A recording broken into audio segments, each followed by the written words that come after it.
bracket play is here. Welcome to OT7 Season 3, Week 3, live from Orlando, Florida. We had a great day of pool play yesterday, and now it is time to see how the bracket shakes out. This is the first game of the day. We're excited for you to join us for a great day of football.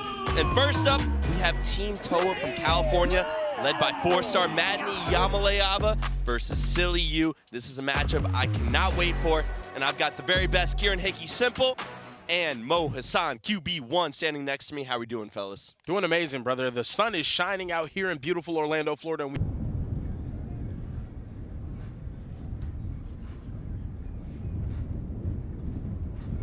Florida and Kieran, we saw these two teams play yesterday.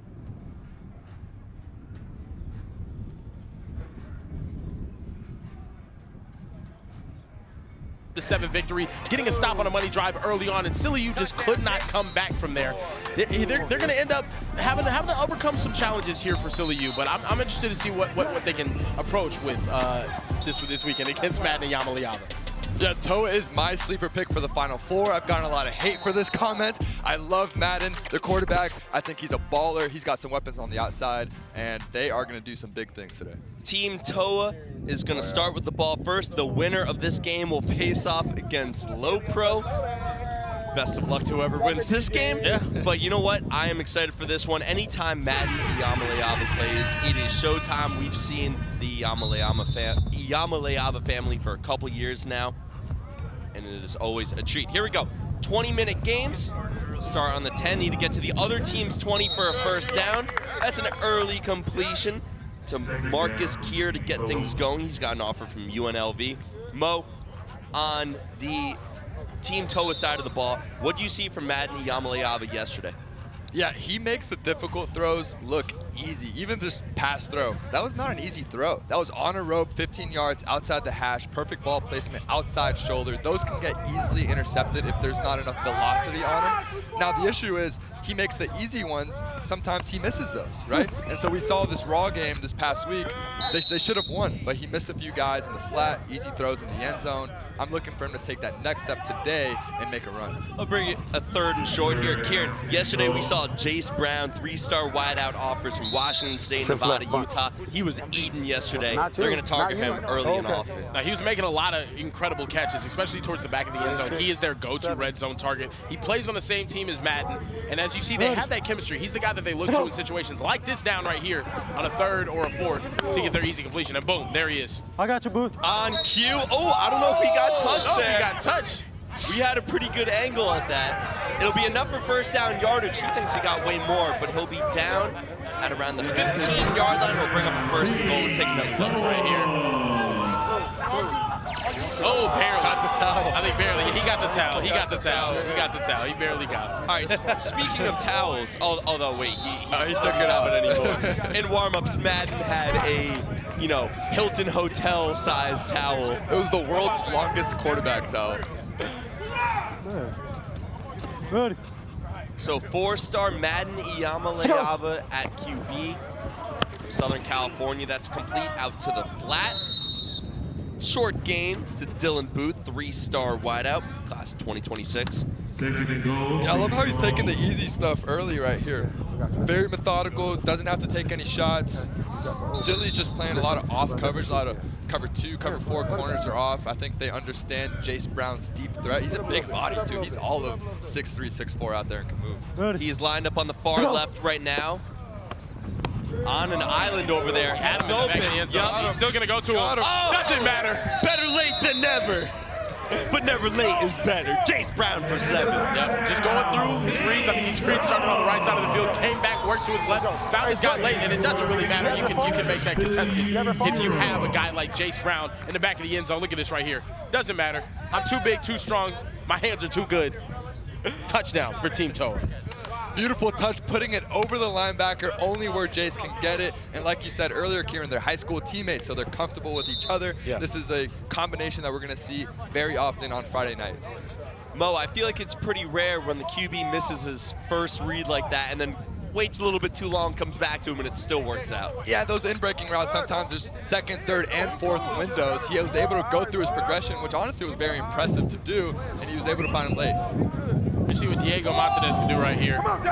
Silly you with a A hit stick. Now today is the first game of bracket play. To break down the bracket a little bit more and what we can expect today, the fourth member of our booth, Overtime Tom, is standing by. What's up, Tom? Hey fellas, good morning. Welcome to Championship Sunday. We got the whole bracket here, and right now at the bottom you're gonna see number 5 Team Toa facing off against number 12 Silly Inc. Or now whoever wins this game, they're gonna face number 4 LoPro down here. So kind of a tough test. You're expecting Team Toa to get the job done here in advance to then face LoPro, but that's not a great second round game. So we'll see what happens. But look, in this whole board, I still got my guys LoPro, ended up winning the whole thing. Who you guys got winning on Championship Sunday? LoPro had a tough loss yesterday to SFE. They were winning late and then threw an interception in the red zone with under 2 minutes left. They were not able to overcome that. It's going to be tough to go against SFE. They haven't won either weeks 1 and 2. They might be my pick. That's kind of a chalky pick, though. Yeah, I feel like that's the comfortable pick right now. I think everyone's thinking it's time for SFE to take that next step, just kind of like Raw Miami did the last time we were out here. But chat, I want to know what you guys think. I'm going LoPro again. I think LoPro, they got enough chip on their shoulder from that loss yesterday. Kind of gave the game away to SFE late on with that turnover. I think LoPro's going to get it. Everyone's going to say I'm glazing. I don't care. I'm going LoPro again. Patrick Eugenio, Micah Mahomes is going to get the job done for them today. Chat, I want to know what y'all think. Yeah, I think they poked the bear. They saw how SFE celebrated after beating them. Yeah. It was like their Super Bowl, man. And I think they're going to take that personally, like the Michael Jordan documentary, and I took it personally. And I took that personally. They're going to come back striking today. Don't look now. Big play in this game. 4th and 2 for Silly U. Diego Martinez at QB. Looking over the middle, clock running out. Oh! Touchdown! Did he hold on to it? Excuse me. He didn't hold on to it. Great pass breakup at the last second by Dylan Bruce. Take another look. It was briefly in his hands. He was not able to come down with it. Good throw there by Martinez, but not enough turnover on downs. It was, and he puts good touch on it. Great ball location, just needs to He just could not hold on to it, man. down with it. A little bit early there on the call, my bad. I got excited. No, I mean, it looked like it from the angle that we have over here, just ended up bobbling it. Never really had control over it. Back to work for Team Toa. Chat saying LoPro underrated. Brother, I don't know if that's the truth anymore. They're the top-ranked team. Yeah. Over the middle. Oh my goodness. Oh, hopefully he's okay. That was full extension right there. A hard fall. Nearly came down with it. Let's take another look. It's tough. There's Christian Davis right there, full extension. Ooh. Ends up just hitting his knees and then oh man, that's tough. Yeah, he went right into the ground. One of those awkward dives. Yeah. Bounces up. Kind of coughing up here on the sideline. Yeah. Oh man, yeah, it looks like the ball just ended up hitting the ground first. Great extension for the catch though, right there. Yeah. Yeah, no, falling is an art. I would know. Don't make us pull out the telestrator again. First down, That's first down, back first to down. Jace First Brown. down, Jay. Come on, first down. Right around the 20-yard line. That will be enough for a first down. It will be 1st and goal right at the 20. Madden looks to be in a lot better of a rhythm today than he was yesterday, Mo. Yeah, he does. He does. He's going through all of his reads, and I think yesterday they were just worried about taking these big shots. He's got the big arm. He can do it. But silly what they're doing. Maybe they watch some tape. Maybe they watch some of these previous pool play games, but they're playing a lot of off coverage. Notice how far the DBs are off. They're instantly backing up at the commencement of the ball snap. Nice pass break up there.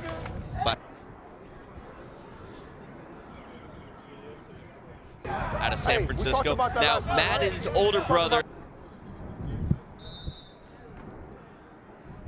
Now the starter for the Tennessee Vols, and he is on the sideline right now for Team Toa, not wearing pajama pants. No pajama pants. No pajama pants this week, man. We haven't seen him. Maybe we might see him later if they get a win here.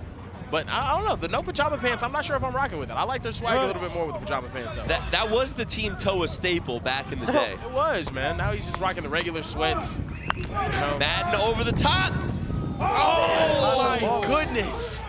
In and out of the hands of Marcus Keir.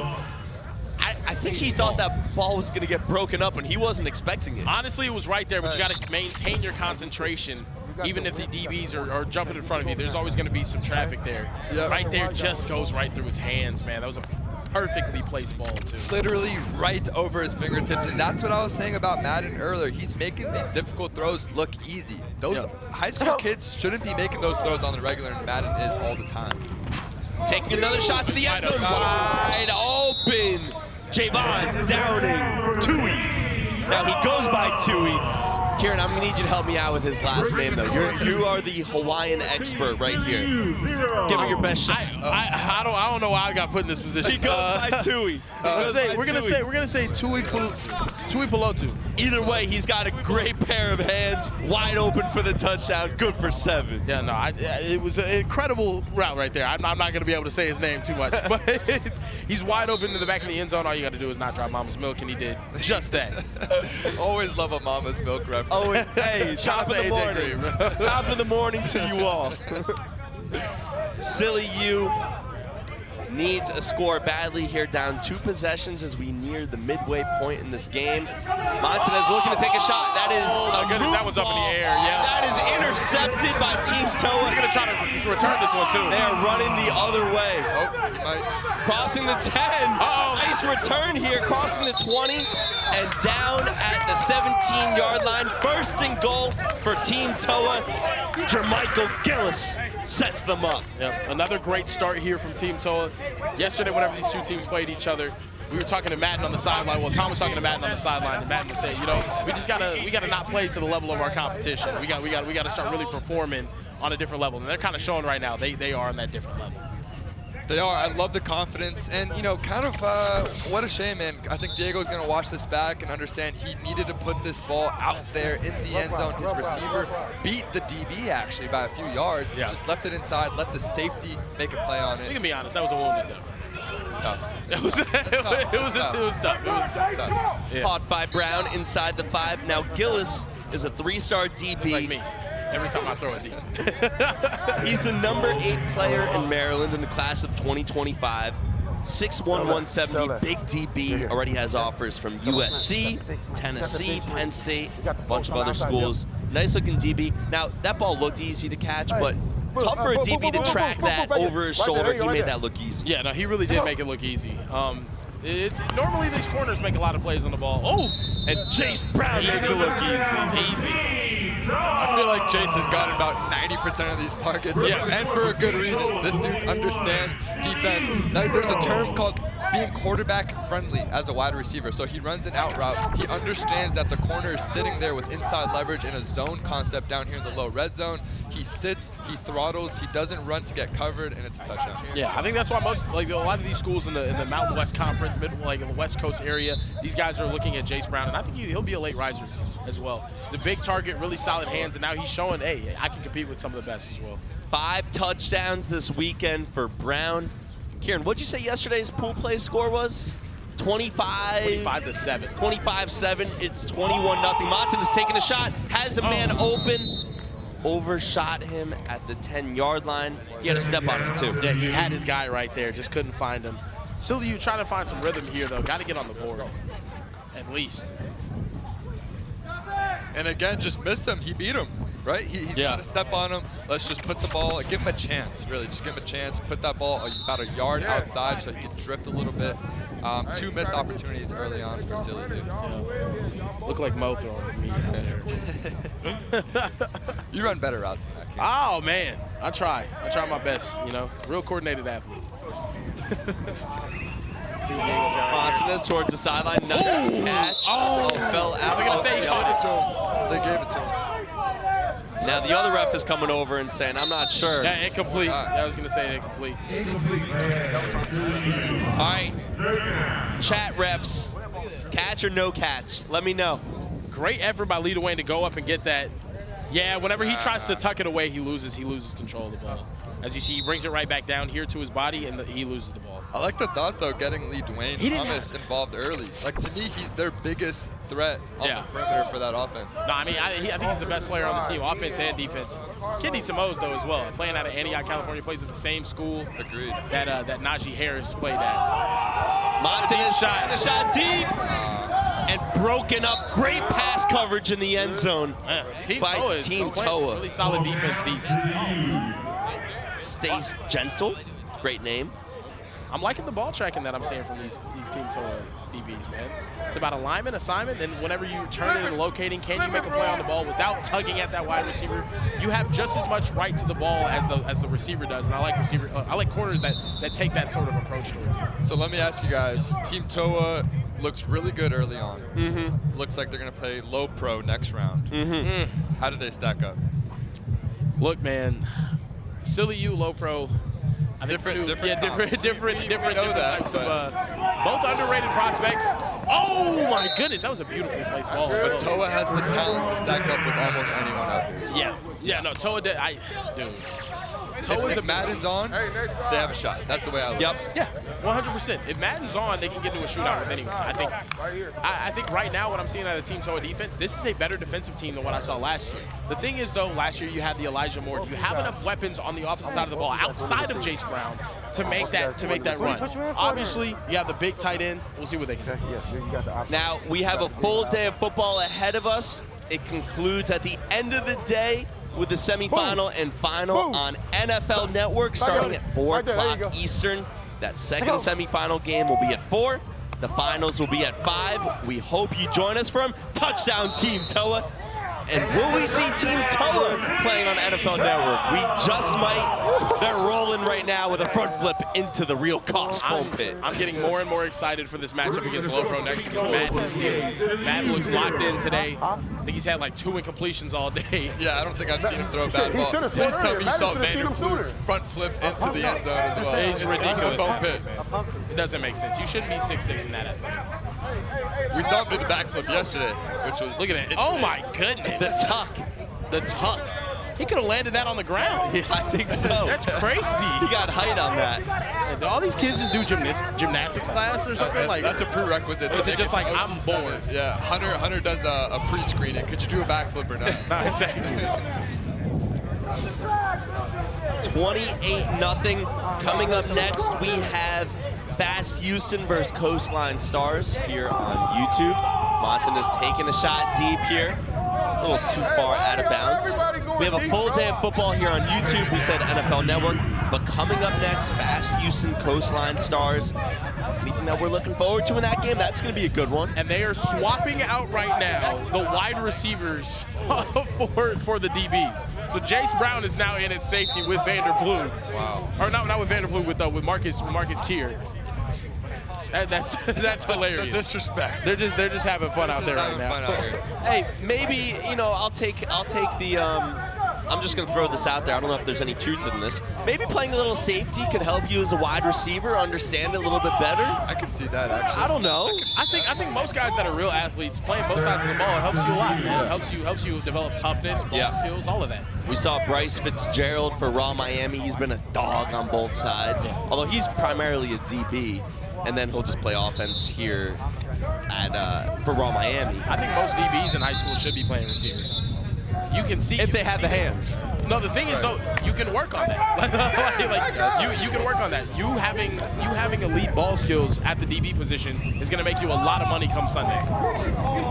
A little bit too high. It'll bring up 4th down here for Silly U. I just think about guys like Trayvon Diggs, Eric Stingley. Yep. Both could just play wide receiver at a high level. Like, I don't know. It's their ability to track the ball is just different because they grew up playing wide receiver as well. Sorry to interrupt you, Kieran. Richard Sherman on the other side, he started out his career with Stanford as a wide receiver. Yeah. Really? Okay. Yeah. Sauce Gardner was a wide receiver growing up. Yep. Well, like having that skill set. It also teaches you about the route tree and things that you need to look for. Wide receivers. What the other side's trying to do. Exactly. Yep. But it also just has to be fun for them.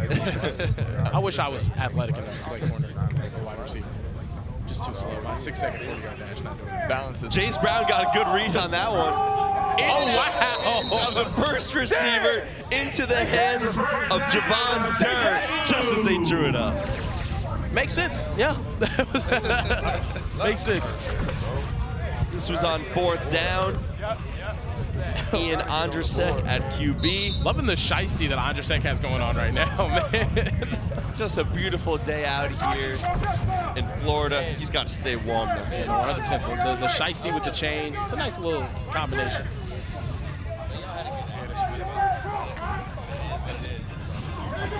Sec, looking in the end zone, over the top. You know, our producer KJ is in our ear right now saying, "You can't wear the shiesty and a chain and have his first drive and have a goose egg on the board, though." His first drive. He can put up 7 right here. I'm rooting for him. Swag, man. I need him right here. Just a little bit over.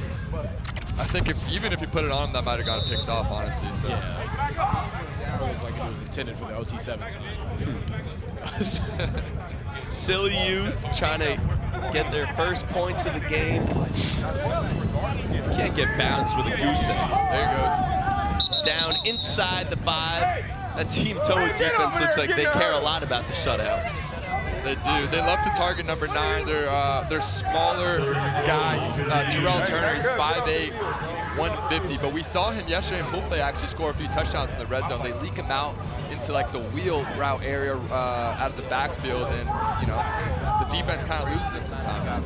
We see our guy Sniper Jones in the background with the glasses. There he is right there. What's up, Snipe? Enjoying this game over there with Bunchy.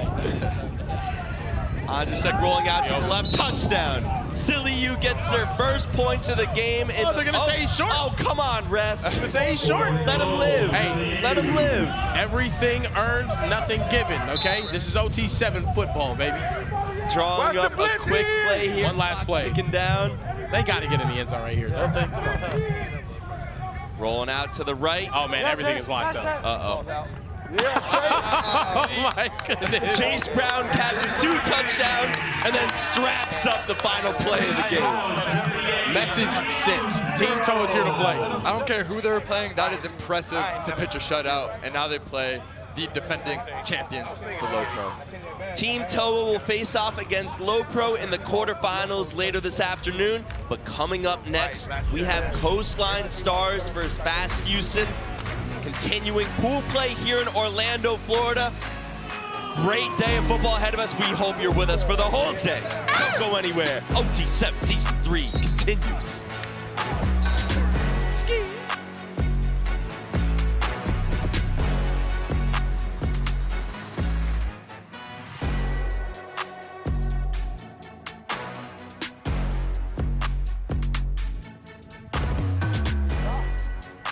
Yeah, he ain't recorded. I never even recorded. Yeah, he recorded. I like that.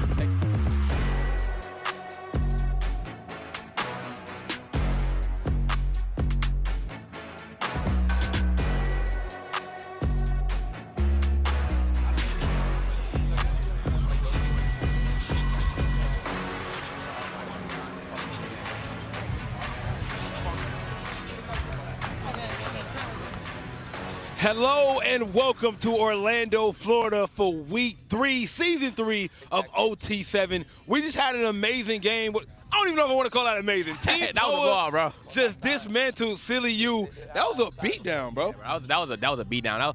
That was Team TOA beat them 28-0, bro. And I kind of expected that from SEMIFINALS. You know, it's okay. And I'm glad they came out and started their dominance. You know, maybe Team TOA might be a dark horse in this one, bro.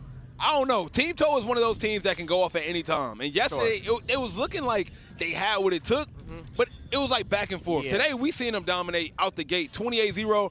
I think they're trying to send a message. Like, today, we're on a different type of time. Well, sure, yeah. The first day, I feel like they were just getting their feet wet. You know, they was getting acclimated and like learning everything. But now I feel like they're here now. They reaching up for a statement for sure. Absolutely. Let's take a look at the bracket to see what we got coming up, because it's a lot of games we got coming. As we just seen, Team TOA got the W. Up next, we got Coastline Stars going head-to-head against Fast Houston. We got FLEAUX going against Gridiron Elite. And then Defcon. Hey, look, bro, today's going to be – we talked about up next, we got Coastline Stars. I'm a fan, bro. Deuce Knight is the real deal. Fast Houston, they haven't been able to play how they want to play. They got the #2 quarterback in the nation in St. Clair. Who you think gonna win this one, bro? I'm gonna go Coastline. I like how Deuce Knight is a guy. I seen him throw the ball, and I seen him up close. He's huge, bro. I've seen Deuce Knight, and also I love their receivers. I think Coastline got this, bro.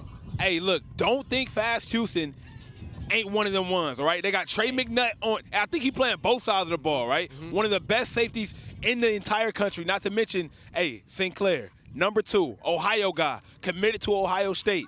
He's supposed to be one of them ones. Yesterday it was kind of rocky, but you got to remember, in Ohio, you always can't play 7-on-7 football. So I felt like he had a day to adjust, kind of get his mind right, get in the game. I would not be surprised if we see an upset, but I think you're right. I'm going to have to go against the grain. I think you're a little biased, though, Snipe. 100%. I think you're a little biased. You know, you're from Ohio. I think you're a little biased. Wonder, bro. I think you're a little biased. Guys, yeah, I feel you. Ain't too many of us out here, bunch. It's not. It's not. That's why Cali's the best ball, you feel me? And now you out of pocket. Hey, who you got winning it all, winning the entire thing?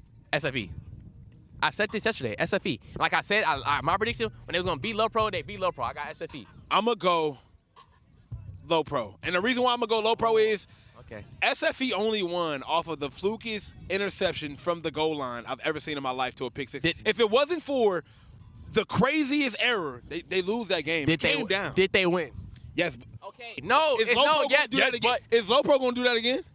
Do LoPro make mistakes like that? Is that going to happen again? But SFE is going to show up to the table. When I SFE, they're going to show up to the table. Hey, listen, LoPro don't make mistakes, and I'm betting the house that they're not going to make another mistake. Betting the house is crazy. I want the house then. Hey, listen, I mean, it ain't going to how about let's bet 20 square feet? Let's bet 20 push-ups. 20, easy. Bet. Easy. You know what? Hey, if LoPro bring the GOAT back out, it's over with.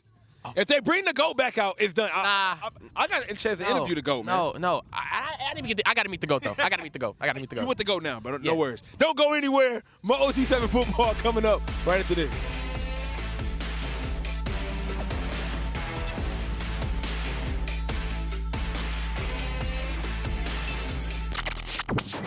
What are you wearing, man? You look ridiculous. It's OT7. You didn't bring any gear? No, I'm on the card. No, we were supposed to. That's a rookie mistake.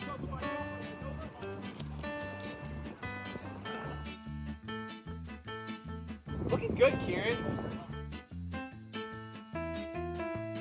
Snickers, the official chocolate of OT7. Jaden Perlotta here for a quick timeout. Getting a stop on D is all about handling your matchups and trusting your teammates. If there's one weak link, whole team suffers. So remember, vapes can contain toxic chemicals that can damage your lungs and the team. That's why there's no vaping team. Stay tuned for more OT7.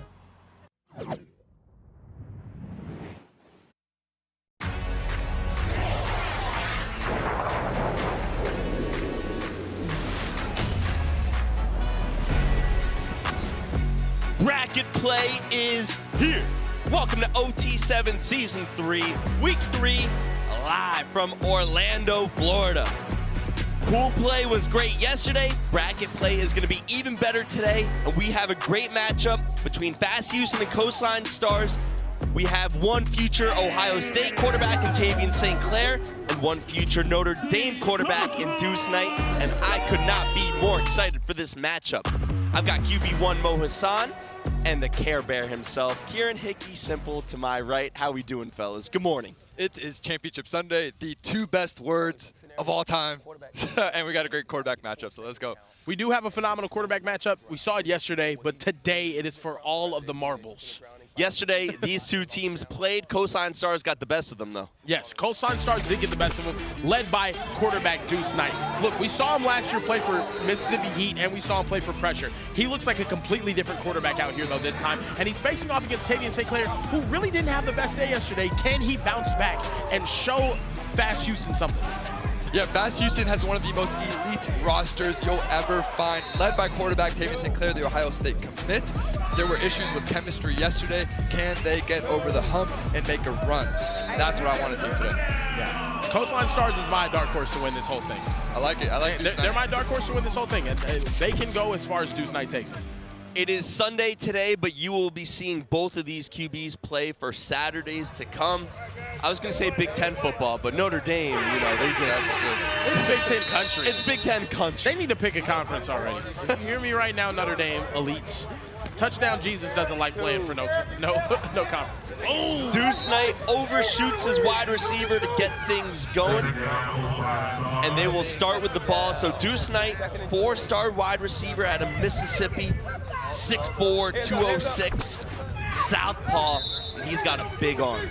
He does, and he has a quick release, too, which is probably his most important trait. There was a study commissioned I heard yesterday, actually. So they took every single pass he threw from last year's tournament, and he had by far the quickest release out of every single quarterback there, an average of 2.4 seconds. So look for him to get the ball out quickly. Ready, set, go. He plays with a lot of confidence over the middle. That one a little bit off the mark as well. A little bit out of rhythm here to start for the Coastline Stars. A little bit out of rhythm here. I mean, it's going to be interesting to see what happens. I mean, he's had 2 guys open right now. Deuce can get dialed in. Deuce isn't dialed in. They're in trouble. But if he is dialed in like he was yesterday, I think he can make a deep run. They played with everybody that they competed against yesterday. Only fell short to SFE, who's a lot of people gay. I kind of hate that's my pick. Yeah, no, I mean, it's a basic pick. It's sure. basic. I mean, do I have time to change it? Set, go. No, you got to lock in. I'm no, locked absolutely in. not. Okay. But they can play with anyone, man. Deuce over the middle. Oh! By Fast Houston with room to run. Throws up the Deuces to Deuce, and Fast Houston finds himself up 7. Trey McNutt with the interception. He's playing 7-on-7 because the state of Ohio allowed him to play some 7-on-7 now. He's a trailblazer on and off the field is what they're saying. But what an interception there, making a play, throwing up the Deuces to Deuce Knight. Are they calling a penalty on that? Punting the ball. On the punt. Oh, on the punt. Okay, that makes sense. I think we've seen that penalty be called 3 weeks in a row at this point for punting the ball after a touchdown. A deuce in Deuce's face is crazy. Now, Mo, I'm not saying you've ever had series like that, but 3 straight bad passes to start the game for Deuce Knight. How does a QB keep his confidence and not get rattled? Because that wasn't just one mistake. We saw him overthrow the first throw, off the mark on the second, and a poor decision on the third. A tough start for Deuce, and it's not what we saw yesterday. Full play, so you got to think maybe it's nerves, maybe it's, just, I don't know, maybe it's just in his head a little bit. But like you said, his strength was getting the ball out quick, and we did not see that on the first drive. Go back to what you're comfortable with. You have the playmakers on the outside, guys like Xavier McDonald and Tristan Keys. Just put the ball in their hands with space, and good things will happen. You don't have to do too much. So that was intercepted by Trey McNutt, the #1 safety in the class of 2025. His top 8 schools that he's choosing between the Hurricanes, the Aggies, the Bulldogs, the Gators, the Buckeyes, the Vols, the Trojans, and the Wolverines. He's a Trojan. Karen, where are you going if those are your 8? Not Texas. That's why I asked, because there's no bias. Man. No state. Especially if you're from Ohio, Yeah. He's from the area. Yeah. Now, Kieran, you also touched on it. There was a case about him being able to play 7-on-7. Can you explain a little bit more about that? So look, essentially the state of Ohio hates 7-on-7 football. I don't get it. I don't understand why. But they had a ban on players playing in 7-on-7, and essentially he pushed back on that. Now with new NIL deals and all sorts of different things, and revolutionizing the new era of college football, he was kind of the face of that. So that's why you have a Tavian St. Clair on Fast Houston and Trey McNutt capable of playing here today. Trey McNutt, one of the few 5-stars in the country, out of Cleveland, Ohio. He's also got like one of those like cool, like your name was a part of a legal case that was game-changing. Like he had Trey McNutt versus the state of Ohio. Like that's kind of tough in high school. And he won. And he won. We're going to see that Ohio. on ESPN Films one day. Right. McKnight into the flat, that's completed. Say McKnight? Deuce Knight. I combined their 2 names there. Still early in the morning. Still early. Still early. Out of the eyes right now. Yeah, we're warming up. So weird to see Deuce kind of off early today, because he was literally one of the best quarterbacks out here yesterday. We saw 2 plays ago. He had a touchdown right there in the end zone, threw it into the dirt. Can't help but think maybe just fast defense is throwing him off with some different looks. On top of the screen, they're running man. On the bottom, it's zone. Call that cover 6. So just giving him different looks that he's probably not used to. There he goes. Oh, with the drop. In and out of his receiver's hands. Tough break there for Knight. That was Kenny Darby, the intended receiver. He's got offers from USF, Louisiana Tech, Tulsa.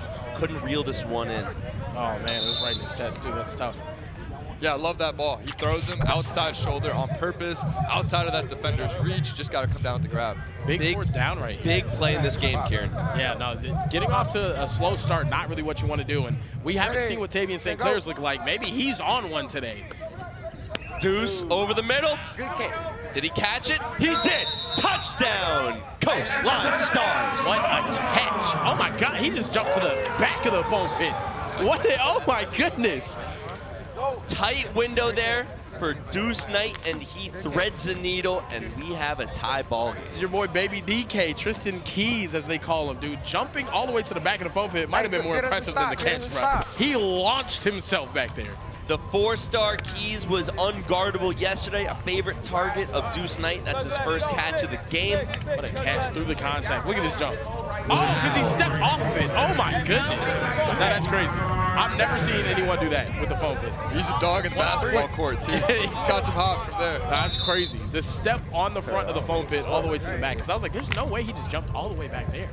This is our first look at Tavian St. Clair, the future. Oh my goodness! And he almost had a pick seven, excuse me, waiting to happen there. Miscommunication with his receiver.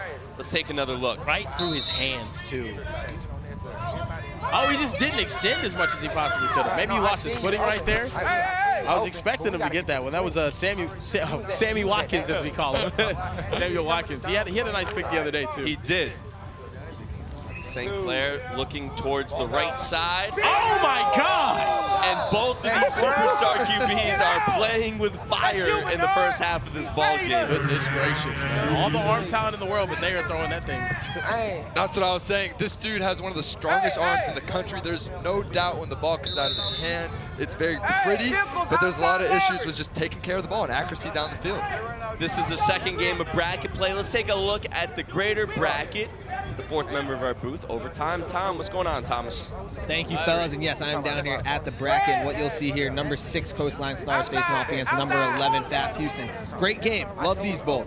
But whoever wins, they got to go against number 3 Raw Miami, the team that won OT7 Week 2 out in Dallas. So a tough test no matter what if they want to get all the way to the semis and to the finals. We got a lot of top teams on here. We've already lost 24K and Silly U. But hey, 10 teams left. We'll wait and see who wins OT7 Week 3 out in Orlando and punches their ticket to the OT7 championship.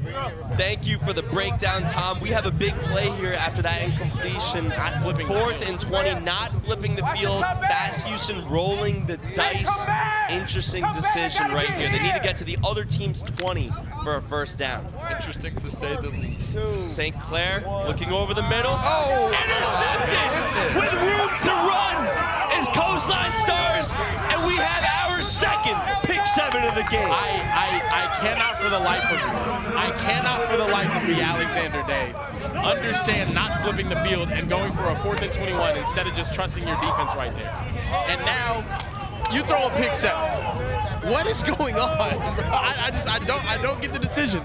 I don't get the decision. You could have flipped the field, gotten a chance to defend 40 yards. Deuce Knight already looks a little shaky today. I don't get it. Deuce Knight had a couple bad throws to start out the game. Tavian St. Clair with a couple bad throws to start the game. These are 2 elite guys who are going to turn it around, but a shocking start here in this game. Very shocking. 2 interceptions and about 8 or 9 almost interceptions. He might have been short there as well. I think they were taking a look at it right now. And yeah, they're going to say he was touchdown at the 1-yard line. Oh, okay. I think Tavian got him on the 1. But look, Tavian just needs to be more comfortable taking the check down, man. He's out here trying to prove why he's this big 5-star committed to Ohio State, and I get that completely. But that's not how you win football games, man. Take the profit. That 5-yard completion turns into 15-20, especially when you have all these 4 stars out there, including guys like Kobe Howard and Andrew Marshall. Just put the ball in their hands and let them work. Back to work here for the Coastline Stars. Kieran, we got to keep our eye on the same guy who caught the first one, Baby DK. Yeah, he's his go-to guy. Tristan Keys. Yep. Hey, he's insane. I mean, I think he plays with Deuce a lot down in that Mississippi area. That kid has it. Whatever it is, he has it. The 4-star, he's lined up in the far left right now. Rolling out to the left, into the corner. Missed his target. And that was kind of strange, though, too. It's interesting running that type of motion to the left because Deuce is a left-handed quarterback. It looked weird to me. I was like, oh, well, how is he going to be able to turn himself to get over there? But you're left-handed. You can fit into the areas on that side of the field, but you can't. Yeah, and just a little late, that's something that he'll learn as a young guy. When you're rolling and throwing those flat out routes to the pylon down in this low red zone, they're on the 1 yard line, you really want to take 3 steps and the ball's out. He really kind of took 5, 6, 7, 8. That's just something he's going to learn as he gets older. On second down, I want to see them just throw a jump ball to Keys. Ready? Oh, yeah. Give me the highlight. Throw it up. Touchdown. Too easy. Nice and easy over the middle. Coastline stars finally get in. Yeah. And they'll go back to the real cost foam pit. Absolutely yeeted himself into the Dude, Tristan Keys is launching himself into that foam pit. No, and that's the one thing, though, too. Fast Houston, you had such a good start. You start off the game with a pick 7. You got to be able to keep that momentum going, man. And that just...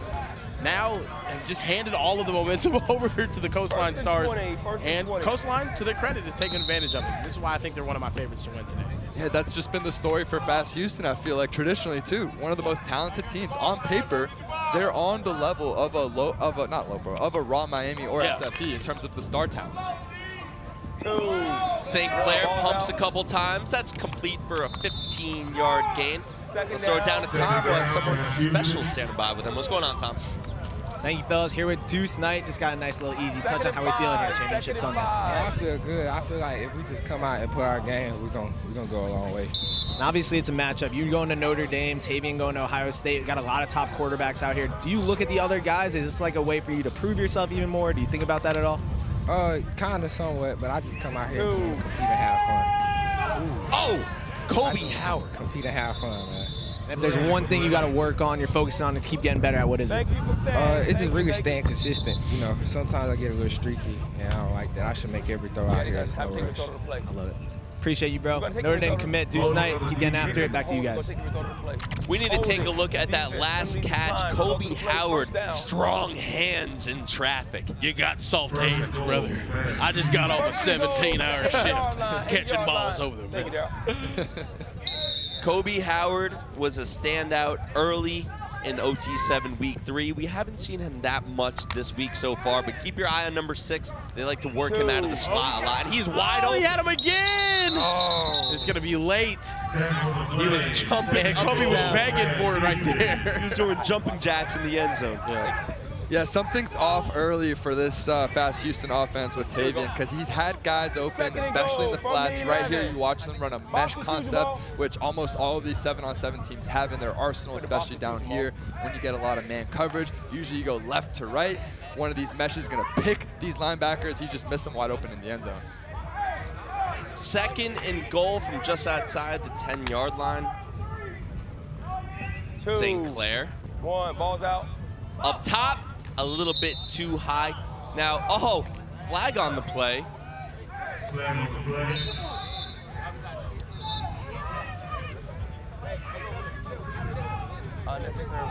Check on that. Now, Mo, when I see a quarterback like St. Clair, he's got a lot of happy feet in the pocket. I think there's always 2 ways to look at it. He looks, on the one hand, a little athletic.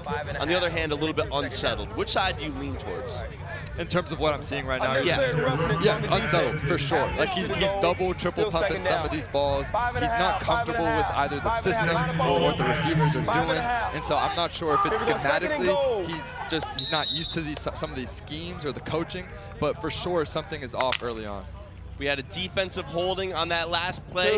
2nd and goal, sidearm incomplete. Third down.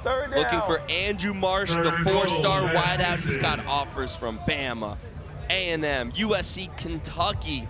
6'1", 185. Had 15 touchdowns last fall in Katy, Texas. Here we go, 3rd and goal. He's the top 10 wideout in the class of 2025. Good-looking player. And to your point, Day, in order to overcome some of that happy feet where his footwork isn't matching up with the route structure, let's get him on the move here. This is a very athletic guy. He's able to throw it well on the run. Caught as he throws a touchdown. Back to Andrew Marsh, and we got a tie ball game in Orlando. Andrew Marsh is a baller, the number 6 guy in his class. He's got official visits coming up to USC, UT, OU. UW and Penn State with the strong hand. Did he just bring a bunch of money out of his pocket? Is that what's all over the field right now? Just made it rain in the red zone. Just threw cash at someone. That's crazy. Kieran, safe to say he did not drop mama's milk. No, he did drop mama's milk right there, man. Incredible body control, turns over to the side. It looks like one of those catches that you make before jumping in the pool. We need to get a replay of that celebration. No, that was crazy. That celebration. I don't know, I think that's cash all over the field. A lot of cash on the field in multiple ways. Yeah, no, he just threw a bunch of money at him. That's crazy. That is insane. This ref thought he was signing up to ref OT7 football games. Now he's just out here picking up dollar bills on the ground. Hey, man, that's the floor's money. Say go. Oh, my goodness.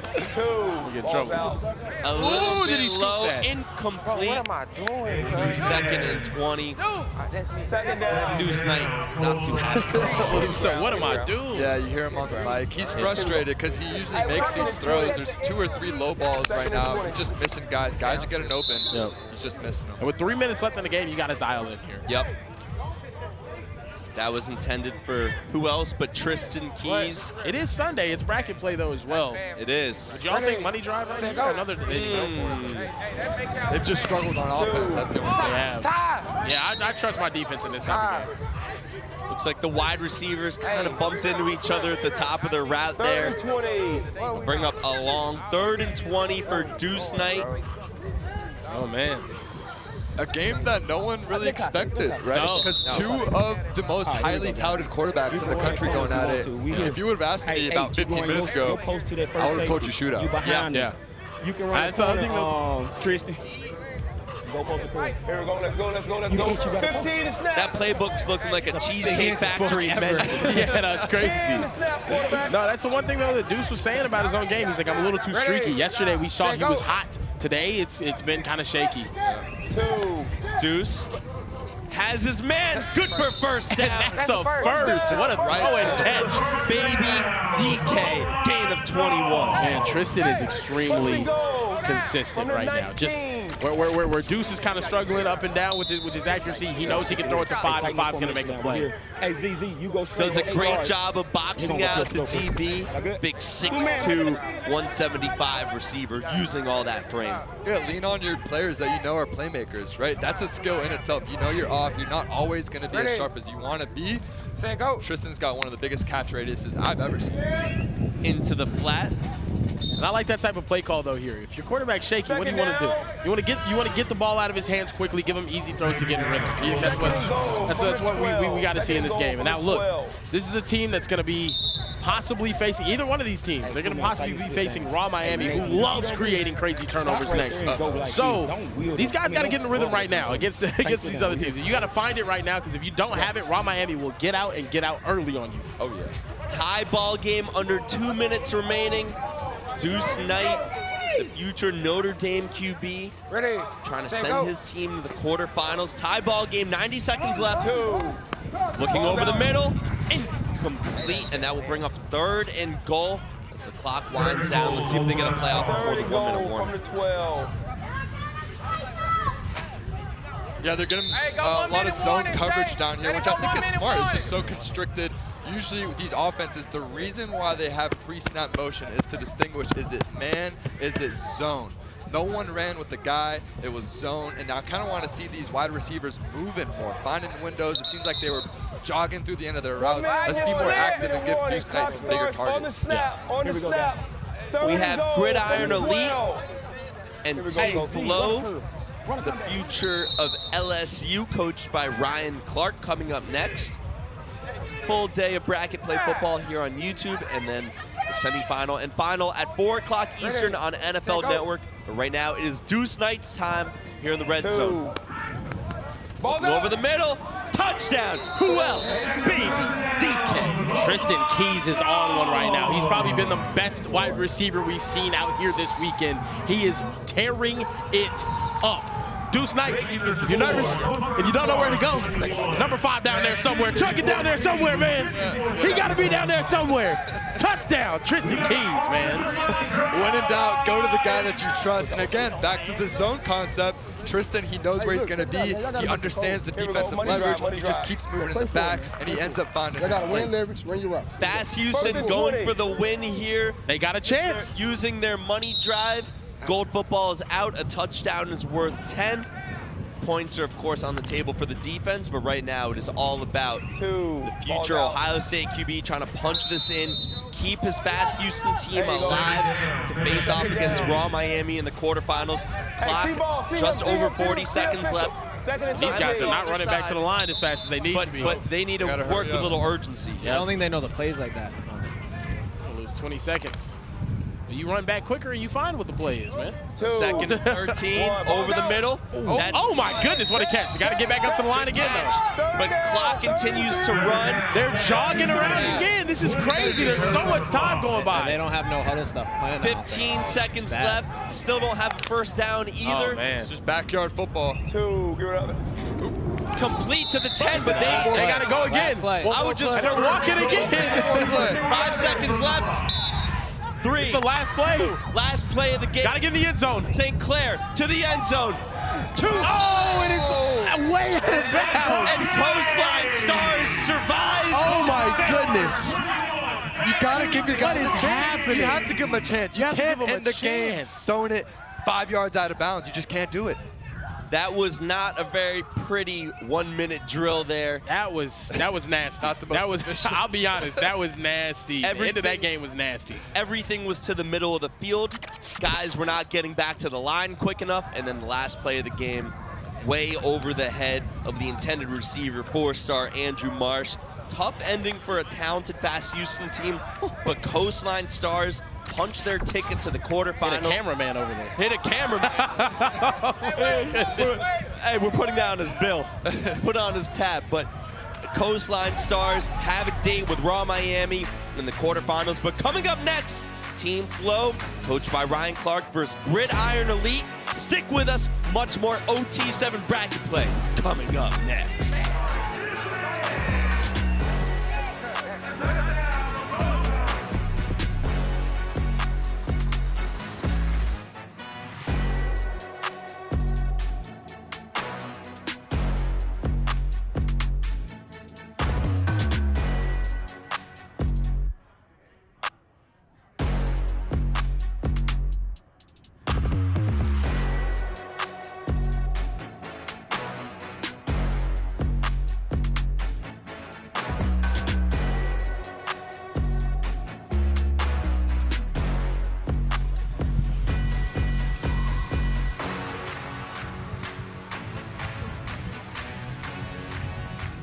Hello and welcome back to Orlando, Florida, Season 3, Week 3, OT7. We just seen a very good game between Fast Houston and Coastline Stars. Man, quarterbacks, Deuce Knight threw a pick 6. Then after that, Tavion St. Clair threw a pick 6. It was down to whoever had the last possession. Fast Houston had a chance, bro, but it just couldn't, they couldn't lock in. They kind of disappointed me, man. I had them, I thought they was going to win this game. And they kind of disappointed me. Tavion St. Clair, didn't play as. You had Coastline winning the game, bro. What are you talking about? I did? Yes. Oh, I don't remember. You be chatting. He be chatting. I be chatting. No, actually, no. Yeah, I did have. I did have Coastline win this game. Hey, but the Fast Houston still disappointed me. They got all them 5 stars and 4 stars, and they came out and lost first round. Like, we got to take a look at the bracket now, man, because Coastline Stars were able to get the W. They will be going on. I think they play Raw after that, after getting that W. Up next, we got FLEAUX. And that's going to be a good game because FLEAUX has to be one of the best teams we've seen on ever in 707. They're going to be going up against Gridiron Elite. Team TOA got the W, Coastline Stars got the W, and of course Defcon1 is waiting as well. So, hey, we got a full day. Some amazing football headed very soon. Sure. Bunchy, FLEAUX wasn't able to get in the flow yesterday. Yeah, they were not. Honestly, they kind of disappointed me. But I actually made a prediction that they wasn't going to play as good as they were supposed to play, and then they didn't. But I feel like today they're going to show up. It's bracket play, so I feel like they're going to show up to the table today. Hey, listen, man, Harlem Berry, the #1 running back in the country, looked like the best slot receiver I've ever seen in my life yesterday. They got Bryce Underwood, the #1 quarterback in the nation. A lot of LSU commits on this team. I feel like this is probably one of the best 7-on-7 teams we ever seen. But, hey, Gridiron Elite, they're from Orlando. You know what that home cooking like. Ain't nothing like playing in your own backyard. They could cause an upset right now. This will be an upset if Gridiron Elite get the W. It will most definitely be an upset, but I feel like FLEAUX will come out and play, man. They have like you said, they have everybody. And Harlem Berry went absolutely crazy. He looked like a real slot receiver out there, and I feel like Bryce is not going to come. He's going to show up to the table and they're going to win. But Gridiron Elite could come up. I don't know what it is about a lot of these top quarterbacks, man, when it comes to OT7. Maybe because it's 7-on-7 and not in patch.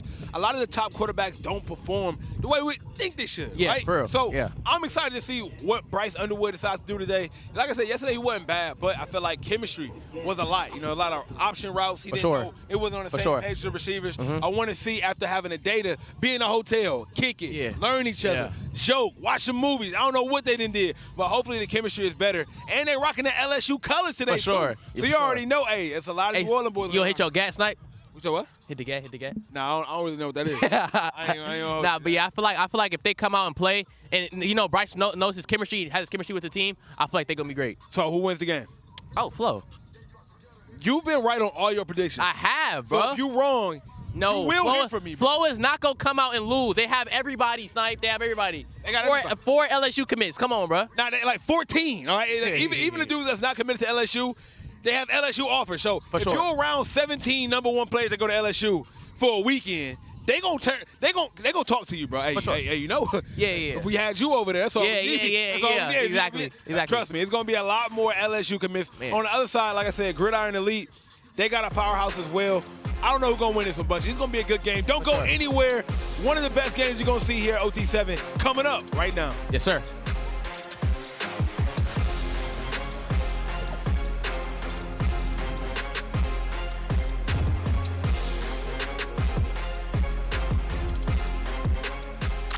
Yo, I pulled over. I saw you called. Yo, we're setting up for OT7. We need all hands on deck. You said what? I said we're setting up for OT7. Hurry up and get here. Rookie mistake.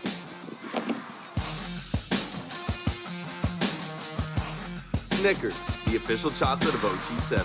Jaden Perlotti here for a quick timeout. Getting a stop on D is all about handling your matchups and trusting your teammates. If there's one weak link, whole team suffers. So remember, vapes can contain toxic chemicals that can damage your lungs and the team. That's why there's no vaping team. Stay tuned for more OT7.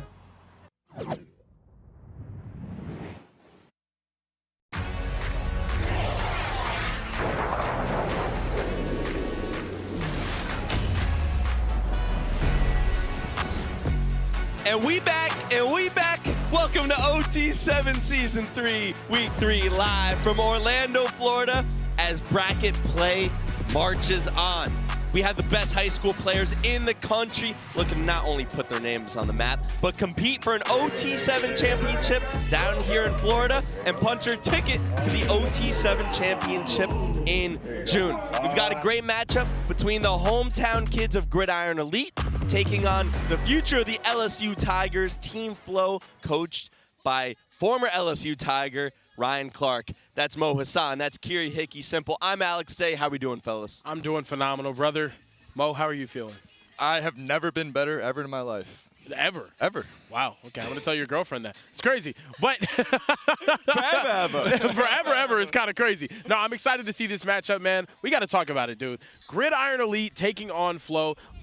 It's gonna be a phenomenal matchup. First and foremost, Gridiron Elite trying to defend home turf. They started off the day yesterday really solid, trying to defend that Orlando, you know, that hometown, you know, ties. They ended up losing to 24K though, which was their main rival, and I know they're upset about that. Can they bounce back today and be a whole lot better? We'll see what happens.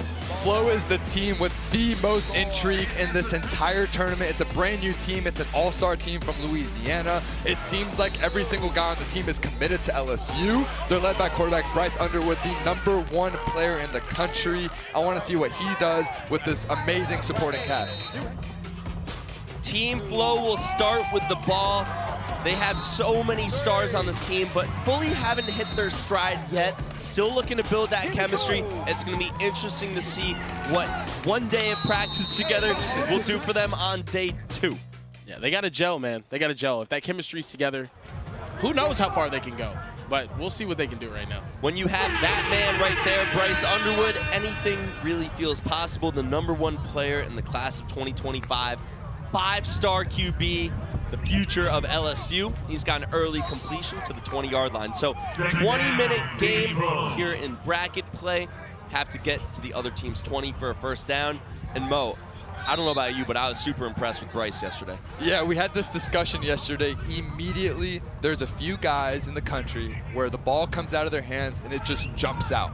It's just a cannon. And you could tell something's a little bit different about Bryce in that same way. One of the biggest arms in all of high school football. It's the reason you get ranked so highly. Now, I just want to see him put it all together, right, with the scheme, with these new wide receivers, and throwing with a little touch, understanding I don't have to burn my receiver's hands every single time. Kieran, I feel like there's a lot of pressure on these Team Flow wide receivers today because they dropped a lot of easy balls. Yeah, they did. I mean, I think the Flow wide receivers are really going to go as Bryce Underwood leads them. The thing is, though, if he's putting the ball in the right spot, you got to be able to bring it in, man. Exactly. That was killing them yesterday. You saw they have the talent at wide receiver. They got a Jabari, man, at wide receiver. They have a Zay Martin at wide receiver who's having a really good day. They have Khalil Lockett, the 5-star wide receiver extraordinaire out of the state of Texas. But Harlem Berry can't end up being your #1 wide receiver in that type of situation because the rest of the guys aren't making catches. He's a 5-star, but he's a running back. Yeah, exactly.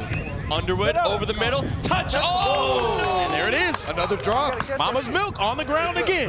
Right in the chest of Jade Card, the 3-star wideout. I called it too early because it hit him right between the numbers. Yeah, not the easiest catch, but you got to come down. Yeah, not the easiest catch, but any wide receiver coach will tell you if both your hands are on it, you got to bring that in. 100%. Ask Larry Fitz. Larry Fitz with more tackles than drops in his career. Crazy, man. Crazy stat. Crazy. Underwood to the end zone. Great. And he holds on to it right there. Touchdown. Touchdown, Harlem Berry. Harlem Berry is snagging any and everything out here. He has been unbelievable catching the ball out of the backfield. I can't wait to see what he does at the next level, especially playing in a system. I don't know where he's going to end up. Maybe it's in LSU. Maybe it's. Oh no, I mean he's right now. Already committed to LSU. Sorry. He's committed to LSU. Are you breaking news here? No. I'm not breaking any news. I'm excited to see how Brian Kelly uses him in that offense over at LSU. Just because with this level of ability to catch the ball out of the backfield. And the route running. Yeah, the route running as well. That's a Swiss Army knife in college football. Perhaps Clyde Edwards-Helaire right there. Yeah, possibly. So we are in bracket play here today. The winner of this game will face off against SFE. And for a little bit more on the bracket, we have our own Overtime Tom standing by. What's going on?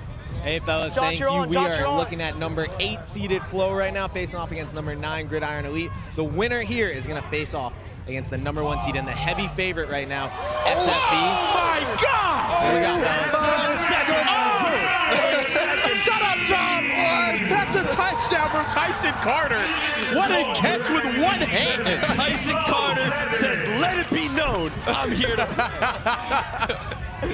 One of the greatest catches you'll see in 7-on-7. All he needs is one hand. How about this throw? Perfectly placed over his shoulder. It wasn't just one-handed. He had to reach behind him as well. Does he get the foot in? Yes, he does. He did. Can't help but smile after that. What a play, and the Tom curse lives on. Unbelievable. Anytime we throw it to Tom, every time there's a crazy play. Well, we're at the bracket again here. I don't know who's going to win. I hope some good things happen. SFE over the top! No way. Goodbye. Get Tom out of here. Check out the bracket on Instagram. Bye, guys. Julius Jones. In the end zone, Flo clapping right back. Maybe I should keep doing it if we're going to keep getting touchdowns. By Bryce Underwood. Let's cut to Tom every single drive. Let's cut back to Tom.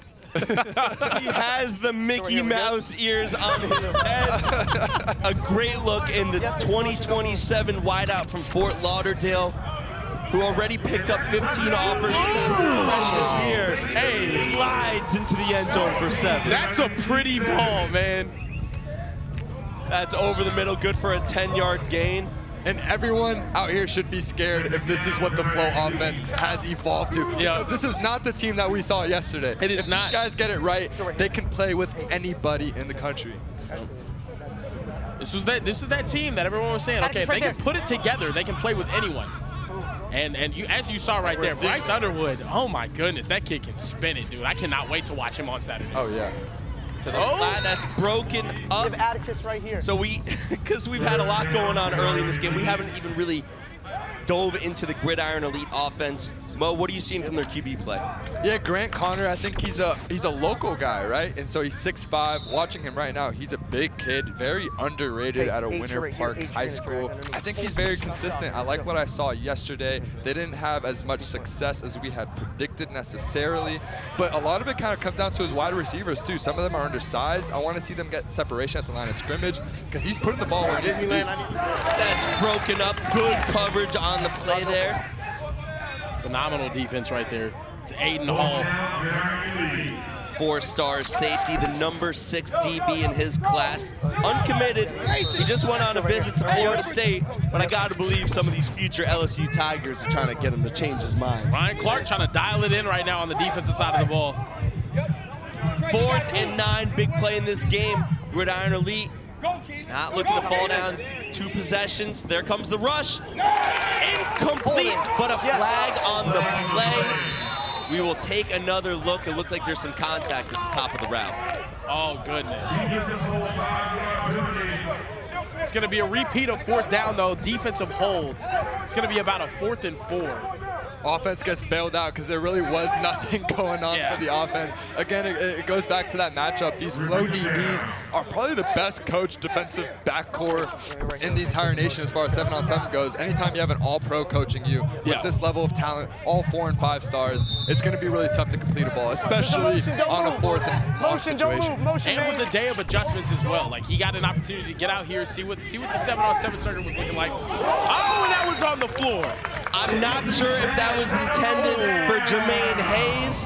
Jermaine. Or what? Oh my God, ridiculous flop right there. Jermaine, you gotta look for the ball. But it'll be a turnover on downs, and Team Fleaux has the turnover that they were looking for. It'll bring up a 1st and 4 here for Team Fleaux, and Uncle Momentum is on their side. Uncle Mo. Uncle Mo. Big Mo. When Big Mo gets on your side, things can get crazy real quick. You just got to make sure you don't give Big Mo back. See what Bryce Underwood has here, though, right now. He is dripped out currently, and he is throwing rockets. Bryce, patient in the pocket, over the top. Oh, my goodness. Nearly intercepted. And we have Tom standing by with Ryan Clark. What's going on, Tom? Hey, thank you, fellas. I'm here with Coach. You're locked in. You're doing a lot. You're always out here. You're on NFL Network doing all that draft stuff, all these different things. What's it like coaching all these different high school guys? I think this is the best thing I do. I used to be way more involved back when my son was in high school. Obviously very busy now, man, but to be out here with these kids, see their progression from yesterday when I met most of them to today and what they've learned and the way that they've acclimated to it, it's absolutely awesome. And what you guys are doing and like the quality of this event is really one of the best I've been to. Appreciate that. And now, you got a lot of guys who are going to LSU, maybe the next level. What's the main thing that you're trying to get them to understand and learn? That the most important thing is to respect your name and your family, right, by the way you behave. And then through our play, that's when we exalt God. And so for us, man, it's just about enjoying this. But bottom line is I want to win, right? And yesterday when I was walking off, I was pissed off. And so today has to be better. Of course. And then you got the #1 quarterback in the country, Bryce Underwood. What have you thought about him so far, getting to know him? I think he's amazing. He's super intelligent, but he's also a leader. When you look at the way that he's taking control of running each play of each of these guys who are out here, I think LSU truly has not only a great player, but a great person. And I saw you getting some drills done earlier yesterday. We saw you out there. Can you still get out there, you think? Hell no, I get burnt up, bro. I'm just a demonstrator and a teacher. I know. Good luck the rest of the way. I appreciate you, Coach. Till you get back to it. Ryan Clark, fellas. As you see him moving right there, man. Those hips still got it, man. You know what I'm saying? He still got it. Looking like you, Karen. Oh, man, no. No. Pull out the telestrator. Pull out the telestrator. Oh, no, we gotta chill on that. Don't make me pull it out. Man. 2nd and goal. We saw another drop by the Fleaux wideouts. Bryce Underwood putting it on the money. But Fleaux with a 1-touchdown lead right now. Oh, yeah. They look to make it 2 right there. Team Fleaux up 2 scores. This is a completely different Bryce Underwood. They look like different players yesterday and today. So unbelievably impressed by the way he's able to come back and just like Ryan Clark, head coach, was talking about, they were pissed off at yesterday's performance. They underperformed, and right now, I cannot be more impressed by what I see. And there he is putting a little bit of touch on that ball right there. I think the concern yesterday was he was just rifling everything. There, back corner of the end zone, put some touch on the ball, only where his guy can get it. Soft hands, brother. Ain't worked a day in your dang life. Hitting the spin into the pit, touchdown for Fleaux. Zay Martin, the 3-star wideout from Baton Rouge. 5'10", 160. Went up there and made the play. You got soft hands. Quick completion, short gain will bring up a 2nd and long. Big possession in this game as we cross the midpoint. Team Flow up 21-7. On the ball, Tyson. Grant Connor needs to get it going here for the Gridiron Elite offense. It feels like this offense has rarely been on the field. They just kind of went down the field, scored quickly on that one drive, and then they got stopped last time. But they've got to find a rhythm right here, got to get in the end zone, and then start strategizing on how to get back in this game, either with the stop or using that money drive. Well, they're going to have to find a way to stop. Yeah, and I don't know how you stop this Flow offense. Right now. They're making it look so easy. Yeah. That's one of Connor's favorite targets. Samaj Fleming, 3-star wideout. He plays wideout, he plays running back, he plays a little wildcat QB. Connor over the middle, that's complete. And down inside the 5-yard line is Tyson Carter. 1st and goal, all set up here for Gridiron Elite. Moving down the field quickly. Digging y'all digging the Orlando uniforms? Orlando Magic. Oh, Orlando Magic. Orlando Magic. Yeah. Great song. 1st and goal. We've been singing that took it away all weekend. Oh my goodness. He dropped it. It will be 3rd and goal. Fleming was the intended receiver. Got to keep your eye on number 14. Take another look. Come here. Oh, did he try to no-look that? Am I tweaking? I might have been tweaking. Yeah, I was about to say. Who's throwing it back there? Yeah, okay. I don't know. We got to catch that. Looked a little crazy. If he tried to no-look that, I would have been, as a fan, I would have gone crazy. As a coach, I would have been mad. Oh, he's in the wide open. Tyson Carter. That's 2 touchdowns for him as he's putting them up. Yeah, how about that drive? As soon as we count out Gridiron Elite, the gritty guys from Central Florida, they don't have all the stars and recognition that Flow does. Yeah. But just like that, methodical. They go down and it's a ball game. We have the money drive right here. And interesting decision from Flow to go for it right now. But hey, I kind of like it. Put the game away right here, right now. Trying to put the game away. Trying to put the game away right here, right now. They're liking where they're at. Yeah. I'm not mad at it. This is something that I wanted to see out of LoPro yesterday. Once you get a guy 21-14. Team Flow looking to make it 31-14. A touchdown will be worth 10. Of course, defensive points are on the table as well. 4 for a turnover on down, 6 for a pick, 10 for a pick, 6. Bryce Underwood's going to look to protect the ball early. Completion here on this drive. Gain of 9 will be a 2nd and 11. This is a version of Bryce that, again, we didn't see yesterday. He wasn't comfortable taking these shorter routes. I love that first round, that first play right there. It's just out route, 5-yard, outside. He's got a go route to clear it out. Beautiful. I love that. Team Flow in the no-huddle offense now. It's another completion of that sideline.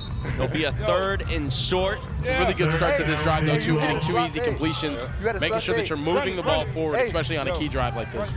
Can't go broke taking a profit, Kieran. You know what they say. Yeah. Huddling up almost every single play, even just after 1 day playing together. Moving at a lot faster of a tempo. Some no-huddle offense here. 3rd and 4 for the #1 player in the country, Bryce Underwood. He's got a completion and much more. Harlem Berry with some daylight. Oh, did he touch him? And he still hasn't been touched. And down inside the 10. This dude is shaking. He's got crazy with him. He can run routes. He can catch the ball. This is why he's a 5-star rated running back. This guy's a yak monster. Oh Just my put the ball in his hand and let him work. You can see he's open field. Let's see if he gets touched right here. Doesn't get touched right there. Cuts upfield. Did he get touched right here? No, he did not. No touch. Good call by our Good call by the officials. refs. Oh my goodness. The more that Bryce understands that they can score just taking 5-yard routes, the better this team's going to be. It's literally the same exact route 3 plays in a row, and they're within the 10-yard line already. Underwood off to the flat, in for 7. Flow goes up 31-14. And this one might be getting away from Gridiron Elite right now, Kieran. This is a different Flow. This is a different Flow. Jay Carr having a really good game right now. This is a completely different Flow. Look, I was hating on Flow. I'll be the first to say it yesterday. I thought they were going to be a complete bust. And they've shown me. Hey. They've shown me completely different team. Bryce Underwood is ranked there for a reason, and he's playing with his LSU compadres for a reason. This team does have some chemistry, and they found it last night. Ryan Clark was pissed about losing. He came back out here, and this looks like a completely different team. Jade Card dancing on him in the end zone. That's the 3-star wideout. They said he's one of the fastest receivers on the team. Still uncommitted. Has a lot of Power 5 offers. Florida State, Miami, Ole Miss, A&M, 6'3", 200 out of Miami. So here we go. Gridiron Elite using their money drive, looking to make this a 31-24 game. But 2-possession game nonetheless with 4 minutes remaining. Looking to punch their ticket to the quarterfinals. Face off against SFE, the 1 seed. Connors tries to pump fake. Third. Unsuccessfully. Yeah, and tough. They had a mirrored concept, bottom and top of the screen, 2 switch releases, and it really gave this Ryan Clark defense a lot of issues. We saw 2 guys streaking down at the end. Hey, let's flip quarterback it. Grant Connors knew he missed a huge opportunity right there. Yeah, third. 3rd and 12. 3.5 minutes remaining. 2-possession game. I would like to see Gridiron Elite move a little bit faster here. Over the middle, complete for a first down and more. And inside the 10 is Tyson Carter. And they're all set up here. Yeah, it's crazy because the score shows 31-14, but you're not completely out of this game. You score right here, you get a stop, you get the ball back, you have everything to play for again. So smart for Gridiron Elite to just keep the momentum going right now. But defensively, they're going to have to get a stop against Bryce Underwood. You're absolutely right. The game is a lot closer than what it looks like, but again, the issue is getting the stop on the other end. Connor pumps twice, over the middle, too long. You have 4 seconds to get rid of the ball. Yeah, like 6 seconds right there. You still couldn't get rid of that. Hey, 2 pump rule, you know? 2 pumps, that's as much as you get. Me? As much as I get? 3 pumps, too much. 2's more than enough a lot of the times. Hey, speak for yourself. 31-14, 2.5 minutes remaining. Second down. At the 11-yard line here for Gridiron Elite. Second and goal. Clock's ticking. You're going to have to eat that one. And that will bring up 3rd and goal. Sticky defense from Team FLEAUX. Yeah, how good is this Ryan Clark defense, man? In 7-on-7, oftentimes you see a lot of coverage busts. Don't see that a lot with these guys. No. They were struggling earlier on in the game. Let's go. They were struggling early on yesterday, but it seems like they found the rhythm.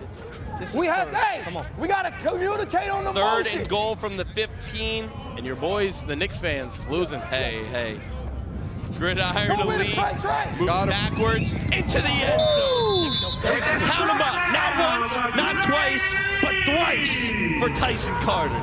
What a game for Tyson Carter right there. The go-to guy picked up the first down on the first set of downs that they had on the same drive. He's been electric today. Yeah, I love to see the guys with chips on their shoulders. They don't have the offers that FLEAUX does, but they feel like they deserve the same recognition. Remember, this is the team that narrowly missed the OT7 championship last year, and they're on the revenge tour right now. Now, the coach is Gridiron Elite, Michael Vinny Siciliano. I think I botched that there. It's my distant Big cousin. Knicks fans. Knicks are playing at 1. It's kind of a win-win. Either they go to the quarterfinals or they get home for the Knicks-Sixers game 4, you know? Yeah. or both Gridiron Elite and the Knicks get eliminated in the first round. Hey now. Man. You better watch your mouth. We don't want to see any fights in the booth. Oh, no. You know what? Mo Hassan's Miami Heat are also in some trouble. Oh, man, they are. They're in real trouble. We got the Celtics right where we want. You know what y'all have more than anything? What's that? Culture. Someone say culture? Goodness gracious. Big drive for FLEAUX right here. Only 59 seconds left, though. They can run this clock out. Yep, 2nd and 19. To keep the clock running, you have to complete it for a positive gain. He's got him. Up the seam with room to run and more. What a play. What a performance. FLEAUX inside the 10. What a play and what a performance here from FLEAUX. A lot of people weren't taking them as serious. I was saying Coastline Stars was the dark horse, not in that top 4. Right. I think Fleaux is showing right now they can play with anyone. We saw them have like a rough game yesterday. They're dialed in right now. And Bryce Underwood is the main reason why he's putting the ball on the money every time. Yeah, it looks like yesterday was just a tune-up, right? And then this is the real Fleaux team. That beautiful pass all but puts this game away. Anyone going to take Fleaux over SFE in the next round? Well, guys, we're going to see that right after this. That is the very next game coming up, so Team Fleaux will not be able to celebrate for too long. Yeah, don't go anywhere. It's about to get crazy. Right here and face off against the 1-seed SFE. Team Fleaux's doing backflips in the end zone, and they have punched their ticket to the quarterfinals. Face off against SFE, and you know what? I don't know if I want to see the #1 player in the country doing backflips. That's all. You got to work on that. You got to work on that form right there. Karen, who do you got in the next game? I'm taking SFE still. I know. As much as I just hyped him up, I'm still gonna go with my guy Tremel Jones, with Jamie French and them. I think it's just gonna be too much. We're gonna see a real test for this Fleaux defense, though. SFE versus Team Fleaux coming up next. We've had a great day of action so far. We're just getting started. Don't go anywhere. More OT7 from Orlando coming up next.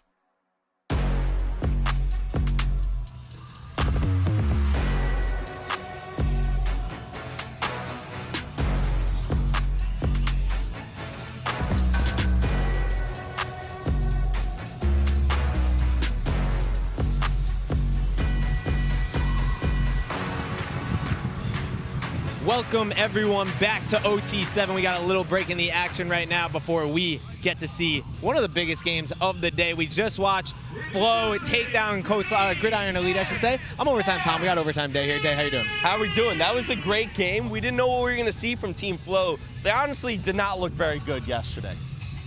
One day of working together, they came with a lot of improvement in chemistry. Right. Their wide receivers were catching everything. Good win by them to go to the quarterfinals. And we're watching some of the highlights here. Gridiron Elite, they did the best they could, but honestly, it was the receiver play from Fleaux that I think finally took a step up from yesterday. Yesterday, I thought the receivers struggled even early on today, but the receivers started making some plays. Absolutely. And when you have a QB like Bryce Underwood, the #1 player in the country, he is legit. He throws it where you want it. The receivers just have to do their part. In that opening game, they did their part. They look great. Also, Harlem Berry, he's a running back. Yep. He arguably looks like the best wide receiver on their team. I got multiple texts during that game like, whoa, Harlem Berry. So we're going to take a check right now on the bracket. We have the top 8 teams. There was no upsets in the morning so far. So we got 8 teams left. And you already mentioned it. I think the highlight here is #8 seeded Fleaux taking on SFE. Another great quarterback battle. We got an LSU commit, and then we got a Florida State commit. Who do you like on the bracket here? What games are you looking forward to? So we have Fleaux versus SFE coming up next. It's going to be tough to beat SFE because while I think on paper these teams have similar levels of skill and rankings, SFE has that chemistry. They've been playing together a lot more. I like SFE. And then that Team TOA LoPro game is going to be great too. Team TOA looked great in their opening round win. Didn't play the best team in their first matchup, but you know what? When you have a guy like Madden Iyamaleava, you can upset anyone at any time. And you're seeing Tremel Jones here right now, the Florida State commit, SFE quarterback, and one of the more experienced quarterbacks now, having 2 weeks under his belt at OT7. I think he might be the most consistent guy right now at the quarterback position. He had a sensational week 2. It looks like he picked up where he left off. I believe it was either 247 or On3 ranked him as the #1 player of week 2. Yep. And he has looked great. He's got so many receivers that can make things happen. We haven't even seen that much from Vernell Jones. He caught 7 of Tremel's 10 touchdowns in week 2. Yep. So they have so many options. They're tough for any defense. I don't feel great about the Fleaux defense facing off against those guys. But hey, Ryan Clark's defense, they can stand tall. Fleaux just put up 31 points. I think it's going to be one of those games where does anyone get a stop? I think it's going to, and do you call your money drive at the right time? I'm not counting Fleaux out. I think they got a chance here to pull off the massive upset. They definitely have the talent to. It's all about chemistry for them. This is only their second time playing together. This is an LSU all-star team. You know how all-star teams are. It's hard to gain chemistry quickly, but 24 hours later, they look like a different team. They can get it done, but will they? And we did watch SFE yesterday pull off the massive, I mean, it's kind of an upset. They ended the 28-game winning streak of LoPro. I don't know how I felt about their celebration. They acted like they won the Super Bowl. You know what? In the championship in week 2, in season 2, they got crushed. Yep. So the fact that they won this year, that's a big dub for them. Who you got a favorite player on SFE? Favorite player on SFE? I go Jamie French. Jamie French, but I kind of like Caden Dixon-Wyatt. Yeah. Because you have a lot of these great wide receivers who just had big junior years, and all of a sudden you have this sophomore who isn't quite on the same level with rankings yet. Caden Dixon-Wyatt, big weekend so far. And we're about to get it going. SFE, the #1 seed, starts off their bracket play against #8 seeded Fleaux from Overtime Day, Overtime Tom. Let's get it going, fellas.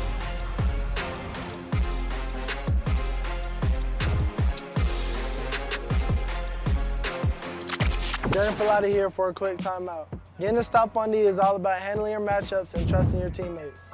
If there's one weak link, whole team suffers. So remember, vapes can contain toxic chemicals that can damage your lungs and the team. That's why there's no vaping team. Stay tuned for more OT7. I feel like I would have dominated if I played 7-on-7. If you're out there for a full game, how many touchdowns you catching? 3 easily.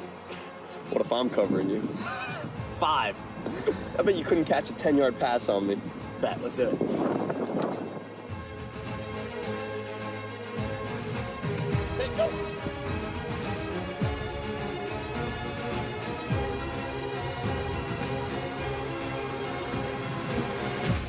Woo! Snickers, the official chocolate of OT7. Rookie mistake day.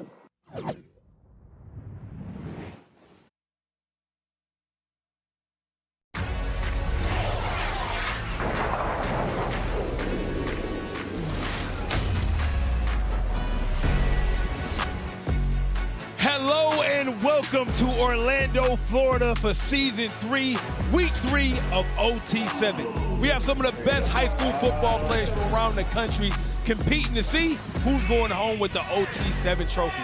We got an amazing game with FLEAUX and SFE headed right your way, and I'm super excited to bring y'all this game. It is your boy, Snapper Jones, and I'm with my guys, Mo Hassan and the man with the hands, Bunchy. What's your word, fellas? Snipe, what's up, brother? We're in the best state in the world, watching the greatest athletes in the universe, so what more could I want? Hey, man. Bunch, how you living? I'm doing great, man. You know, I don't think it's the best state, but I think I'm doing great. I'm doing great. Hey, listen, FLEAUX, one of the best teams here, has one of the craziest rosters here. Bunchy, what can you tell me about this team? They have #1 in the nation, quarterback Bryce Underwood. In the nation? In the nation. And also they have 4 LSU commits on this team, man. They look great today. They just beat Gridiron Elite, so hopefully they can get the job done against SFE. Absolutely. I mean, this team is stacked. They got #1 quarterback, Bryce Underwood, but on the other end, we got an amazing quarterback and even more players on SFE. Mo, tell me about this SFE team. Yeah, Tramel Jones is the leader at quarterback, probably the single most consistent quarterback I've seen in 7-on-7 outside of Mike Jr. for LoPro. This is an Elite 11 guy. He's committed to Florida State, and he's got some crazy targets out there, all 4 and 5 stars, led by guys like Jamie French, who's #3 in the country. Vernell Brown is the leader of the team, one of the most athletic guys you'll see in all of high school football. This matchup is going to be absolutely nuts. Hey, man, SFE went perfect in pool play yesterday, a perfect 3-0, and if we're being honest, they beat LoPro, okay? So this team did the impossible, and I gotta mention, right, even though LoPro is like the team with low-profile guys, they only got 1 guy with stars, and they got 3 stars.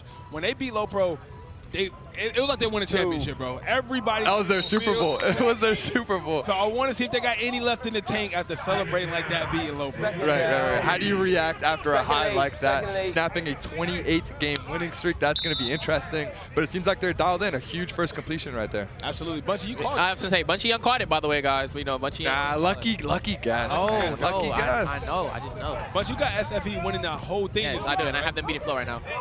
Touchdown. Oh, my goodness. What a touchdown. Touchdown. That's how crazy this SFE offense is. 2 plays, so like, okay, you get situated right there with the small completion, and then you take shots. This team, the offensive coordinator is Tommy Schuler. He's one of the greatest college football wide receivers of all time. He's known for dialing up shots, and they have huge wide receivers on the perimeter. That's what they do. That's what they're known for, and they're loud, and they'll let you know about it too. That was Jamie French with the reception, a 5-star receiver with offers from Tennessee, FSU, Miami, and Ohio State out of Jacksonville, Florida. I thought he was going to be out. I thought the ball was overthrown. He kind of just caught it with ease right there. Yeah, his late hands, right, Bunchy? Yeah, it's just right there in the end. Sure. It looked like an overthrown ball, like you said, Snipe, but hey, he came down with it. Now we get a chance to see the #1 quarterback in the nation, Bryce Underwood, come out here with this Fleaux team to see if they can retaliate and put Second and 7. Yeah, I mean, we saw a completely different Bryce Underwood than we did yesterday in pool play, right? And so they have an all-star team out there in Louisiana. Essentially what Ryan Clark, the head coach, did, he took the 4 best teams in the entire state of Louisiana, put them all on one all-star team, and these guys didn't know each other, right? So they had a lot of issues yesterday. Now they've had a full 24 hours to play with each other. Bryce understands where his receivers are going to be, and he's been dialed all day long so far. Absolutely. I talked to Bunchy about that. I'm like, hey, man, they had a whole day. They got to hang at the hotel, talk a little bit, watch some movies, crack some jokes, get to know each other a little bit more, go over the playbook, and now I'm expecting them to play a lot better. For sure, for sure. I think they can, if they get through SFE, I feel like they can make it like a long run. I don't know if they're going to do SFE, though. Third down. I got them going on the way. If they get past SFE, nothing to stop them. This is the hardest team to beat. For sure. Other than LoPro, these are the 2 teams that's almost impossible to beat. So if they win here, they kind of putting themselves on right now. They went 1-2 yesterday in pool play, so this would be a big win for them. But that's the thing. On paper, they're right there with SFE, right? All the 4 and 5 stars. It seems like the entire team is committed to LSU. It's hard to find a guy that's either not committed to LSU or probably not going to LSU with an LSU offer. Absolutely. Even the guys that's not committed to LSU, they have an offer. Right. And they're probably going to go there. After this weekend, hanging around with the guys, they will be signing. Especially because they want to play with Bryce Underwood, right? Man, who doesn't want to play with that guy? #1 in the nation. How about Harlem Berry, too, the running back early on? Is he a running back or a receiver? Yeah, I don't know. He looked like a real slot out there, man. 4th and 7. Got to convert here. And they get it. That is a first down. Great pass right there.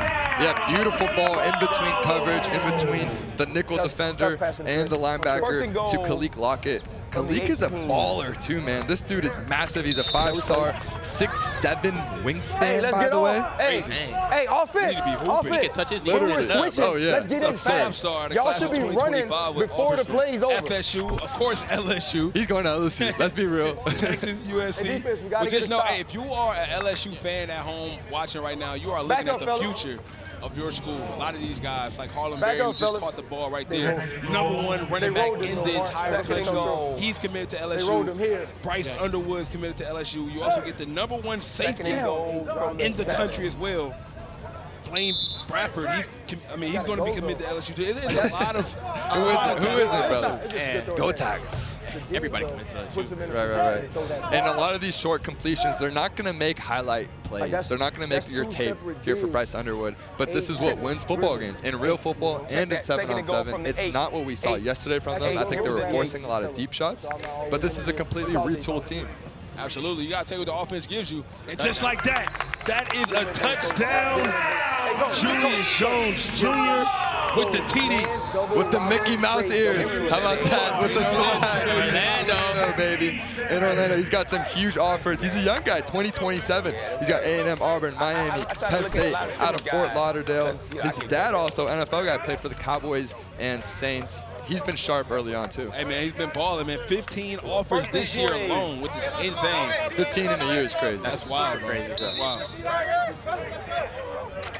So now I'm saying, if you're SFE right now, what's your game plan right now? Take what they give you, man. It's a top ball game. No need to rush. No need to take no deep shots. And Tramel Jones, he's one of those guys that he don't make a lot of bad mistakes. I haven't seen him force a lot of balls. I have not.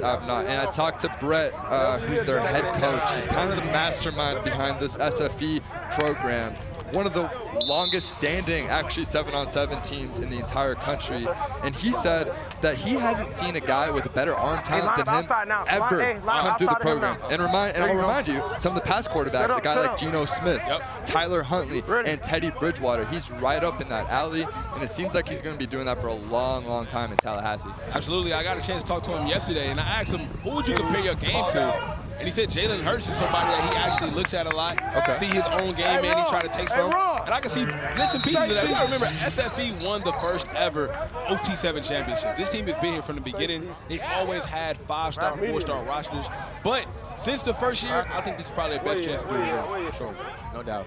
This just seems like it's the most complete Let's team, go, Jabari, right? And so go. in 7-on-7, sometimes we see teams that are very well coached with less talent, like LoPro, and they've had obviously tons of success. You see teams with enormous amount of talent, like Fast Houston, all the 5 stars, but not as well managed and not as well coached. But we rarely see the combination of the two, and that to me is SFE. I love what Ron Harge is doing right there as the offensive coordinator. He, by the way, he's taken a lot of similar concepts from Chip Kelly at Ohio State, so he spent a lot of time with him. Is this because you play for SFE, bro? Is this one? I think he loves SFE. I think he's a Florida guy. Florida guy. Florida guy. He's kind of biased right now, man. I don't really know. Hey, this was your prediction to win. I'm going to say, this is my prediction to win the whole thing, so he's not really biased. But I have a question for you. Do you think that coaching beats talent? If you feel like coaching beats talent? When all things are equal, I will take chemistry and coaching over talent every day of the week. That's solid right there. That's Vernell Brown III with the catch, the 4-star receiver with offers from Florida, FSU, Miami, and Ohio State. A lot of Ohio State guys in the building, man. Hopefully they decide to go there. And that is a touchdown. Tramel Jones is in his bag right now, bro. Yeah, beautiful concept. They basically just go slant on the outside and a little flat on the inside. Puts that nickel linebacker guy in a bind. He has to make a decision. Who am I going to cover? They can't be right. You literally can't be right. And so as long as that outside receiver gets separation, Tramel Jones is able to diagnose it and puts it right on the money. Absolutely. Let's check out the bracket, man. As you see, we got Fleaux and SFE. They're playing right now. They'll be playing the winner 1 versus 8. We got Team TOA LoPro. We also got Coastline Stars and Raw, and after that, Defcon1 and Hustle Inc. So we got a lot of good games coming y'all way. Don't go anywhere. I'm excited to see who's going to win this one, man. Hey, that was Jabari Brady with the touchdown. He's another 5-star receiver. They got a lot of 5-stars out here. He got offers from Tennessee, Alabama, Auburn. 10 touchdowns last fall. He's the #1 player in Florida in 2026. Oh, goodness! No, short, first and goal. What a play! Zay Martin, the 3-star receiver from Baton Rouge, Louisiana. Great ball by Bryce Underwood, gives him a chance, doesn't overthrow it. Look, it's an unbelievable route. All you got to do is just give him a chance, makes a great play on it. You're down on the 1. These guys are firing, man. This offense is very, I think they've scored almost every time they've touched the ball. Hey, they're looking good, man. I feel like right now they kind of hit that peak that you was talking about earlier, right? I feel like everything is gelling. They're looking well. It'll be a shame to see them go out right now because I feel like we still haven't seen them play their best ball. They look like they well, hey, don't count them out. They might win today. They might win. If they win, man, would that be a big statement game? Massive. They're for sure getting chemistry now, too. So let me ask you this, right? SFE, one of the truest, oldest 7-on-7 teams, and always been a powerhouse here at OT7. If Fleaux beats them and just so happens to win a championship, are they taking over? Is Fleaux putting themselves on the map to be the next team to be reckoned with? Over the LoPros. They got the better roster. That don't mean nothing, though. And if they win the games with the roster, what that mean, though? Does not mean nothing, though. Okay, talk to me, Does not mean. I feel like, honestly, LoPro can compete with LoPro with their full roster can compete with this team. And we see time and time again, coaching, like Mo said, coaching outbeats talent. Fleaux has good coaching, don't get me wrong, but I feel like LoPro as a defending champion will be better than him. SFE's wide open touchdown. Easy money. Zay Martin with not only the 50-yard bomb, but he also got the easy touchdown right there. And that's the thing, Bunchy, they have the coaching too. Yeah, they do have the coaching, so it's more of a chemistry thing. Yeah. And I didn't expect it to click this quickly. Yeah. 24 hours is an insane period of They never practiced with each other, huh? Ever. Yes. Not one time. Yesterday was their first time. Yeah. And they looking good. I mean, now they're going toe-to-toe with one of the best teams here at OT7. And now Tramel Jones has a chance to respond. I feel like whoever has the ball last might win it. That's what it's looking like. Yeah, it's gearing towards that. Let's see what SFE decides to do. Game is all tied 14-14. Takes a shot deep. He has a man on it. And he's holding him. He's holding him. He's holding him. Definitely. That's one of those snap where you get beat and you take the penalty, right? That's just a smart play right there. We saw a lot of tugging. It's hard to run with these South Florida receivers, man. It seems like everywhere you look, even on the bench, 4 and 5 stars, right? And so these guys, a lot of them have big egos. They're the biggest guy in their area on their team, have all these offers, and it seems like they kind of have to, you know, rotate. And it's a different kind of setting for these big prospects. And it's getting real chippy out here too. You see the last play when they started talking. I like it. I like this game. I really like this game. This matchup is great. That was Shamar Condi. They got the PI. He also has looks from LSU, of course, Miami. Maryland, FIU, he's from Hollywood, Florida. He said, nah, not today. Not today, not on me, not on my watch. Looks down, has a man wide open across the middle. Oh, he didn't tag him. He didn't tag him. That was, hey, what a move. Vernell Brown. And Vernell Brown was Tramel Jones' biggest target in that first tournament. This dude had about, what, 7 out of his 10 touchdowns, something insane like that.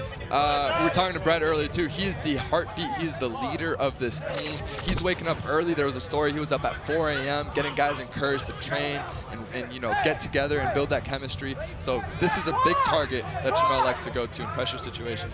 Vernell is not new to this, man. 16 touchdowns last fall. He's the number 10 receiver in his class. And check this out. His dad is Anthony Rich's manager. Oh, wow. And there he goes again. Touchdown. Vernell Brown III. That's him. That's the guy they count on down here in this red zone. I mean, he's from Orlando, so he's playing in his backyard right now. He's just having fun. From Orlando, Florida, 5'11", 170. In the words of Chris Brown, give me that. Is there something to that, Bunchy, if you're playing in your home city? Is there a little you feel more comfortable? Maybe you have your parents or family there? I feel like it is. I feel like it is when you're playing in your home city. I feel like it's like Snipe said, hometown cooking, you know? I feel like when you're playing in your home city is way better. Do you feel the same? I actually like away games better. I like away games. You like playing with your back on the wall, okay. I like that. Okay. See, you don't want to talk to Mo. Like to get fired up. You like to talk a little trash. You want to go back and forth with the crowd. Makes Mo play better. I like to play at the home. I like to play at the house, you know? All right, man. Hey, 21-14, SFE with the lead. We get to see Fleaux come back out to see if they can challenge. Ooh, good. Is that in? Wow. Oh my goodness, what a pass. Mo, talk to me about that read right there. That ability to get the ball there, like, if that didn't have the velocity it did, that's intercepted. 9 times out of 10, almost any other quarterback in high school football, that ball is picked off, and he gets away with it just because he's able to drive it there on the sideline, and he got one in. Arlen Berry. Great concentration. And that's your running back making that catch. That's your running back. Oh my God, hey, Christian McCaffrey all over again, man. Hey, I'm telling you, he can go for about 40 touchdowns rushing, 7 receiving touchdowns too. 2. Underwood under the snap. Got a man in his car. I think that was 5 seconds. My goodness, Julius Jones Jr. with the catch. Julius Jones has been balling, and that's enough. So we talked a lot about how Bryce has transitioned from yesterday to today. He looks like a different player. How about this receiving core too? Because they were dropping a lot of balls in pool play. They've made some really tough grabs so far. I think a lot of that had to do with, I don't think he's putting enough. Yesterday he was putting a lot of spin on that. Yesterday. A lot of zip, and I see today he's taking a little bit off. These are a lot more catchable ball. A lot of them were like pop-ups because it was kind of coming too quick. I think that was probably a conversation last night. I think he's adjusted to put some more touch on the ball. Absolutely. Also the chemistry, remember, yesterday, if you see, Bryce was like talking to receivers, like getting on him about like how he wants his routes. And like you said, it's like they made their chemistry adjustment for sure. For sure. Let's see what they decide to do down here in the red zone. Got a man in. Oh my gosh. Almost. I like that. You take a shot. It's first down there in the low red zone. You have a lot of opportunities to take shots. I'm not mad at it at all. I like that play. Let's get our weapons out on some fades. Pass with take risks. Yeah. 3-star Adrian Walker. Guess what? He has North. I just want to put that out there. Where do you think he's going, son? Hey, you know, it's between Indiana and LSU. I think I'm gonna let you choose. I think the whole team should just commit to LSU. Just do it. That would be pretty. That'd be at OT7, like we're all committed to LSU. Once they win the championship too. Yeah, why not? Go on OT7 Instagram Live and everybody just commit at one LSU. time. Yeah. 2. Oh! Not able to connect there. We got a 3rd down situation. 3rd and goal. You got to score here, right? I mean, because if you don't, you haven't been able to stop SFE the entire game. Yeah, this feels like one of those games where every time you touch the ball, you have to score, just because you've got Tramel Jones on the other side, and that seems like that's what they're going to do as well. So it looked like the ball was tipped, and that's the reason why I didn't get to its intended receiver. You got 2 more opportunities to see if you can put some points on the board. What you think, Bunchy? They score here? I think SFE's draft. Actually, nah, they gonna score. They gonna score. They gonna score. They gonna score. There's no way they don't score. With the way the time's running, if they score, do we give them extra? 2. Oh, he had a man. He had Zay Martin. We got a penalty too. I wonder what they decided to call. Was it a PI? Flag down on the field right now. Could allow them to replay it down, which should give them 2 more opportunities to score. So after the play, yeah. So 4th down, we're gonna go half the distance from the 5 to the 2.5. So they're moving it up to the 2.5. Yeah, they're, like I said, half the distance to the goal. Still 4th down. Okay. 2.5. We got some unsportsmanlike conduct on the play. Wow. So they'll move up from the 5 to the 2.5. Mo, what's your thought process? What type of route you want to run here with no field? Yeah, look, I would like to get him moving right there to the right. A little flat, anything mesh-oriented, set some picks. Oh, touchdown! Zay Martin, and we also get another flag on the play. Because Zay Martin has been finding his way in that end zone all day. For sure. He's been playing real good. He's been playing real good. He's only a 3-star too. They got heck of 5-star talent on this team, and he showed up for him big time. I think there's something about wide receivers from Louisiana for some reason. At the wide receiver position, that might be a top 2 or 3 state from guys coming out of that state. Think so? Yeah. I think so. I think so recently. Here we go. And guys, don't forget the semifinal and the championship will be on NFL Network today at 4 o'clock. You don't want to miss it. Some of the best high school players from around the nation competing head-to-head to see who is going to win the OT7 Divisional Championship. Tramel Jones got Vernell Brown once again across the middle. Hey, we've said his name at least 20 times. We have Fleaux, for some reason, continues to play man coverage against these elite weapons from SFE. I wonder if Ryan Clark is going to switch it up at some point and mix the zone coverage looks, because that's not something I would do. I would not man press against what the SFE receivers are capable of doing. Not at all. I don't know why they're playing man against all these 4 and 5 stars. That's not smart. Because they believe they got 4 and 5 stars. I don't know. Maybe they haven't lived up to it, man. Hey, this is what happened when fire meets fire, man. You got to make some adjustments. I see what they decided to do. Tramel Jones hasn't made a mistake all weekend. And he just looks so comfortable right now. He does not get rattled. We've seen him down. We've seen him up. He doesn't make mistakes. Got his man, Jamie French, going across the middle. 2nd down. They have so many weapons. We didn't even bring up Jamie. Jamie French, 5-star. I mean, this guy's 6'1", 185. Number 3 receiver in the class of 2025. I mean, they're stacked at the receiver position. Yeah, Aiden Dixon-White, we haven't even mentioned his name. He's a 4-star. Jabari Brady, a 5-star. Nothing but 4 and 5 stars for Tramel. So he has a lot of options right now. They have everybody, bro. They're like the Avengers, bro. The Avengers of 7-on-7 for sure. wide receivers. 1 minute warning. 1 minute warning. 1 minute warning. And Jamie on that last catch is actually crystal ball prediction, according to 24/7 Sports, to Ohio State. Hey, man, I would love some Jamie French at Ohio State. Jamie! Commit, baby. Which, hey, a lot of people are saying that's wide receiver U. That's debatable. Debatable. Not debatable. LSU up there too. Chat, let us know what the wide receiver U school is. People are saying it's Ohio State. I already know, baby. Got his man right there. Caden Dixon Wyatt. First time saying his name today. 4-star receiver with looks from O State as well. Alabama, Arizona. You might know him, Budgie. He's from that California area. Cali boy. Cali, sir. That's your guy? That is my guy. He's on Cali. Play at Modern Day High School. He caught that game-winning touchdown yesterday on Coastline Stars at the buzzer. Line up. 30 seconds right here. The game is on the line. Line up. Ready. You got about 2-3. Oh, it's 3rd down. And that is a touchdown. Oh my God. So now Fleaux is in a position with 22 seconds left, and the clock does stop if they get out of bounds or an incomplete pass. Mo, what do you do here? Do you take a shot deep right out the gate? You try to eat up some clock, get out of bounds, try to use it to your advantage? Well, first of all, you try to calculate how many plays you can get, right? And that depends a lot if you get out of bounds, if you're in bounds. I'd say all things considered, you can squeeze out 3 or 4 plays, right? And so depending on what their coverage is, let's get out of bounds, let's get a chunk. Let's get 10, 15, and then we can start taking some shots down later in the They decided to go for the money drive, which will give them the win if they was to score a touchdown. Let's see what Bryce Underwood decides to do. He has a man. Oh! He dropped the money. He dropped the money. Oh, a little bit high, but you gotta come down with that. We called his name all day. Julius Jones Jr. wasn't able to come down with that one. Man, that would have changed the game. It really would. They'd be within the 10-yard line. That changes everything. He'd been balling all game. Let's see if he makes up for it. Hey, 16 seconds is still a lot of time, Bunchy. What you thinking? I don't. That kind of hurt them right there. But I think if they can get a big chunk right here, they can maybe win. They just gotta get down and roll. Be smart. There we go. Right back to him. Oh, there we go. There we go. That is in, and he gets out of bounds. He made up Way for to it. make it up. He made up for it. That throw was insane because I thought it was going to get picked off. I was about ready to call the interception, and he squeezed it in there in the last second.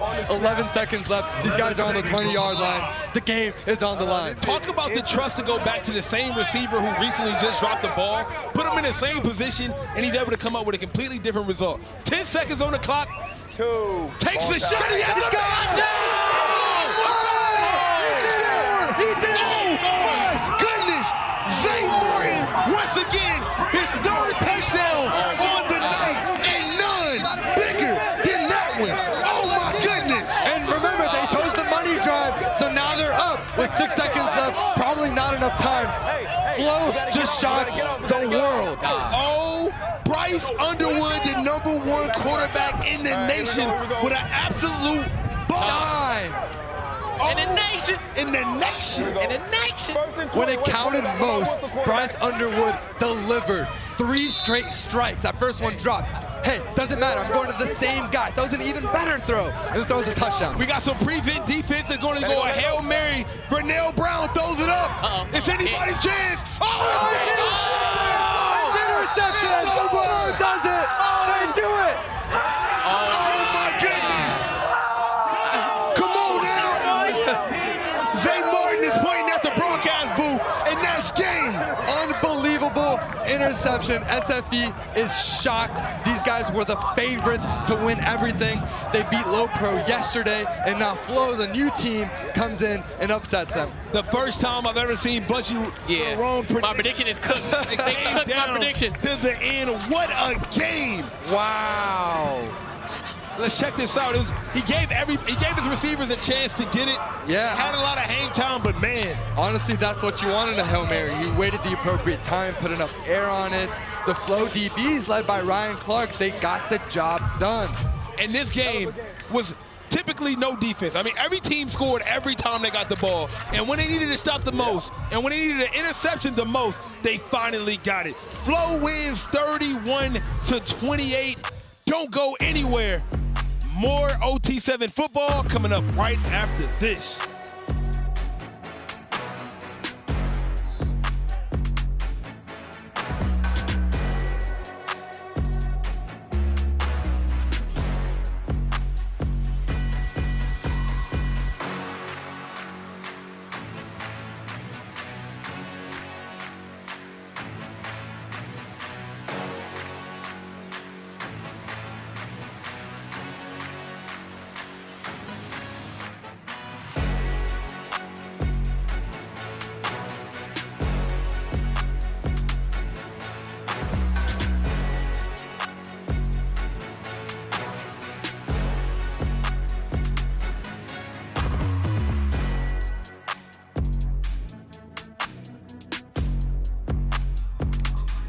Welcome back, and oh my goodness, what did we just see? Flo is here to play, takes out the #1 seed, SFE. I'm joined here with Dave. What's going on? Unbelievable last minute to that game. SFE scores with 22 seconds left, and you and I were saying, hey, maybe Flo should have let them score a little bit faster. Dude. Get some more time on the clock. We have a drop to start off the drive. They get a big completion on the sideline, and then all of a sudden, final gasp, final play, they get the touchdown. Zay Martin on the money drive gives them the 3-point lead in the game-winning touchdown, 31-28 the final. We're taking a look at some of these highlights right here. I thought maybe the game was over whenever they missed Julius Jones on the sideline, but it did not matter. Zay Martin going off today. Bryce Underwood making things happen. He's on fire right now. He's the hottest quarterback out here on the field. Bryce Underwood's looked unbelievable, and that felt like a game that would come down to whoever had the ball last. Let me ask you a question. Do you think SFE should have used their money drive on their last possession, knowing that, hey, if Fleaux gets the ball back, they're obviously going to use their money drive? The thing is, with a tie ball game, you can't do that. With a tie ball game, you can't. It's smart coaching. And the thing is, for Fleaux, they got the ball back with a perfect amount of time. Yep. Dude, 7 minutes left. They ended up using their money drive just like I thought they should have. Dude, Bryce Underwood's on one. I completely agree with you. We did see the Trillion boys go with that method at the end of their game in week 2. It worked out for them. And look at his interception on the last play of the game. Fleaux with athletes. He jumped 17 feet in the air right there. I have no clue how high he was, brother. Then Ryan Clark just yeeted himself into the foam pit. The real question is now Fleaux the favorite to win this whole thing? Because who's to say they can't? They just went out there, they showed a really, really good performance first off against Gridiron Elite, and then they go out there and they beat the #1 seed SFE. You know LoPro has to be smiling watching that game because LoPro had the tough loss to SFE in full play. I think, are they the favorite? Is Fleaux the favorite? I wouldn't say the favorite. Can they win this thing? They just beat SFE. 100% they can That's win your this answer thing. right We're there. going to take a look at the bracket real quick, show you guys what we got up next. Next is the Defcon versus Hustle Inc. Hustle Inc. going 3-0 in pool play, got the #2 seed, facing off against Defcon, who knocked out 24K earlier on today. The winner of that is going to be facing off with, actually, I'm sorry. Oh, yeah, the winner of that is going to be facing off with the Coastline Stars and Raw matchup that we have coming on a little later. But this will be the second team to punch their ticket to the semifinals. Dude, Hustle Inc., I think they're extremely underrated. Everyone's been sleeping on them.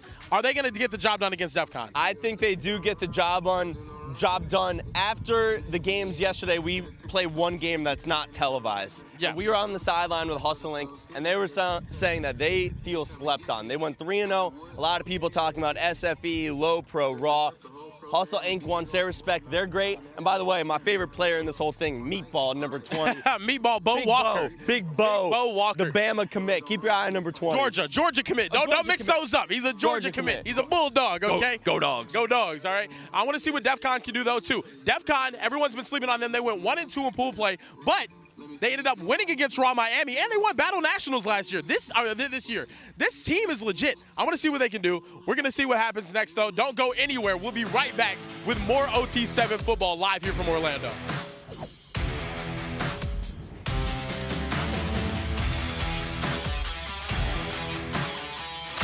Darren Pilati here for a quick timeout. Getting a stop on D is all about handling your matchups and trusting your teammates. If there's one weak link, whole team suffers. So remember, vapes can contain toxic chemicals that can damage your lungs and the team. That's why there's no vaping team. Stay tuned for more OT7. This game has been unbelievable. One of the best OT7 games we've ever seen. Yeah, both teams have been good. Yo, you good? You eat today? Not since breakfast, man. That's a rookie mistake, man. You need a snack.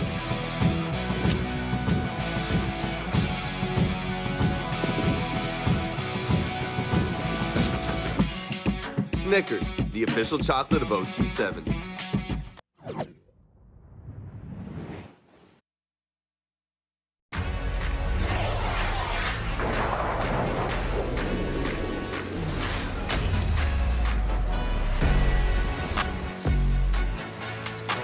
Hello and welcome to Orlando, Florida for Season 3, Week 3 of OT7. We have some of the best high school football players from around the country going head-to-head competing for OT7 championship.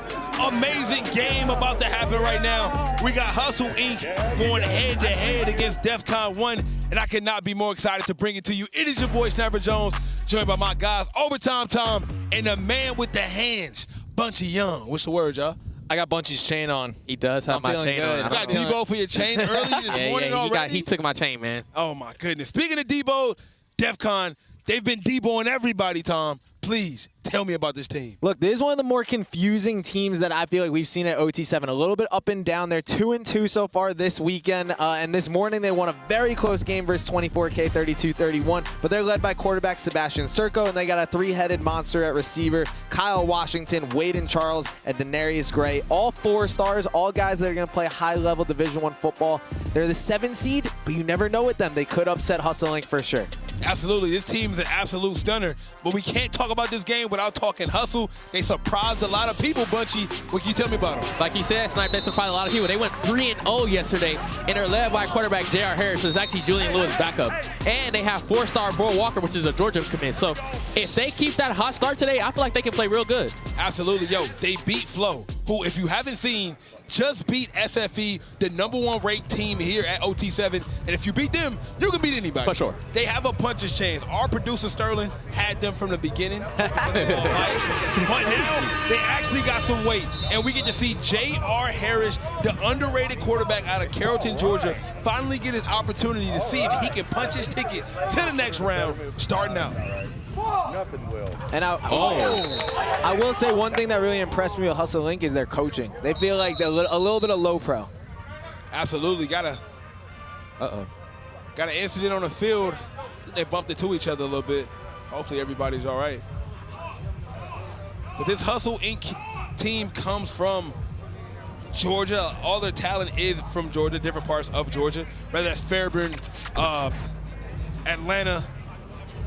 See just 2 guys bumping to each other here on this play. Yeah, it's just 2 guys going super hard, and I think they just hit heads, honestly. They hit everything. Yeah, I think they just got mixed up. J.R. Harris is the quarterback for this Hustle Inc. team. You said it, he played backup, but this dude is showing that he belongs, bro. Sure. He's really, really strong. And also, Bo Walker, number 20, he's playing receiver, but he's more of a running back. He's committed to Georgia. Bro, I haven't seen an OT7 player that big. And yesterday, he mossed 2 guys, so he's athletic, he's big. He's really the guy I look for on Hustle Inc. to see if to make big plays. And Bunchy, if you collided with number 20, Bo Walker, he would destroy you. I think he would, honestly. Yeah, for sure. No doubt. That's a big guy. That was Jalen Jones, who was down on the field. He was able to walk off on his own. Good to know he's all right. Game back going. J.R. Harris behind the snap. Looks, got a man. Hey, man, this kid J.R. Harris, man, real deal, all right? 5'9", 165. Not too big of a guy out of the class of 2027. But like I said, he's shown that he has the skill. 3-0 in pool play is not easy. As we mentioned, Tom, these are some of the best high school football players from around the country. So for them to be able to come in under the radar, get some big W's, I know it got a lot of confidence coming into this game. And we've talked a lot about quarterbacks all weekend, right? We have the #1 quarterback in the country here, Bryce Underwood. We got Ohio State quarterback, all these other things. But JR, just a freshman and competing with everyone, went undefeated yesterday, beat Bryce Underwood in a head-to-head game. So you got to like what you see from him. He looks very calm and mature for just a freshman in high school. He also had 400 yards and 10 touchdowns yesterday, so I feel like he played pretty solid. He's not bad. Absolutely. One thing I like about his game, he doesn't force anything. You might not see him take a lot of deep balls. It might not be Tom's version of football. He likes a lot of Hail Marys, but the under routes, the quick check downs, he's going to take all of those. He doesn't really force too many passes. He just takes what the defense gives him. So do you think he's a game manager? In the words of Cam Newton, he's a game manager. Okay. Sure. Game manager for sure. And I like their jerseys. I was going to ask you guys which jerseys you like more. Let's ask the chat as well. Everyone in the chat, welcome, of course. Which jerseys you like more, the orange with Hustle Inc. or Defcon's little blue and green combo? I like Defcon. I'm gonna go Hustle, bro. Orange is my favorite color. I like that. Really? Yeah. I didn't know that. Red is mine, but I still like the blue and the green. It goes better. Bunchy just be hating, man. Bunchy is a known hater. Me and Snipe have, the hater duo. I feel like I always hate on Snipe. It's okay, though. It's okay. That's my guy. Now, the Defcon jerseys are kind of cool, though. They both kind of got like that fading gradient layer to both. So it's but the green cleats, they're hard. Do you see the green cleats right there? Yeah. Something about those, I like the mismatched cleats that they have. Those Adidas cleats are fire. Those are mismatched too. They like the lime, lemon. Nah, they're the same. Nah, no, they're not. They're the same. J.R. Harris behind the snap. Ball. Get upfield. Good ball. Like I said, hey, he doesn't take any chances. He takes the easy one every time. Sure. We are gonna have a 4th and goal here from about the 7. And Hustle Inc., you better punch this one in or else you might be on upset alert. That was Damian Henderson with the catch, the receiver out of the class of 2026 from Fairburn, Georgia. Oh, yo, you know what I forgot? Bunchy, didn't you pick SFE to win the whole thing? I did. We just Snipe just got on me about that. He got me on me about that, you know. The Bunchy curse. Yeah. The Bunchy curse is real. But yesterday I was right about Flo. They did disappoint me yesterday, but now they picked it up. I guess, you know, the chemistry thing. Man, I'm still sad. Oh, he has a man, and that is a touchdown, Samuel Turner. The senior out of the class of 2025. Guy looks from Georgia, Akron, Connecticut, out of Decatur, Georgia. 6'2", 185 is a big kid, man. Can't miss him. Bunchy, you going across the middle like that? Is that kind of stressful? Yes, for sure. For sure. You always got to protect yourself going across the middle, especially with the big old linebackers they got out there, for sure. No doubt. Like, yeah. For sure got to protect yourself. Defcon get their first chance to come out here. Sebastian behind the snap. Got a man. Easy reception. Tom, you think you could take a hit from Bo Walker? No, bro. Bo Walker is serious. Like, there's been a few guys this weekend where I'm like, damn, they're a lot bigger than I thought. Bo Walker's one. Bryce Underwood is another, and Tavion St. Clair. Tavion St. Clair's #1 for me. All three of them, I was like, oh, like you're grown up. Tavion St. Clair looked like he's in the NFL right now. Like, yeah, for sure. It's crazy. For sure. Sebastian Serco, this kid is the truth. 3-star quarterback, wound up moving from the Nebraska area out here to Orlando, the Florida area, to get some better competition, right? He was pretty much beating everybody back home. So you know what? Let me step it up a little bit. Offers from Penn State, Boston College, Miami, 6'1", 185. And he was talking a lot yesterday. Like a lot of the quarterbacks are pretty chill. He seems more like the fiery type. Like when they're hot, he's hot. And when they're down, that he's a little frustrated as well. So I kind of like my quarterback to have some emotion. So I actually like it. Yeah, I feel like that's good in a leader, you know, to get your guys fired up. You know, when they down and out, you always can, you know, pick your guys up. That's actually a great trait in a quarterback. But when it's too much, that's when it's bad. When it gets too much, when you get too hyped. So, you know. Definitely confident, man. He goes. He named himself the Chosen One. I was gonna say he is the. I didn't want to bring it up. You know, you nicknamed yourself the Chosen One. You better win on Championship Sunday. Let's see if he can get a fourth down. Let's see if they chosen for him to get this. And he does. And he drops the church's money. Oh, man. Ball wasn't able to come down with that one, a 4-star. It's a good ball. Right.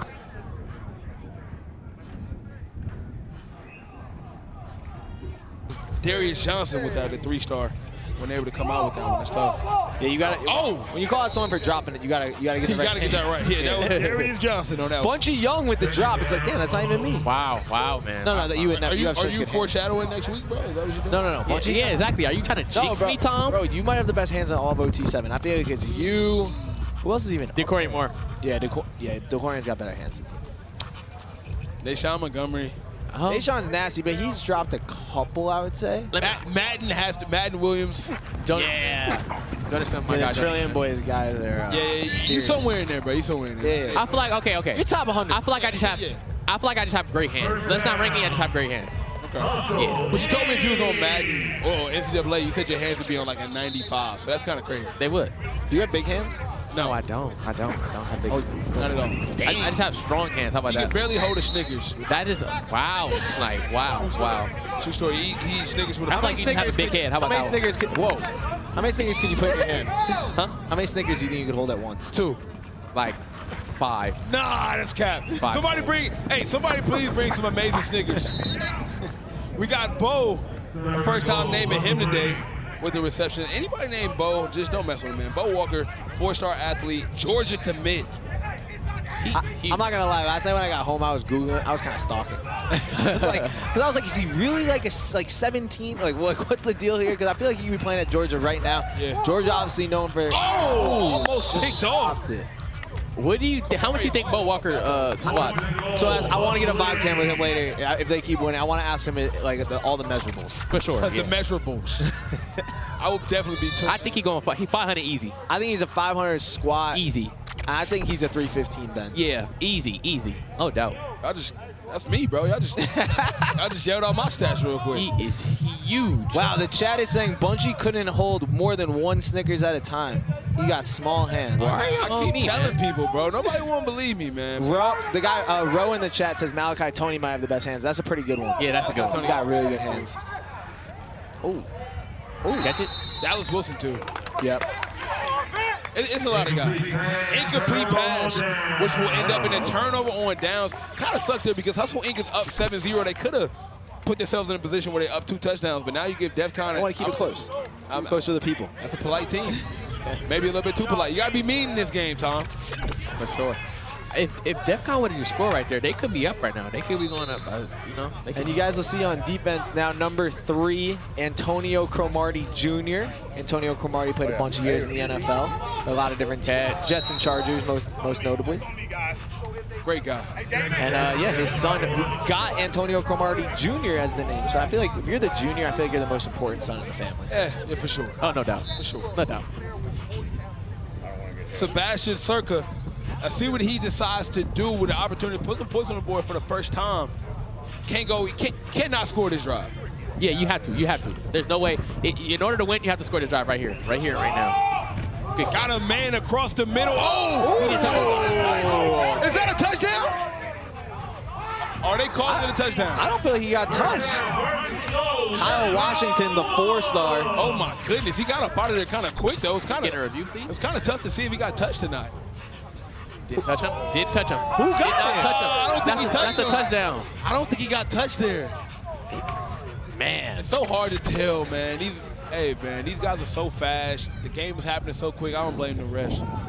Yeah, you know, it is two-hand touch. If this was real football, it would be way easier. Oh, PI. There it goes. PI on the play. Pass was intended for Denarius Gray. Auburn commit. If you're Hustle Inc., man, are you just happy to be here, Tom? Because it's like nobody expected you to even get this far. Well, look, here's the thing with Hustle Inc. We have never seen them before, but they are in the On3 top 10 power rankings that were made before the season. They're actually ranked number 9 ahead of Team Toa and Madden Yamaliava. So I was excited to see them. I didn't really see the names on paper, all that different stuff, but On3 knew something I didn't know because they're 3-0 and they're looking solid. They are, and they went 3-0. So no one more than Tom is in all. Okay, trust me. That's very common. Very common here. Tom knows it all. Tom the guru, man. Tom knows everything about everything overtime. Easy guy. I don't know. I feel, you know, I'm replacing Mo Hassan in here. Yeah. The quarterback guru, but not that hard to replace him, you know. Oh, wow. So you're confident, Tom. Second and goal. Mo did mention yesterday how Sebastian flips the ball every time in his hands, which I thought was very interesting. Oh. It takes a quarterback to recognize something. Yeah.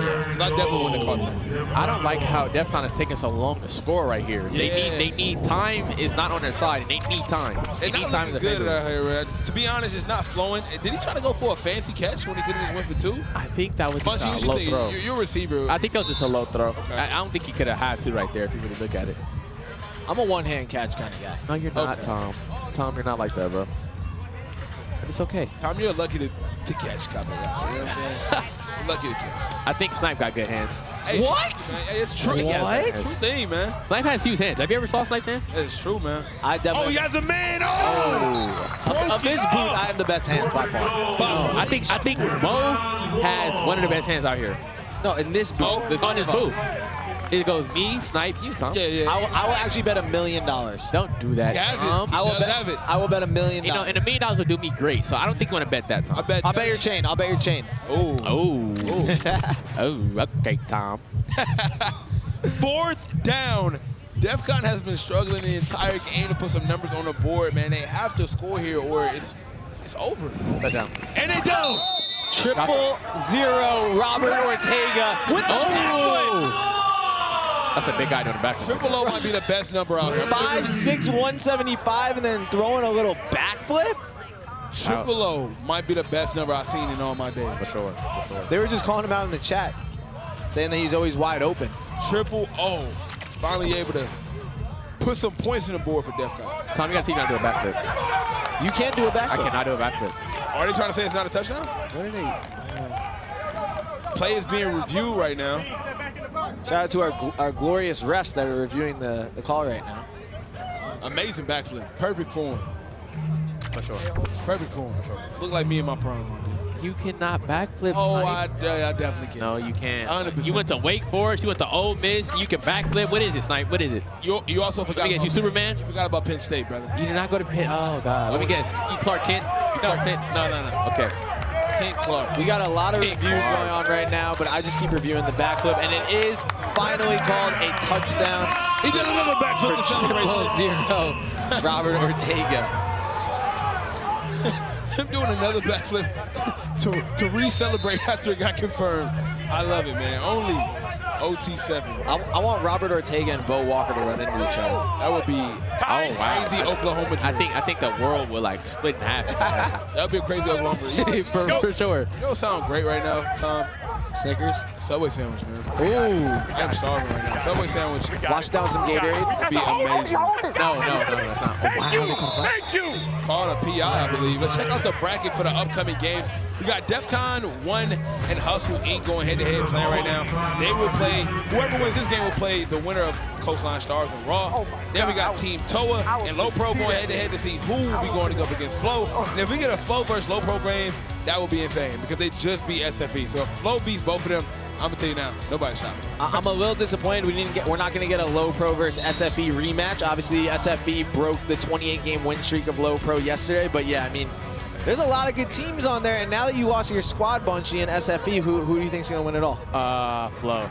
Actually, sadly, I'm gonna go LoPro. Sadly go LoPro. I think we're matching up for a Raw LoPro final. LoPro hasn't saw FLEAUX yet, huh? No. Okay, so I'm gonna go LoPro, sadly. I'm going my Anything can happen here at the OT7, man. There's no telling. I tell you my dark horse though. Do not count out Coastline Stars. Yeah. Okay. I didn't love how they looked this morning when they played Fast Houston. I thought Deuce was wasn't on top of his game like he normally is, but if Deuce or Madden Yamaliava can get going, I mean both those quarterbacks have a chance to really turn it on. You're absolutely right. Coastline looked way better yesterday than they did today, but still, I respect them and I think they're a really good team. That is a crazy catch by Samuel Turner. Wow. So you think if Hustle Inc. wins right here, do you think they have a chance of winning it all? Not at all. They would have to face Raw, and then when they get to the championship, maybe LoPro. Raw did this. They won last week, but they've been disappointing me lately. I'm not even gonna lie. They take a lot of small routes, man. I love it. They chew a lot of clock. Yeah, Mo talked a lot about head coach for Hustle Inc., Tony Ballard.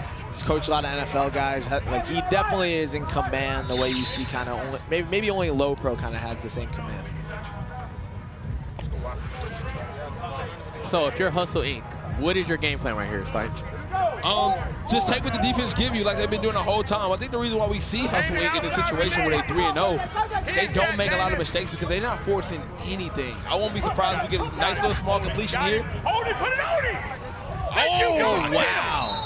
Almost picked off Samuel Turner with the catch. I mean, and that's been a game plan. They haven't taken a shot deep in 2 days. I'm saying 2 days has went by, and they haven't taken a single shot deep at all. So they kind of play methodical. Another small completion. Oh, almost right there to Bo. Well, did they take a shot deep where they got the PI, right? No. It was a shot deep? No. Yeah. It was an intermediate throw. How about that? Hey guys, Y2K Breezy says raw as cheeks. So, do with that as you like. Shout out to Raw, man. Raw one of the best teams out here for sure. For sure. No doubt. And they've been around for a long time. Bunchy, I'm excited to see you get back out there, man. Yes, I will be playing with Doughboys next week. Yes, sir. Next week will be very entertaining. I told Bunchy I needed 2 touchdown minimum. I think you can play quarterback. Oh, quarterback. I'm going to tell them to let me have quarterback one play. Bunchy, I see you throw. Don't do it. Yes, I'm telling you, I will be great. Touchdown, Damian Henderson gives Hustle Inc. the lead again. They're up 14-7 on Defcon, and this game is ending quickly. We only got 2.5 minutes left. If I'm Defcon, I see the money ball out. Perfect time. I'm going money drive here, and I'm going for it all. You know, I'm Bryce with Junior, you know. I got Bryson. We are getting attacked by bugs up here. Something's happening. No, the bugs in Florida is unlike any other place I've ever been in my life. The bugs are the size of Snickers bugs. It's crazy. It's crazy. And Snipe, you mentioned we got a money drive here again for Defcon. If they score here, it'll be worth 10 points, and they would actually take the lead. with a touchdown. But on the other side, Hustle Inc. gets a stop. They'll get 4 points as well for defensive stops. Absolutely. And if they get a pick, that'll be 6 points. And just in case they take that pick back to the crib, that is a pick 10. Yeah, that would end the game. So you got to be careful when you got a money drive, because even though you could definitely run a score up, so can the defense. They need this like really, really bad. I feel like if they get this, they have a big chance of winning the game. But who knows? Get it. You think they'll get it? I think they're gonna score. Got him, man. There we go. There we go. Oh, wasn't able to come down with that one. That was Kyle Washington, the intended receiver on that one. Washington's good, man. He's always open. It feels like the 4-star receiver. I think he ran a little wheel route there. Just gets wide open down the sideline, but it was just a little overthrown. Absolutely. Sebastian Circle, 17 touchdowns his junior year. He's an absolute baller, 3-star. I want to see if he's going to be able to kind of put some numbers up. It's a high-pressure situation. 1 minute left on the clock. You got to score here to win a game. A lot of pressure right now, Tom. I think right now the main thing is they got to get this first down. They got 3rd and 12. I don't want to see them in a situation where it's 4th and long. So you want to take another shot deep. You're just trying to eat, and he takes a shot. Oh, no! Yeah. Man, Kyle, got to come down with that one. Man, Kyle Washington is unlike him, man. 4-star out of Hollywood, Florida. Hey, he had 10 touchdowns as a sophomore when playing with Jeremiah Smith. He also, he got offers from Penn, West Virginia, Ohio. Ooh. He has some of the best hands out here, but just not able to catch him, man. A word to destroy him, man. Grip boost. This is game right here. This game, 4th and 12. This is deciding the game, ladies and gentlemen. We are on our feet. Sebastian Circa has the ball, takes a shot, has a man. There we go. Got it. It is caught. Denarius Gray, the 4-star receiver, the Auburn commit, makes the big snag in order to continue the drive. And they're huddling up, but there's only 40 seconds on the clock. Clock is ticking. They got to move a little bit faster. And honestly, I like that the time is like slowing down right now, because if they score, Hustle Inc. doesn't get the ball with a lot of time on the clock. Right. Absolutely. Let's see what they decide to do. Takes the shot. He has a man. Touchdown. And Denarius Gray with the touchdown to seal the game. Now Hustle Inc. has to score in 22 seconds. Do you think we're going to get it done? That was an insane pass by Sebastian Circo. I do not think Hustle Inc. is going to get it done. They just don't take shots, so I'm curious to see how they get down the field when they get the ball back. What a catch. Insane catch. Wow. Great ball. With his fingertips. Great ball. Gets a foot down. That is not an easy catch at all. Our producer KJ has no chance of making that catch. At all. You guys both have no. I'm the only one in this booth that can potentially come down with Bunchy making that catch 100%. I'm making that catch. I don't think KJ or Stunner has a chance of making that catch. I agree with Definitely not. They don't have hands like that. Our producers. Hustle Inc. with a chance to win the game. 22 seconds left. J.R. Harris with a lot of pressure. Oh, he gotta get out of bounds. Gotta get out of bounds. Gotta get out of bounds. What are you doing? Yeah, did he make it out of bounds? Clock stops. You see, they continue to take these underoffs, Bunchy. As I told you, you asked me when they get a chance to score. I like the fact that they didn't go for the home run the first play of the game. The first play of this possession, but they're going to have to take a shot. At some point, they got to get the ball down the field. And they're playing, that's not their game, so hopefully they can get it done. But I think the game is kind of over. Samuel Turner is the guy I'm assuming is going to go to. He's 6'2", 185. Out of Decatur, Georgia, with offers from Georgia. He's the man you probably want to throw that to. Incomplete pass, which is actually good. It stops the clock, give him another chance. But even that one wouldn't have put him. They have to throw a shot, man. They have to. Yeah, I don't see Coach Ballard taking a shot right to the end zone here. Maybe trying to get one more play out of bounds, get him a little bit closer. If I'm Coach Ballard, man, I'm betting it all on this 6'2" receiver, Samuel Turner, right now. Let's see if J.R. Harris can make a play. What a hero he would be. He's looking his way. Good job. Get out of bounds. Get out of bounds. He got him in bounds. He got out of bounds. Oh, no. 1 second left. Yeah, again, he did not get out of bounds. Gotta get out of bounds, man. Bro. Wow. It looked like from here he was able to get out of bounds. Unfortunately, he wasn't. And that is it for Hustle Inc. What our first upset. Yeah. You see it here. Does he get out of bounds? You got to run straight out of bounds, man. Yeah, you wanted to get the extra yards, and it just wasn't even close. I got out of bounds, man. Wow. Yeah. That shakes up the bracket quite a bit. It does. You hate to see it, man. Wow. Defcon1 with the W over Hustle Inc. But don't go anywhere because it's bracket play. More OT7 football coming up right after this. Good job! Perfect!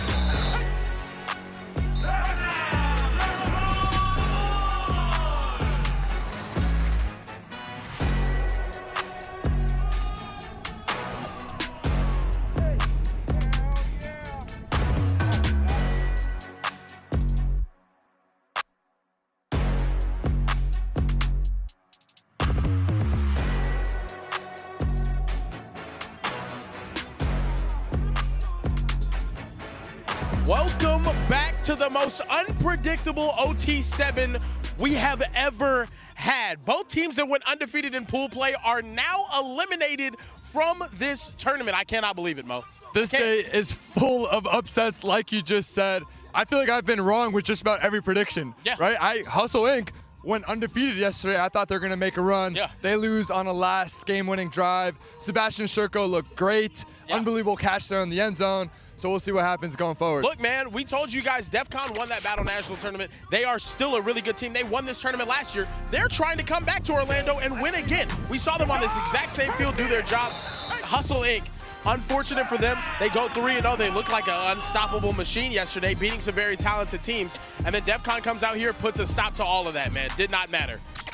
If you look at the bracket right now, there's going to be some very interesting matchups, all right? Right now, we're about to have LoPro and Toa take the field. They're going to be facing off against FLEAUX and the #1 quarterback in the country, Bryce Underwood. On the other side, though, we have Defcon facing off with the winner of the Coastline Stars matchup that we have coming up in 2 games. These are not 2 teams we expected to have in the semis, huh? Not at all. How about FLEAUX, man? The game that nobody thought they were going to win. Everybody counted them out. They go 1-2 in pool play. They had all the stars, but couldn't put it all together, seemingly. And the difference that 24 hours makes. I guess that's what happens when you have the #1 quarterback in the country. It's getting crazy out here. It's getting ridiculous out here. It's getting absurd. It's getting ridiculous out. That's one of my favorite sayings. Shout out to DeMarcus Cousins. But brother, this has been so unpredictable. Is one of these teams going to step up and just make it happen? Is it going to be LoPro? Is it going to be FLEAUX? Who is really going to step forward? We haven't seen Raw Miami play yet. They're another one of the favorites as well. Right. But man, like seeing SFE go out so early, now seeing Hustle Inc. go out so early, the 2 teams that went undefeated in pool play, it just goes to show how talented this tournament is and how closely contested this entire weekend has been, and it will be. 2 teams that just went 1-2 in pool play beat the undefeated teams. It doesn't make sense, man. It makes no sense. Good luck if you're trying to make predictions out here, because odds are you're going to be very off. This feels like a March Madness bracket. Usually you kind of know who the top teams are. This seems like it's the complete opposite. And LoPro's a team that we haven't even talked about much, right? Yeah, exactly. Because they lost yesterday doesn't mean they're not capable of winning it all today. Exactly. LoPro and Team Toa about to see some Polynesian on Polynesian crime out here, man. But look, LoPro, they came out in the all-black. Their series, man, they took their first loss after breaking their 28-game winning streak. How do they respond? We haven't seen them respond to a loss. The last time they lost, they won 28 straight games. So I'm excited to see what they can do. Obviously, Team Toa, the thing that surprised me the most about Team Toa, they create turnovers. They catch interceptions. They return interceptions. They have been helping out Madden Niyamaleava, and Madden looked like he was on one the entire time during that first game. So, I don't know, what do you think about this matchup? You're absolutely right about Madden. It looked like he totally flipped the switch. He was a different player from yesterday. He was missing some easy throws, but I could see why he's so special. Yep.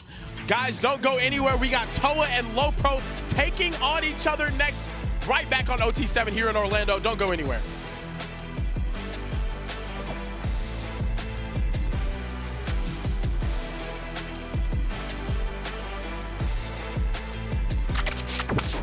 What are you wearing, man? You look ridiculous. It's OT7. You didn't bring any gear? No, I'm on the card. No, we were supposed to.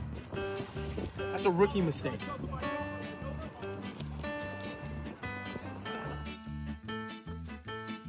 Looking good, Kieran. Snickers, the official chocolate of OT7. Jaden Perlotta here for a quick timeout. Getting a stop on D is all about handling your matchups and trusting your teammates. If there's one weak link, whole team suffers. So remember, vapes can contain toxic chemicals that can damage your lungs and a team. That's why there's no vaping team. Stay tuned for more OT7.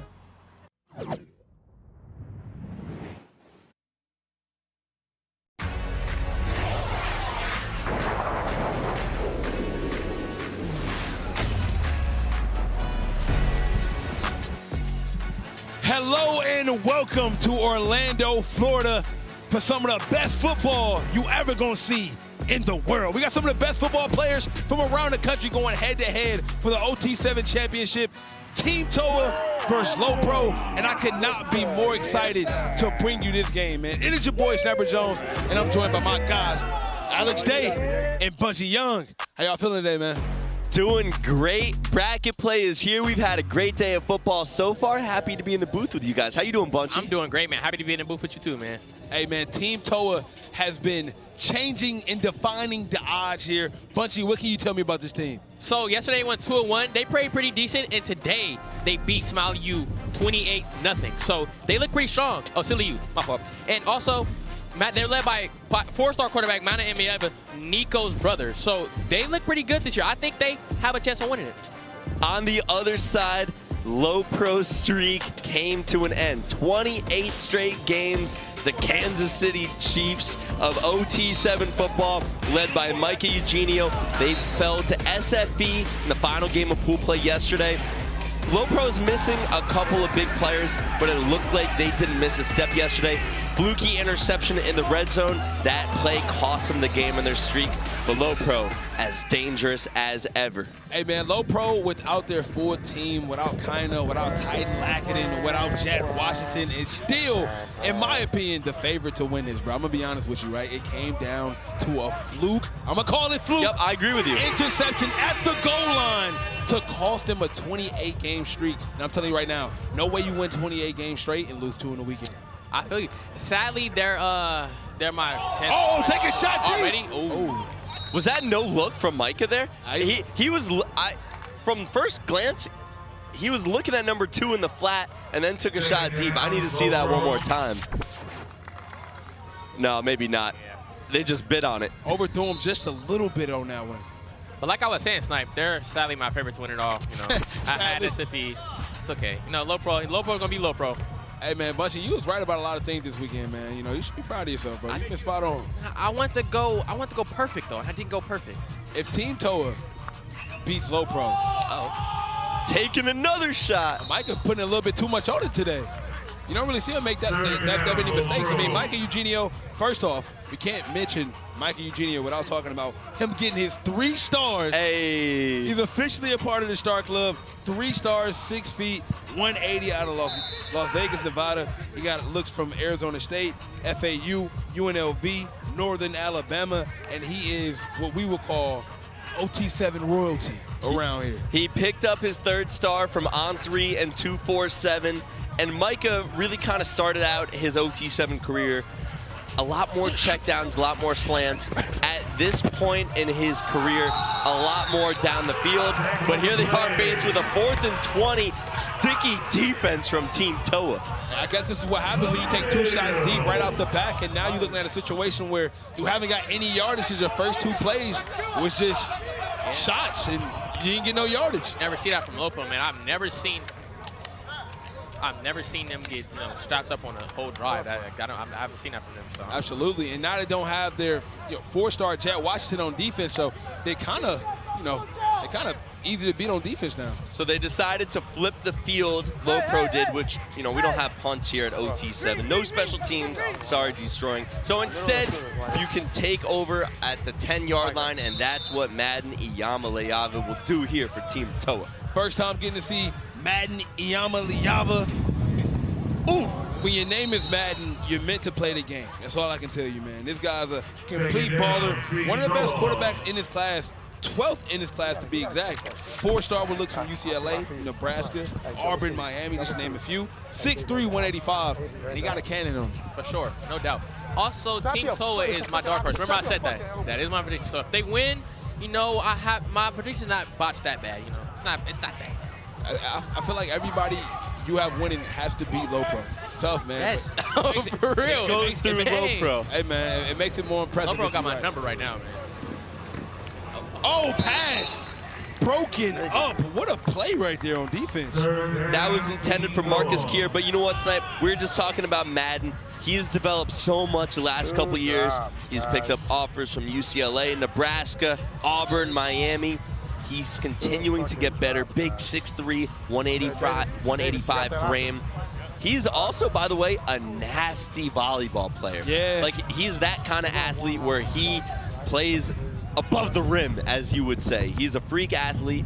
And by the way, it's in his family too. His older brother, Nico, was the starting QB for TOA Season 1. He's now the starting QB for Tennessee. And that's Vander Ploeg for a first down. You can't miss him. Vander Ploeg, the 4-star tight end with offers from Utah, ASU, Cal, even Washington. He's 6'6", 210, and he's probably one of the best tight ends we have here this weekend. You think you can cover him? Not at all. I think I got a shot at a little DB work. Not even with a blanket. I know for a fact, if TOA doesn't score here, I feel like the game might be over.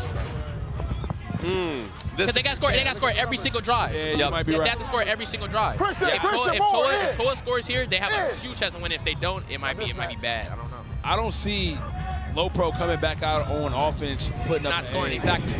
It just all depends on who scores first. Plays broken up again. Hey, I'll tell you one thing. If Team TOA does score, they're going to have to work for it. I think the biggest mismatch for this team is Vander because, you know, LoPro is historically had a lot of short DBs, always smaller teams. And when you get a guy that's 6'6", I mean, you kind of have to give him the ball, right? He is a matchup nightmare, but another guy I need you to keep your eye on is number 2, Jace Brown. He's been Madden's favorite target. Number 2, he's out on the far left right now. Single coverage, we're gonna have to keep our eye on him because Madden is always looking at number 2, number 1. He's an absolute playmaker, some of the best hands out here today, and he's a great route runner, so at any time he can get open for a big-time play. He's a 3-star wideout from Downey. He's high school teammates with Madden, so they have that connection. In the fall, they bring it over here to Team TOA.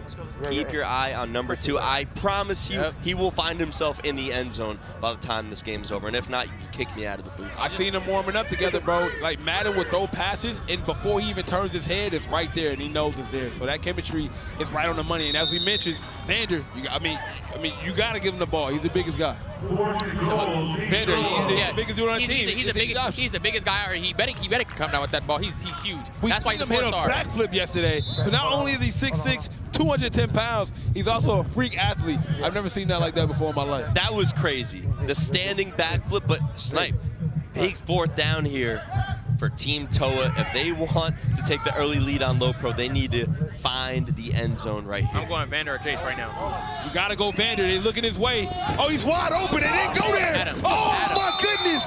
They had him. He missed him. The 6'6" tight end was wide open. And Bunchy, you mentioned it. If you don't score here, you might be playing catch-up for the remainder of the game. It all depends on who scores first. That matters. It all depends on who gets their money right, but who scores first. Madden couldn't decide who to go to. He started out looking over the middle, went to the right, went back to the left, couldn't find his man Tui in the back of the end zone. Defense in the first half of this quarterfinal game. I didn't expect that. Now for the first time, I didn't see, LoPro hasn't gotten a yard so far, and this is the first time picking up some positive yardage on the field today.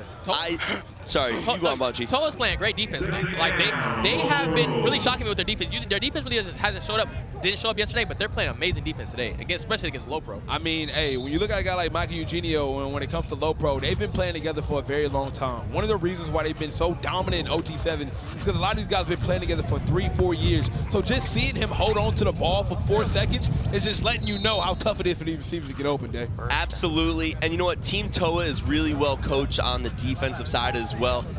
One guy who I was really impressed with is number 8, Sanders Jr. He's a Bama commit, number 8.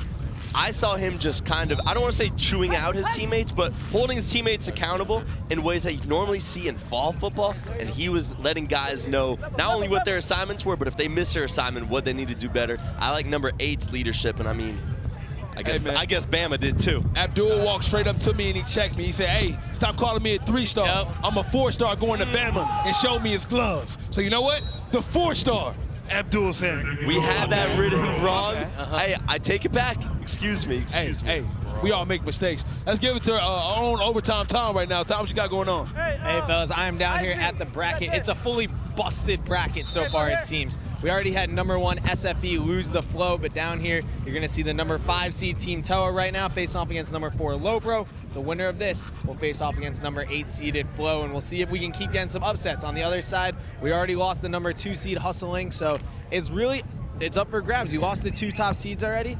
I still got LoPro winning it all, though. Okay, fellas? And this defense is smothering right now. Team Toa, I've never seen LoPro not be able to get passes off. For real. And also, you see Team Toa is playing matchup. They have Abdul on an island at corner versus one of LoPro's biggest receivers. So I like how Team Toa's defense they're playing amazing right now. They're really shocking us. A lot of LoPro's favorite red zone targets aren't here right now. Snipe, you were just talking about that. New chemistry, but it hasn't been an issue so far for LoPro. Giving them some trouble here in the first half, though, 9 minutes in. You mentioned some of the bigger receivers on the team, Bunchy. I want everybody to make sure you keep an eye on number 26 on LoPro, Anthony Hickman. He's a tight end from Las Vegas, 6'3", 220 pounds. And he also has a little brother on the team as well, and he's one of the biggest guys out on the field. And I wouldn't be surprised to make some big plays in the red zone. Oh, no doubt. You know who I kind of want to see in the game right now is Aiden Manitai. He's a DB, but he won Destroying's ones last year. I kind of want to see him out on offense right now. Absolutely. Now we got a 4th down situation. Will it be a defensive shutout, or will it be able to put some points on the board? He got a man, and that is the first touchdown of the game. LoPro, numbers on the board. Kinda Watson, good for 7. He got quick separation, found himself open in the corner. Micah's not going to miss that throw, Bunchy. Not at all. Hey, you know what's crazy? Kinda also goes to Bishop Gorman with Micah, so that's probably why they got a little bit of that history going on. You got offers from Hawaii out of Las Vegas, Nevada. Ain't nothing but a little chemistry right there, man. Just a little chemistry, What's crazy to me is how good Micah is, and he hasn't even started yet as a high school quarterback at Bishop Gorman. I think he's probably one of the best 7-on-7 quarterbacks I've ever seen in my life. Let me know. He, at this point, as we see an incompletion there, is a 7-on-7 legend because LoPro burst on the scene 2 years ago, season 1. No one knew about them. You guys know the story at this point. 3 years in, we have them ranked number 1 in the On3 power rankings. Of course, they did lose to SFE in pool play, but LoPro just doing what they do best. The winner of this game, by the way, off to the semifinals. I think either of these 2 teams can make a deep run. Absolutely. It can go either way. Now we got Madden, Yamaliava in the backfield looking for a man. Nobody gets open. And Coach Nick is not liking that at all, and that's the wrong person to get mad. Tom has the legend with him right now, Micah Eugenio. Tom, what's going on? Hey, fellas, I am with Micah. Now, first of all, congratulations. You're a 3-star now. How's that feel? Feels good. That's it? Feels good. I mean, definitely like surreal feeling. I don't even know what that means. I just heard it, but I'm trying to get more stars in the near-come future, so just keep working every day. And now I got to ask you, you had your 28-game winning streak snapped yesterday by SFE. Is that depressing? How do you feel? It just motivated us, definitely, kind of put us in line that we got to just lock in and just keep working. There we go. Jace Brown! Good luck, man. Get after it. Tom Mike is Eugenio ready to back in the every field. single time Tom does a Bob Cam with Micah, somebody scores. Jace Brown, that connection you talked about, Day, the 2 high school connectors locked in on a crazy palm downfield. What can Brown do for you? Jace Brown has been unbelievable this weekend. And you know what? I told you if he didn't score, I was going to leave the booth. He made it too easy right there. What a touchdown. What a pass from Madden. Man, I love some OT7 football. Bunchy, you good, bro? Yeah, I'm good, Snipe. Hey, yeah, Jace Brown, you know, he showed up. Madden number 1 receiver, so you got to show up right there, man. Micah back out on the field. You heard him, Day. He said that loss kind of put him straight. I mean, imagine winning 28 straight games. You start to feel invincible. So that just lets you know LoPro's human, and I'm excited to see how they decide to kind of get back on their revenge tour right now. Can we talk about the Tom curse? Please. Anytime Tom talks, something big happens Is it a away gift from or a his curse? interview. I think it's a curse. The painting was All a right, gift, Tom. Bunchy. I think it's a curse, Tom. 100%. 100%. I wouldn't be surprised if Mike started running from Tom and coming over to him for a vibe. I know next week if Tom trying to come up to me for a vibe camp, Tom, you're not interviewing me, Tom. By the way, I don't want to interview you, Bunchy. I said Jace Brown, if he didn't score, I'm leaving the booth. Too easy. Too easy. It looked like you were here to stay, my Hey, that was a chalky pick. Everyone knows Tua was going to find the end zone. Hey, man, first and goal. Mikey Eugenio and his loaded LoPro team. Got him. Oh, wasn't able to come down with that one. That's a rare drop. Tom has bad Yamaliava, which means LoPro's about to score soon. Tom, take it away.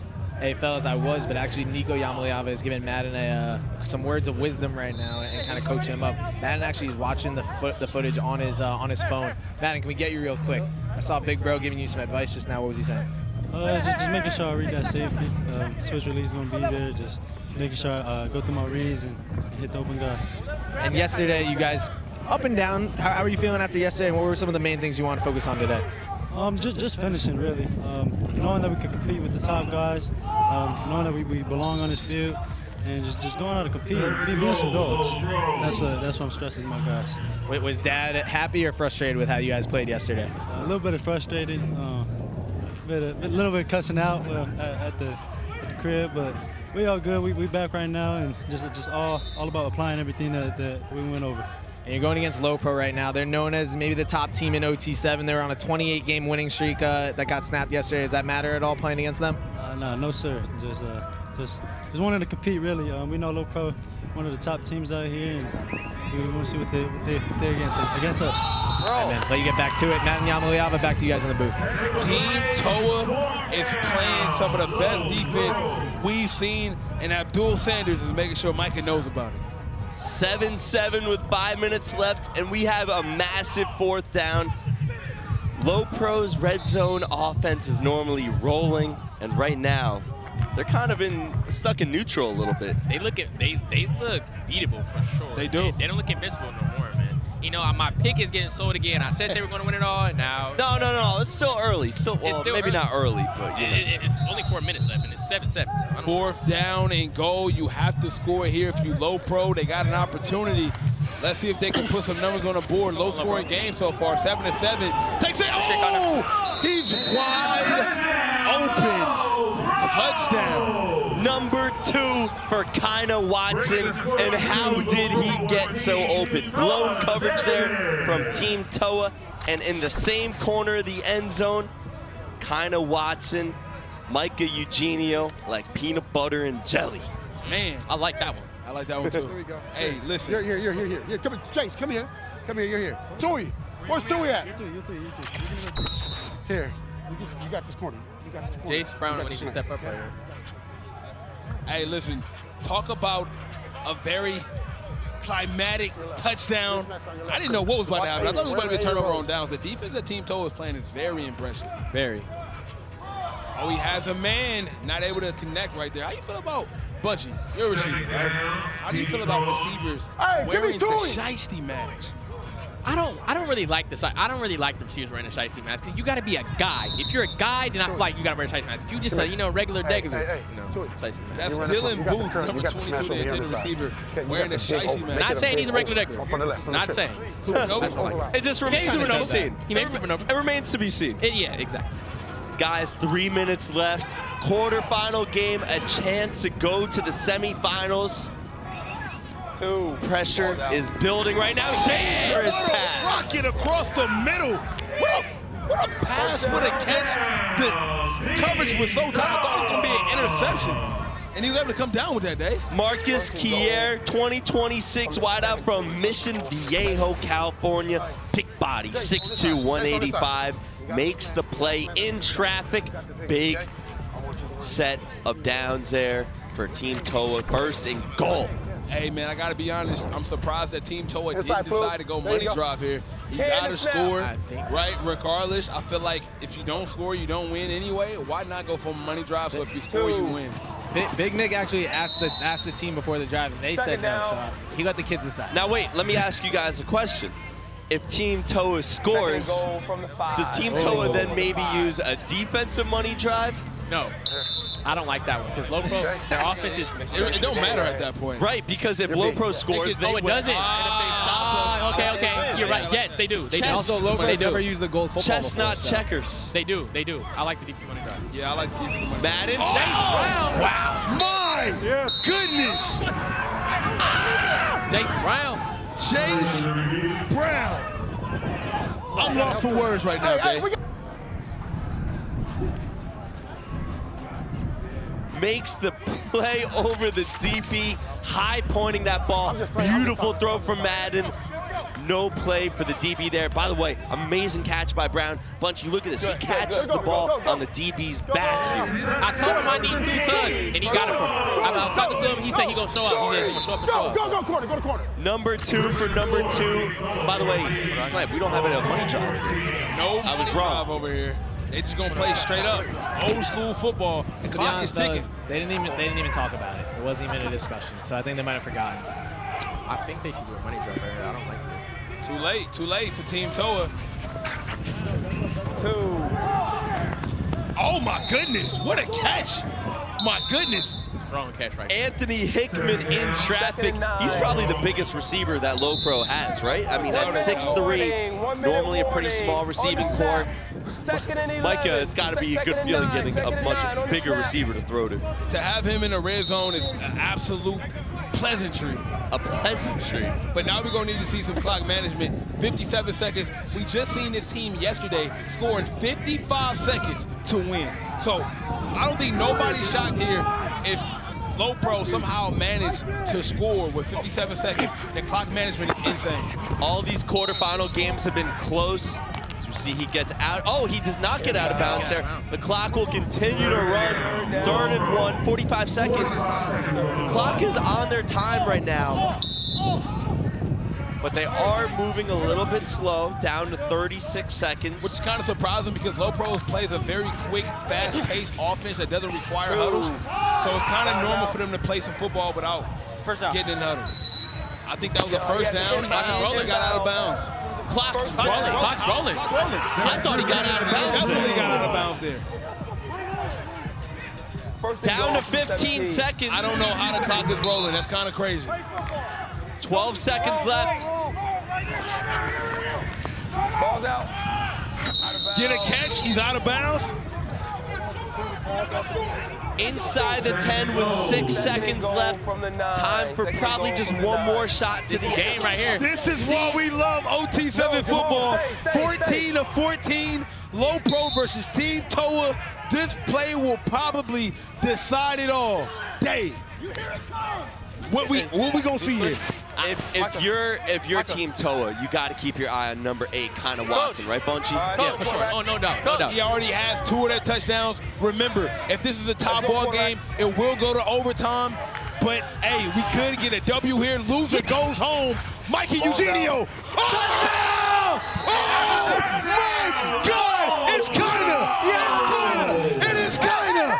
Not once, not twice, but thrice. Kinda Watson. Too familiar with the end zone. Okay. Hey, he caught it. You caught it. You say you're looking for Kinda Watson right now. The touchdown. Did you see the bomb thrown by Mikey Eugenio going through the entire Team TOA defense to one of the hardest falling catches I've seen in all of my days. Take another look. That was a strike. Micah goes through progressions, tight window, and number 8 has his 3rd. We got a money drive, and it's 1 second left. Let's see if Team TOA can come away with the victory. LoPro playing some prevent defense. This is the 2nd time we've seen a game be decided by a Hail Mary. Keep your eye on the top of the screen. That's Chase Brown and Vanderploeg. He's going the other way, though. Is that caught? Did he catch that? Did he catch that? Oh. He caught that? He's out of bounds. They gotta review that. He caught it, but he's out of bounds. Let's take another look. He caught it. The ref said he's out of bounds. What a catch, though. Unbelievable catch there. Jermichael Gillis. Oh my God. That's a catch. I think he caught that. I think that's a catch. Oh my God. That's a catch. I think his right foot is out. Oh my gosh. Let's take a look. Is that a catch? We're going to need to take a better look at that. I want to see that first angle one more time. I think he caught that. Coach, he caught that, Coach? Huh?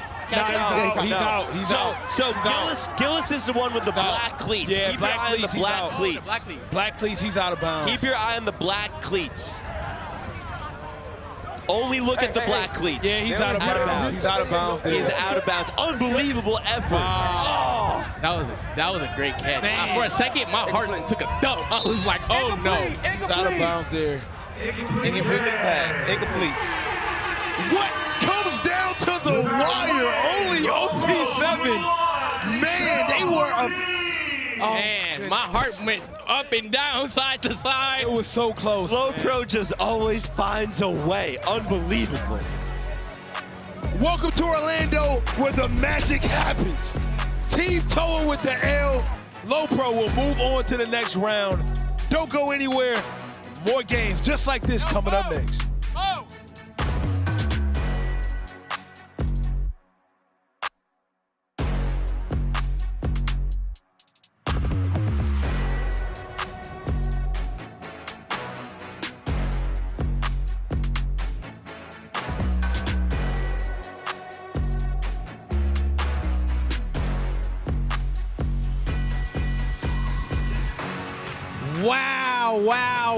Ladies and gentlemen, welcome back to OT7. We just saw probably the game of the day, maybe the game of the year. LoPro and Team TOA come down to the wire on one of the craziest plays we've almost ever seen. I'm your host, Overtime Tom. I can't believe it. We still got both teams on the field hanging out.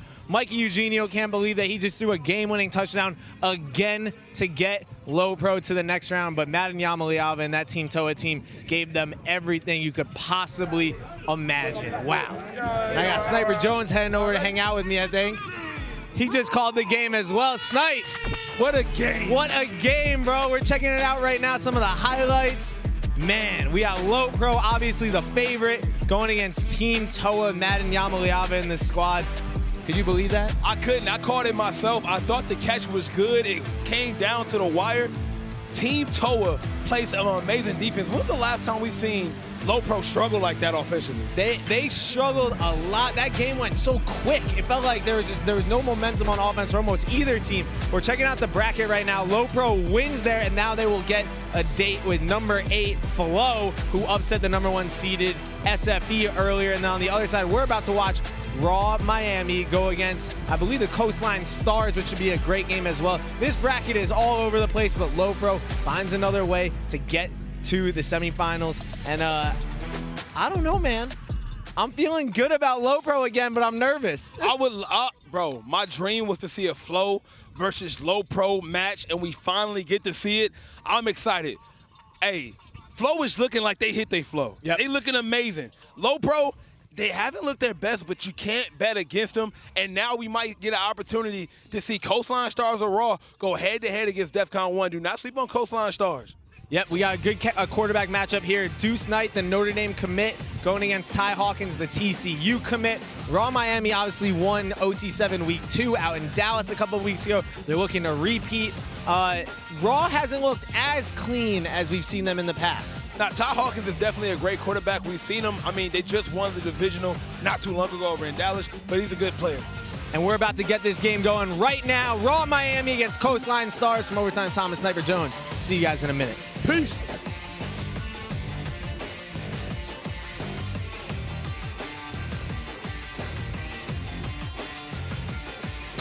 Yo, I pulled over. I saw you called. Yo, we're setting up for OT7. We need all hands on deck. You said what? I said we're setting up for OT7. Hurry up and get here. Rookie mistake.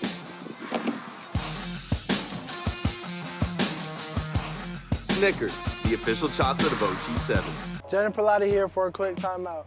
Getting a stop on D is all about handling your matchups and trusting your teammates. If there's one weak link, whole team suffers. So remember, vapes can contain toxic chemicals that can damage your lungs and the team. That's why there's no vaping team. Stay tuned for more OT7.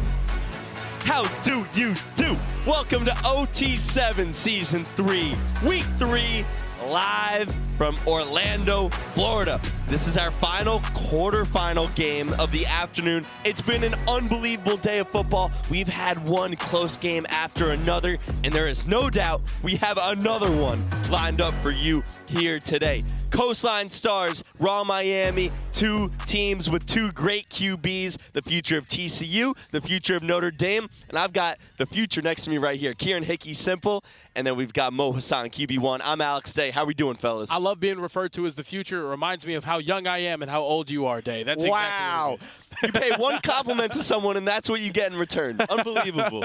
No, we're about to have an elite matchup out here on the field, and I cannot wait to see it. We've seen a lot of Raw Miami over the last 2 weeks, and they have been great, but we need to talk about Coastline first, Mo. Coastline's led by their quarterback, Deuce Knight. We called their game earlier. This dude gets the ball out quick. He's crazy athletic. This dude threw for 17 touchdowns this past season, 11 rushing touchdowns. Very strong arm. We see how he's going to be a star in South Bend coming up soon. And he's got some ballers at receiver, including Xavier McDonald, the 2026 star. On the other side, Raw Miami is led by Ty Hawkins, a TCU commit, and he's a dog, Kieran. Dude, Ty Hawkins is an absolute problem. He's been out there diming people up the past couple of weeks, and then yesterday, they came out ready to turn it up. They did take a loss, though, however, to DEFCON. They need to win this matchup to get that rematch. I want to see if they can do it. It's Hawkins and Raw Miami, the winners of OT7 Week 2 in Texas. They will start with the ball right now. There's Hawkins, the TCU commit. We're going to see all of the incredible wide receivers they have. Guys like Nashawn Montgomery, Aaron Gregory, we'll get into it all. But right now, it is the Ty Hawkins show with a chance to go to the semifinals on the line. Here we go. A guy that they haven't got too involved so far is he's going to take off. And he is touched with a short gain of about 5 yards or so. Hawkins always a threat to do with his feet, too. It's a good pressure right there from Coastline Stars. Trying to send a little bit of a message here early. That's big number 2. Zach Ruffin, the linebacker, 6'4", 180 pounds, dude. He is ginormous. So you have 4 seconds to get rid of the ball. After 2 seconds, the defense can rush the QB, and from there, the QB can scramble past the line of scrimmage, try to make something happen with their feet. Kieran, I think what you were going to say earlier is they haven't gotten Malachi Tony involved. He's a huge 4-star Miami commit, and there he is with the catch. He's got one of the best hands we've seen in this entire tournament. It's probably him and DeCorian Moore, the #1 receiver in the country, committed to LSU that we saw earlier. But I put Malachi right up there with him. Yeah, and I'm telling you, he's got Ty Hawkins throwing him the ball. Ty has created such a familiarity and a chemistry with these wide receivers, with the Nashawn Montgomerys and whatnot, and everything's run so much smoothly with them, right? Last year we saw Raw Miami. It took Julian Sand coming to them in the championship game to get them to the championship point, actually, I would say. They were kind of up and down at quarterback. They were switching a lot of quarterbacks in and out, week in and week out with these tournaments. This year, it's the Ty Hawkins show, and he's showing you why he's so special, getting Raw Miami their first OT7 victory the last time we saw them. Big play early in this game. 4th and short coming up. Right here, that was Nashawn Montgomery with the catch. If you've been watching OT7 this season, you've seen a lot of number 3, and for good reason. But big play right here for Ty Hawkins. They have 3 receivers, out to the left, a little trips bunch, and a guy in the backfield as well. That's Malachi Tony, who we were just talking about before, in motion. And that's a completion for a first down. So that's Nick Lanier. Raw Miami has all these 5-star wide receivers. I feel like we end up saying Nick Lanier's name almost as much as anyone. He is not as highly touted only because he's 2027. And I think this time next year, we're going to be talking about him in the same way we're talking about guys like Nashawn Montgomery and Aaron Gregory. He's got 7 O's as a true freshman, and he is their slot guy. Anytime they need short yardage, he's the guy that goes over the middle and does the dirty work. Here he is right here again, getting another easy reception. Anytime they need easy yardage, he's the guy. And Nick's the dude that kind of plays off of Ty. Like, he sits in windows, very similar to what Travis Kelce does for Patrick Mahomes with the Chiefs, your team, Kieran. He kind of goes off script. Don't give him that. No, they're my Chiefs. There's his Chiefs. It's Dallas Chiefs. My Chiefs, exactly. The Dallas Chiefs. That's where they started. Kansas City Cowboys. Kansas City Cowboys, baby. That's what I'm talking about. Classic Cowboys fan. Classic. Big bandwagon guy. Oh my goodness. It's one team. I'm just done with the Cowboys. Y'all want to root for Jerry Jones? Over the middle, Malachi Tony down to the 2-yard line. The young Miami commit out of Southern Florida, a big addition for Raw Miami here in week 3. I wanted to say what's up to the chat. I see Luke Reynolds asking a question. You need 1 or 2 hands to tackle. It's just one. You just need to get just a fingertip on him. Now, if I was out there, they wouldn't be able to touch me because I'm just way too shifty. Wheels. With some wheels, for real. Wheels. Y'all ain't never seen a 6-second 40-yard dash look this fast. I got real football speed. That's what they call it. The Rob Dillingham of OT7. No, exactly. 3rd and goal from the 1. Over the middle, touchdown! Malachi Tony in for 7. And it seems as if they're getting him way more involved today than they have in the past. It was the Aaron Gregory and Nashawn Montgomery show yesterday. Now you have a guy with that's so sure-handed in Malachi Tony. Who's to say Tony's can't catch? You know what I mean? You know what? Us Giants fans don't want to hear that. Oh, yeah. Us Chiefs fans don't want to hear that either. Oh, And look, while that may look like an easy catch, Hawkins rifled that in there. A lot of traffic. And Malachi Tony with the strong hands. We saw him play with Hellstar the other week. Impressed us a lot with his catches in traffic. Tony is already a 4-star wide receiver, even though he's class of 2026. Down there at American Heritage High School in Southern Florida. And we see a drop there.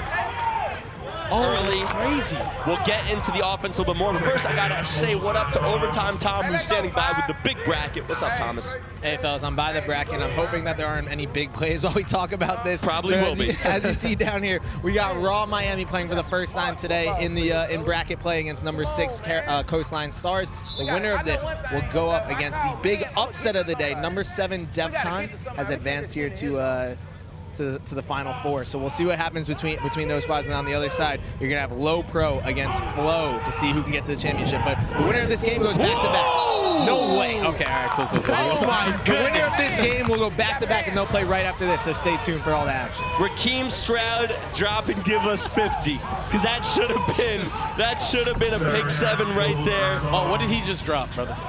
Mama's milk. He dropped Mama's milk. Oh, you can't do it, Karen. Can't be dropping Mama's The milk. curse has been broken. The curse has been broken. I think we just broke it right I think we just broke it right there. Every time Tom gets on camera or starts yapping his mouth, a highlight play map. He had 6 picks last year in high school. 2025 3-star DB out of Tampa. Has offers from Penn State. Coach Prime in Colorado, but Stroud couldn't come up with that one. Deuce Knight has a 3rd and 20 here. Looking over the middle, pumps a couple times, complete. That will bring up a 4th and short. Guys, Deuce Knight, the future of Notre Dame. He's a big southpaw, 6'4". He's had a good weekend, but has looked a little bit shaky today so far. I'm trusting you. He didn't have his best game before, right? And then in pool play, we saw him absolutely balling. He was throwing dimes left and right. He was running over defenses when they were rushing him. There was nothing Deuce couldn't do. And then he didn't have his best game earlier, so I want to see him bounce back right here against a really good defense, Raw Miami. Over the middle, incomplete, but a flag on the play. 2 dangerous throws early for Deuce. Deuce is known for taking care of the ball. He only threw 2 picks this past season. To me, that's his most impressive stat of all. Yeah. We saw a little bit of a shaky performance earlier on in the day. He's had a lot of time between that first game and now this one. I want to see if he can find the rhythm. Like we said, you cannot start off slow against this type of Raw Miami team. They're too talented. Off his back foot there, it'll bring up a 4th and 1 after the defensive holding. Keep your eyes on Mr. Tristan Keys, number 5. He is a favorite target over the middle. Oh no! And that's his 2nd drop of the drive. He has done it all for Coastline Stars this weekend, but not the first drive he was looking for. But you know what? They're going to need him if they want to stay around in this game. Tristan Keys has been a beacon of consistency for them. The fact that he has 2 key drops on the first couple of plays of their, oh man. That's a killer for Coastline. They need to find a way to shift Big Mo back in there. You need Big Mo. You need Big Mo. That's a momentum killer right there. Your best player, your best offensive player dropping balls. Oh. You don't see that often from Tristan. No. He is beside himself right now. On the sidelines is Ty Hawkins. Takes a shot too deep for Nashon. A little too much air under that one. Dude, it's incredible how these guys consistently get open downfield. They just take shots. It's what they do. It's in the DNA of Raw Miami. I feel like the entire playbook is just 4 verts.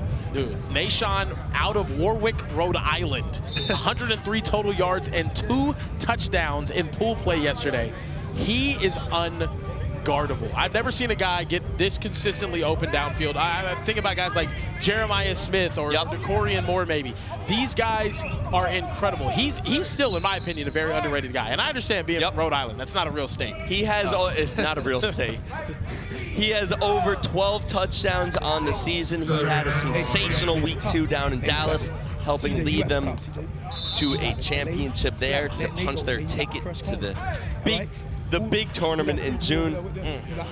But that's why Raw Miami is so dangerous. They don't only rely on the deep threat to Nashon. We just saw them getting Malachi involved again. He's got several receptions. He's leading the team in receptions thus far early in this game. They're not afraid to dink and dime down the field.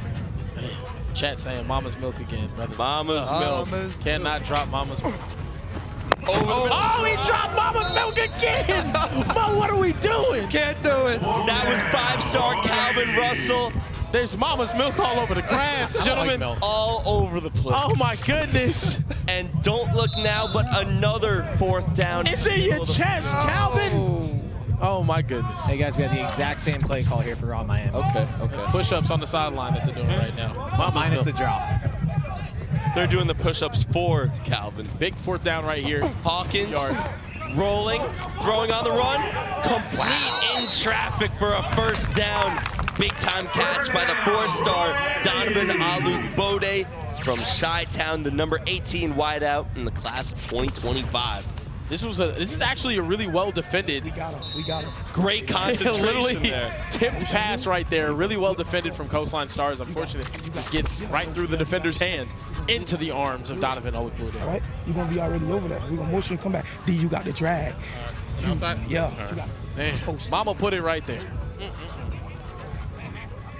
Crossing the midway point in this game, Ty Hawkins with 50 touchdowns on the season, looking to get Raw Miami back to the semifinals. And they're driving right now on Coastline Stars, who desperately need to stop. They've only had 1 possession. They turned the ball over. And Raw Miami is chewing up a lot of clock here, Mo. A lot of clock, but honestly promising things from this Coastline defense. You don't see these Raw Miami teams take all this time off the clock. Usually they're 1-2 plays down the field, all these shots to Nashon, to Aluk-Bode, Nick Lanier gets involved a lot as well. So honestly, they're playing sound defense, and they're gonna have to make a stop if they want to be in this game. Hawkins has trips at the bottom of the screen. The thing that's not being talked about enough, I think, with us is just how much clock has run off right now because of this short game that Raw Miami's playing. Not too many explosive shots downfield. They took the one to Nashon, but they're just running this clock off slowly but surely. I mean, Coastline's had, what, 1 drive, and now you're about to be down 14 with only like 6-7 minutes left to go. That is if they don't get this stop right. Big 3rd down here inside the 10-yard line for the TCU commit Ty Hawkins, the 4-star QB out of San Antonio, Texas. Rolling to his right, throwing that way. A little bit too high for Nashon, so here we go. Big 4th down, Coastline Stars have him right where they want him. Kind of a 4th and long here. If you're Ty Hawkins, who are you looking for? Because me personally, I'm looking back for number 6, Malachi Tony. I'm looking for the most sure-handed guys. I like Malachi Tony, but you also have just so many different weapons. Aaron Gregory hasn't had too many targets yet, but he is a very sure-handed wide receiver that can elevate and make good plays on the ball. You're going to see him on the bottom of your screen, lined up in the middle between Malachi Tony and Donovan Aluk-Bode. To the left side of your screen, rather. Number 4 right there in the slide. That's who I look for in this situation. Montgomery in motion. There looking that way, throwing towards the corner. His receiver fell down, and that will be a turnover on down 10. Coastline Stars needed to stop like a fish needs water, and they get it.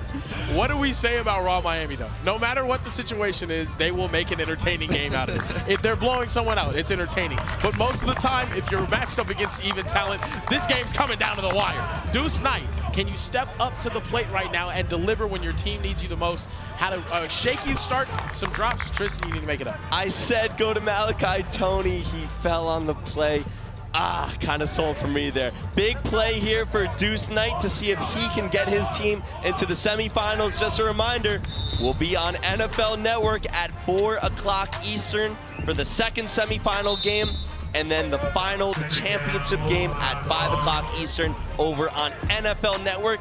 Fellas, on the big screen. So we appreciate you being with us here on YouTube.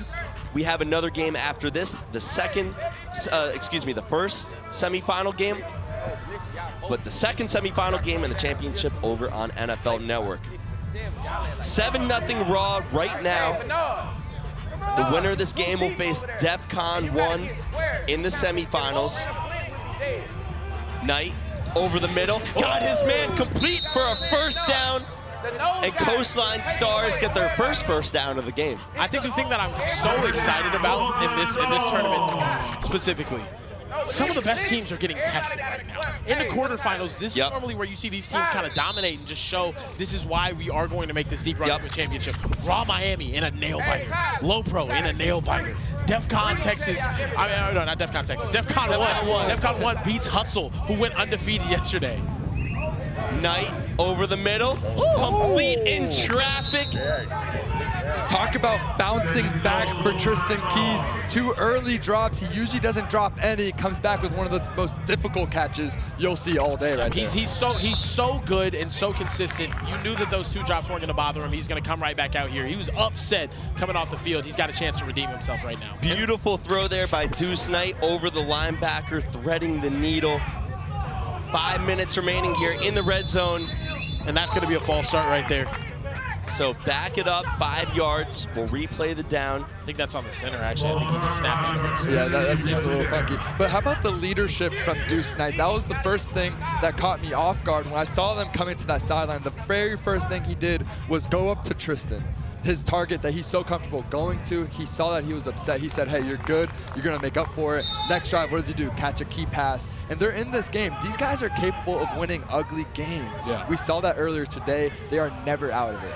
Keys is in Tripp's bunch to the right. Over the middle. Incomplete. In and out of the hands of the intended receiver, and that will bring up a big 3rd down. Just in and out of the hands right there of his receiver, Kenny Darby. Man, it was, he fired that one in there right there too. Deuce Knight, you got to bring this one home, you got to think. Take another look. Good coverage. Oh, that's actually, I didn't even notice that 5 got his hand in there right there. Kind of a drive-by pass breakup by Rakeem Stroud, who was running with his man and just stuck his hand in there at the last moment. Poke a hand in there, just a little jab, man. Just got to let him feel you, let him know that you're there. 3rd and goal from the 10-yard line for Deuce Knight. Into the flat, that's caught, and inside the 5 are the Coastline Stars, and I don't think it's crazy to say this might be the ball game right here. Will be chat. I need to know how you guys are feeling about these teams remaining. We got Defcon, Fleaux, LoPro, Coastline Stars trying to make it happen right now against Raw. Who do you guys have winning this weekend? No huddle offense here for Deuce Knight, dropping back. Going over the middle, knocked in the air, tip Drew, intercepted by Raw Miami, and they get the ball back with a 1-score lead, and they are in the driver's seat, sniffing the semifinals. What a stop by Raw Miami right there, all over that route concept. They go no huddle, try to get a little bit of a shake right there after sitting at the top. Wasn't going to get any sort of separation. Dude tries to fire it in there. He had a receiver fall on the other side, unfortunate. Easy interception there for Raw Miami off the tip drill. Who else but the 4-star? Was that Bryce Fitzgerald? I know they have 2 number 8s there. Taking a shot deep here, Malachi Tony. It looks like he had one out of bounds. Yeah, looks like he had one out. But yeah, on that Bryce Fitzgerald with another pick, man. He is one of the standout players we have here. It's hard to make a name for yourself on the defensive side of the ball at 7-on-7. He has thoroughly impressed back-to-back weekends. Been catching touchdowns, had a pick 6. He's just been unbelievable. He'll walk your dog, he'll paint your fence, he can do anything. He'll do anything. We got Ryan Clark walking in right now with a big old giant smoothie. Ooh. He's giving me a swig. Didn't get any for us. Yeah, nothing for we us. won't hold it against him, but, you know.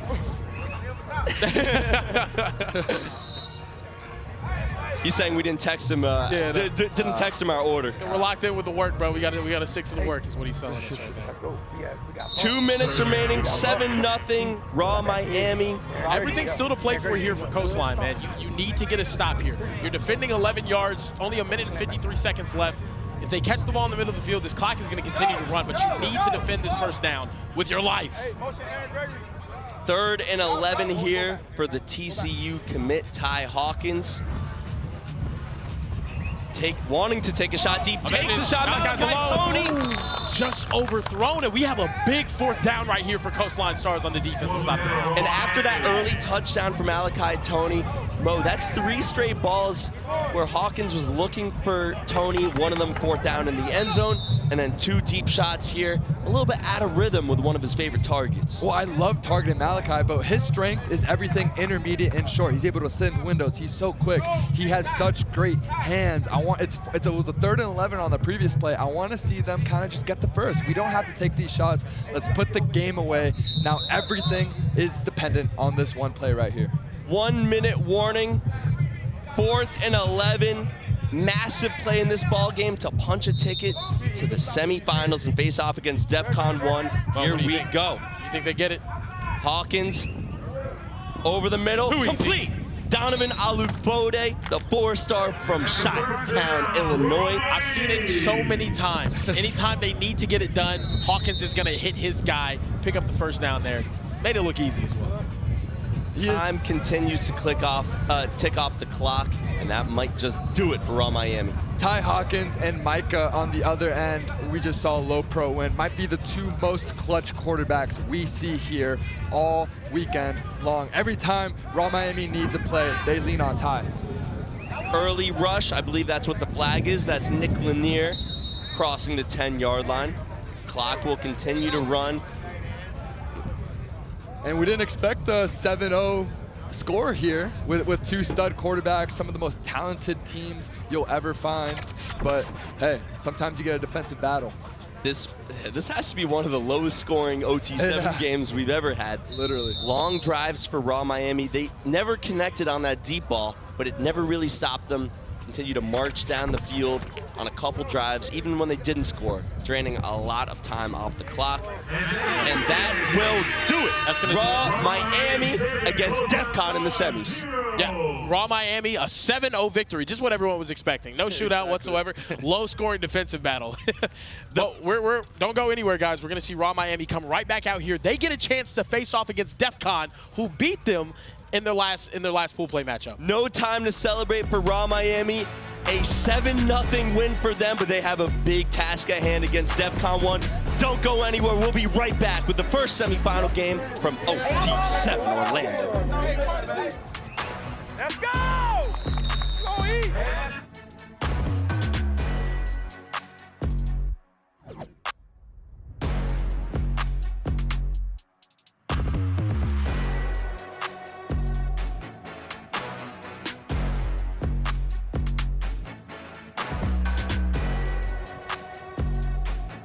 And welcome back to Orlando, Florida for week 3, season 3 of OT7. Me and Bunchy got the coolest glasses in the building, and we just had an amazing view to watch that Raw versus Coastline Stars game. I'm kind of upset. I wanted Coastline Stars to go to the next round. Deuce Knight is my guy. But it was a low-scoring game. Defense won that one. It was a low-scoring game. Defense did pull it out. Raw played pretty good, but I feel like they could have played better in that one. But, hey, Coastline is really good. So, hopefully moving forward, Raw keep pushing. So Now it's time to check out the bracket for the semifinals. We down to the final 4. It is the final countdown. Ba-ba-bam, okay? We got Raw going head-to-head against DEFCON, and after that, we get an amazing battle from FLEAUX going head-to-head against LoPro. Bunchy, it's looking tough. Now, Raw, they They just won a divisional last week. No way they win 2 divisionals back-to-back. You think they win 2 divisionals back-to-back? No, not at all. I don't think they win it. I have LoPro, like I told you. I got LoPro winning it all. Raw is for sure going to be Def. I feel like Raw going to take Defcon for sure. I think Raw going to beat Defcon. Even if LoPro wins this, remember, we have to remember, they don't have a lot of their guys. No Titan Lackinen, no Kinda, no Jet Washington, and they're still able to even be in the Final Four. For sure. It's insane. Now, a lot of their games came down to the buzzer, but I'm expecting a lot of big games. None bigger than this Defcon Raw game, because even though Defcon hasn't been playing their best, they can upset Raw right now. Oh, no doubt, no doubt. If Raw don't pick it up, and if Ty Washington doesn't show up to the table, I feel like they can for sure get upset. Hey, man, Ty Hawkins been balling, but as you can just see, last game you only put up 7 points on the board. Yeah. That's not going to be enough for this Defcon 1 team. Okay, Sebastian's one of the best quarterbacks in the area. Do not let the stars fool you. You might be a 3-star, but you have big-time talent. Don't go anywhere. We got Defcon 1 going head-to-head against this fully loaded Raw team. You don't want to miss it. Yes, sir.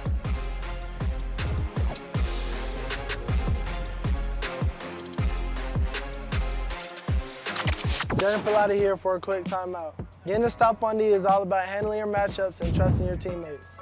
If there's one weak link, whole team suffers. So remember, vapes can contain toxic chemicals that can damage your lungs and the team. That's why there's no vaping team. Stay tuned for more OT7. I feel like I would have dominated if I played 7-on-7. If you're out there for a full game, how many touchdowns you catching? 3 easily.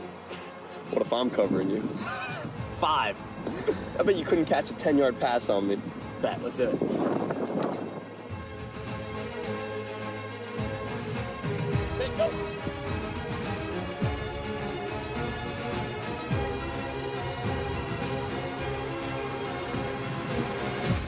Woo! Snickers, the official chocolate of OT7. Rookie mistake day.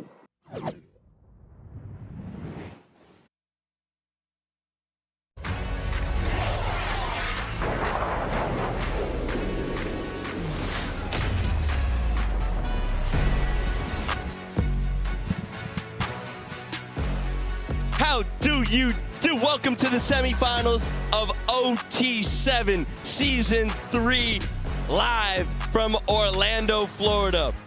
Defcon 1, Raw Miami, 2 of the best programs. We have 2 programs based out of Florida. You just watched Raw Miami get the win in the quarterfinals. They come back-to-back here after a 7-0 win against Defcon 1, a tough opponent, but will they have it in them? To my right is Mo Hassan, Kiri Hickey Simple. I'm Alex Day. How we doing, fellas? I'm doing phenomenal. It's semifinal time here at OT7. You know what that means. It means drama. It means coaches arguing with refs. It means coaches arguing with us. It means players arguing with each other. It means touchdowns. It means greatness. OT7 football doesn't need to be better. Now, Raw Miami just got the 7-0 win. Ty Hawkins at QB. What kind of game can we expect from Raw Miami? Because we just saw them win in a new kind of way, Kieran. So look, Raw Miami playing elite defense this weekend as well. It does not matter. They just showed up. Showed out in that first game against Deuce Knight, who was lighting stuff up this weekend. He ends up getting the job done on the offensive side of the ball as well. Ty Hawkins does. Not turning the ball over, making sure that he puts his team in good positions. That's what we can expect from Raw Miami. On the other side for Defcon 1, it's Sebastian Serco. And Defcon 1 is going to be the big underdog today, but the way the day has gone, they might actually pull it off. If they win, it's going to come down to quarterback Sebastian Serco. He's a 3-star. This dude moved all the way from the Midwest, from Nebraska down to South Florida. He wants to play with better competition, and he's about to show why he belongs on the big stage right now. Defcon beat 24K, and then Hustle Inc., who was the 2 seed to get here. And they look every bit as worthy as Ty Hawkins looks to take a shot deep, and he has his man, Nashawn Montgomery, inside the 5-yarder. You can't write it, man. It's ridiculous what this combination does. Nashawn Montgomery seems to always be open downfield, and even if he isn't, he's going to make himself open by making a really solid catch. Beautiful start to this game by Raw Miami with Ty Hawkins and Nashawn Montgomery. There aren't many corners in the entire nation who can guard Nashawn Montgomery one-on-one. It is a mistake to come up and press him. They identified that pre-snap. They said, we're going up top, first play. That's what Raw Miami does. They take shots, they're loud, they're brash, and they're the defending champs for a reason. Raw Miami was mostly bottled up by the Coastline Stars, and then on the first play here, they go deep to Nashawn for a 39-yard gain. It'll be 2nd and goal here from right around the goal line. I think one of the most impressive things about these semifinal matchups right now is these are two teams that won OT7 divisionals before. You had Raw Miami win last week. You had Defcon win this same tournament here in the same field last year. And then on the other side, you got LoPro facing off against FLEAUX, new team. They haven't had another OT7 championship to prove themselves. We have a battle of champions here. Do we have a new champion this week? I'm Mr. Care Bear? I told you, I'm sticking with my pick. I said LoPro's going to get it done no matter what. I don't know. FLEAUX looked very good this morning, too. The team out of Louisiana led by Ryan Clark, so it's about to get very Who's your interesting. pick again, Mo? I had SFE. 2nd and goal, touchdown! Nick Lanier always finds himself in the end zone. Hey, short yardage situation, who's your go-to, Mo? Nick Lanier. Does not matter. Safe to say he does not drop mama's milk very often. Never drops mama's milk, especially in those clutch situations. Ty Hawkins on a roll, getting things done here early for the Raw Miami team. Nick Lanier, the young wideout in the class of 2027, has just been making a name for himself all year. He had a great freshman year, picked up a bunch of offers as a freshman, and is having a great spring here for Raw Miami. So here we go. Defcon1 taking over on offense. Will be a big 18-yard gain here to start. Defcon1 on offense has been a little bit up and down. Mo, what are a couple things you're looking for early from this offense? Yeah, I want to see Sebastian Circo early on ease into this game. Beautiful first play, by the way. Layers it over the linebacker. I love that, gets into rhythm. He's got some really tall wideouts, by the way. He's got Denarius Gray, who's committed to Auburn. He's got some more 6'2", 6'3" guys on the perimeter. Let's throw some jump balls. Let's get them involved early, and let's let him work. And that's 2 straight catches there for Denarius Gray, the Auburn commit in the class of 2026. He's a tough guy to cover, Kieran. He's a very tough guy to cover, man. And Defcon has just been slept on this entire time. We've all been sleeping on him. They came in, they were 1-2 in pool play, but you know who that one was against? Tell me. Raw Miami, the same team that they're playing up against right now. So they're not going to be scared of them. They won Battle Nationals. This is a very talented and extremely cohesive team. Big word of the day. You know what I mean? And that's 3 straight for Gray. Now, Sebastian Circo, 3-star in the class of 2025 from Fort Lauderdale. 6'1", 165, has offers from Miami, Penn State, Boston College. Good-looking QB, but you know what? When you have a guy like Denarius Gray with 4 stars, I would be finding him early and often. Yeah, Denarius is supposed to be next guy up at Chaminade Madonna High School down in South Florida. Consistently one of the top 3 or 4 high schools in the entire nation. That's where Jeremiah Smith played this past season. I'm looking at the chat. They're giving their predictions for who's going to be in the championship. Chat, if you're there, give us your predictions of who you guys think is going to be matching up in the championship. I'm seeing Raw and LoPro again. I'm seeing Raw and FLEAUX. See people saying, don't forget what SFE did to LoPro. SFE. Yep, that's true. Followed up today. Another one. SFE with a stunner. If you've been with us all day, which I know you have, they got upset by FLEAUX. My heart's still racing from that game. That was last insane. Play of the game, too. Oh, insane. Is SFE the Dallas Cowboys of 7-on-7? Always has talent, but fails to make it far in the playoffs. Here we go, 3rd and goal from inside the 5 to the corner. Oh, a little bit too strong. Weird looking play there. Yeah, I don't went even through think his that was receivers, went through his receiver's hands into his other receiver's hands, but out of bounds. If I had an NFL comp to all of these, I would say FLEAUX like the Detroit Lions coming in with all their young talent and good coaching and whatnot. I'd say Raw Miami's like the 49ers. Okay. They're never getting it done, even though they did get it done. They did get it done. But LoPro wasn't there. Right. LoPro, Kansas City Chiefs, my Kansas City Chiefs. You know what I mean? They just remind me of it. They got Micah Mahomes out there. That's right. That's right. And the sprinklers just came on, and they are spraying. Big 4th and goal. Flag on the play. Won't matter. Denarius Gray ties up the ball game. Did he catch every single ball this drive? He did it all for Defcon1. I think at some point you just gotta double him, but he's that much of a baller. When in doubt, go to the guys you're most comfortable with, and in this case, it's Denarius Gray. Insane. Sorry. Great play by Denarius Gray, just getting things going over there. Sorry, we were a little distracted in the booth. The sprinklers came on behind us and started spraying the video boards over to our right. It was insane. But no, Denarius Gray, just getting things going for Defcon, and a quick answer back. Very quick. Yeah, that was very quick for them. I did not expect how great that first drive would be for Sebastian Circo, especially given their recent struggles yesterday in pool play. But it seems to be a different football team right now for Defcon1. They've got things rolling. Part of being a good QB is knowing where your best receivers are at all times. Nice looking drive there, not only for Circo, but Gray. We have our own Overtime Tom, who's gonna walk us through what this bracket looks like. This is our first semifinal game. Who's gonna go to the championship? Who will they be playing? Talk to me, Tom. Hey, fellas, so we started the morning with 12 teams all fighting for the OT7 championship, and now we're down to our final 4. We got the number 3 seeded RAW Miami going up against number 7 Defcon. On the other side, we got the number 8 FLEAUX going against number 4 LoPro. So a lot of upsets today. The 1 and 2 seed not advancing very far is something that hasn't happened typically at OT7, but I think we're... Sorry, go on. I think we're ready for a LoPro versus RAW Miami battle in the finals. That's what I'm calling for, and then LoPro takes it home. I'm surprised there wasn't I hate you all so much. Surprised there wasn't a one-handed, like, just crazy touchdown. back. And there's OBJ in the end zone. My God, it's... Randy Orton comes in arcade. That was Donovan Alukbode, the 4-star from Chicago. He goes to IMG down here in Florida. Hawkins over the middle, looking for Alukbode. Good coverage there. Oh, and there's a late flag that comes from across the field. Good coverage, though, by Dylan Gill, the 4-star linebacker. He's got offers from FAU, Louisville, Charlotte. It's getting chippy down here on the field with offensive coordinator Tommy Schuler. Both of these teams are based in South Florida, so they know each other. Football for them, boys. Goodness gracious, Coaches they're talking are out there. again a little active today. One thing that you will have to know about RAW Miami, they will talk as much as they go out there and play, but they do a good job of backing it up. Oh yeah. They'll talk if they're up. They'll talk if they're down. They're They'll talking talk if they're regardless. tied. Yep. They'll talk coming off the buses. Yeah. 7-7 here, 8 minutes in. 3rd and 2.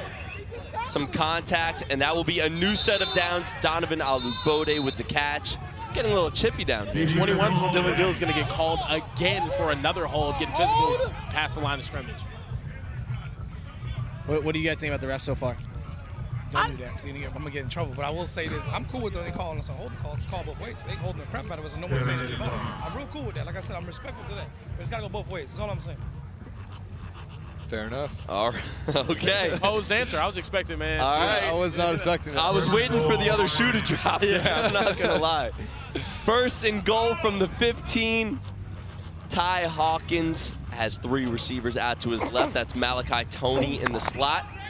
He finds Caden Dixon wide. That's the first time we've called his name in the last 2 games. The young wideout from Modern Day High School in Southern California. Just too easy for him, man. Way too easy. Oh, I'm sorry. No, that's not Caden Dixon Wyatt. I'm sorry. Yeah, that's Aaron Gregory. That was Aaron Gregory. Yeah, Caden Dixon Wyatt, SFE. Oh my. Yeah, he's at home. That was your pick, by the way. That was your pick. Which, by the way, that I was messed most up. of our picks. Yeah, not mine. Who'd you have? I had LoPro. I told y'all what it was this morning. We got it in 4K, brother. That was 5-star Aaron Gregory with the catch. Sorry, Aaron, about that. Class of 2026.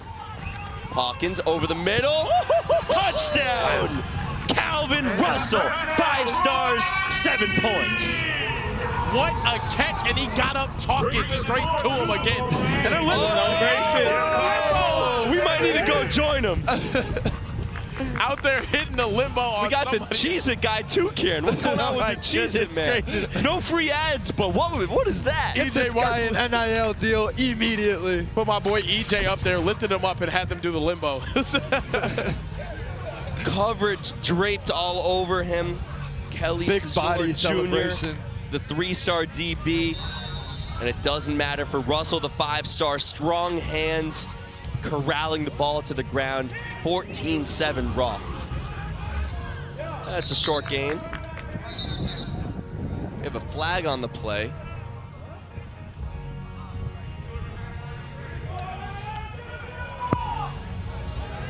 It's an illegal formation. Will continue to be 2nd down. Hey, Tom, what's going on down there? Hey, fellas, I am down here with TCU commit Ty Hawkins. Off to a fast starter. How are we feeling today? Yeah, feeling good. It's pretty not as good a performance as we wanted yesterday. So, you know, try to come out here, win the whole thing, you feel me? And just ball out. And I just saw the limbo celebration. When do you guys practice that? When did we come up with that? We came up with it after we scored the first touchdown, you know. on the sideline right here, actually. You guys are getting very creative with it. We love to see it. Boy, Ty, best quarterback in 2025. Let's do it. Talking to him. And you do have a lot of top quarterbacks here. Bryce Underwood's here. We got Tavion St. Clair, a bunch of big-time quarterbacks. When you see that, Deuce Knight, is that something that you pay attention to, that you care about at all? Yeah, honestly, I mean, it's a lot of competition, a lot of guys I want to see throwing. Oh, he pushed him out. He pushed him out. I compare myself too, but we almost just died. But yeah, I just like competing with them and just playing football. Ty Hawkins keeping his composure while we almost died. Back to you guys. Goodness gracious. They almost got decked. Tom over there about to get these kids hurt, man. What's wrong with you? Head on the swivel, Tom. 4th and 10, big play in this game. And here we go, one of the greatest celebrations you'll see in all of OT7 history. So much coordination, so much swag by the South Florida guys. I mean, is this the #1 celebration you guys have seen? I appreciate you drawing it out for us. Yeah. 4th down, taking shot to the end zone. Flag on the play. Kieran, let's take another look at that. If you cry, what the baby's gonna do? Go ahead. Get him. If you cry, what the baby's gonna do? If you cry, what the baby's gonna do? If you cry, what the baby's gonna do? Put it in his face right here. Put it in his face. Put it in his face. He's trying to get you for the kids. I know Tom got nervous there for a second. Oh my goodness. I wasn't separating anyone. Coach Schuler has to be one of the most exciting coaches in all of 7-on-7 football, man. He talks just as much, and he will dial it up on you as well. Still a 4th down. 4th and 5 here for Serco. Going up the seam for too long. Defensive pass interfered.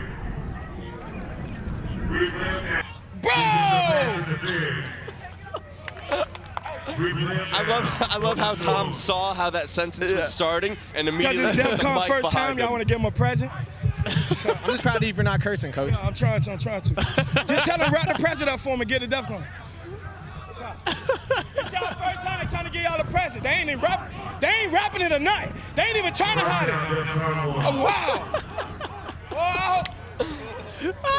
And that will give them a 1st and goal from the 20. Sometimes we just need to let out and let the coaches handle the broadcast. Oh my goodness. Serco, incomplete, no flag on the play. It was back-to-back unfortunate calls for Rob Miami. Hey, watch out, scrap up. Watch this.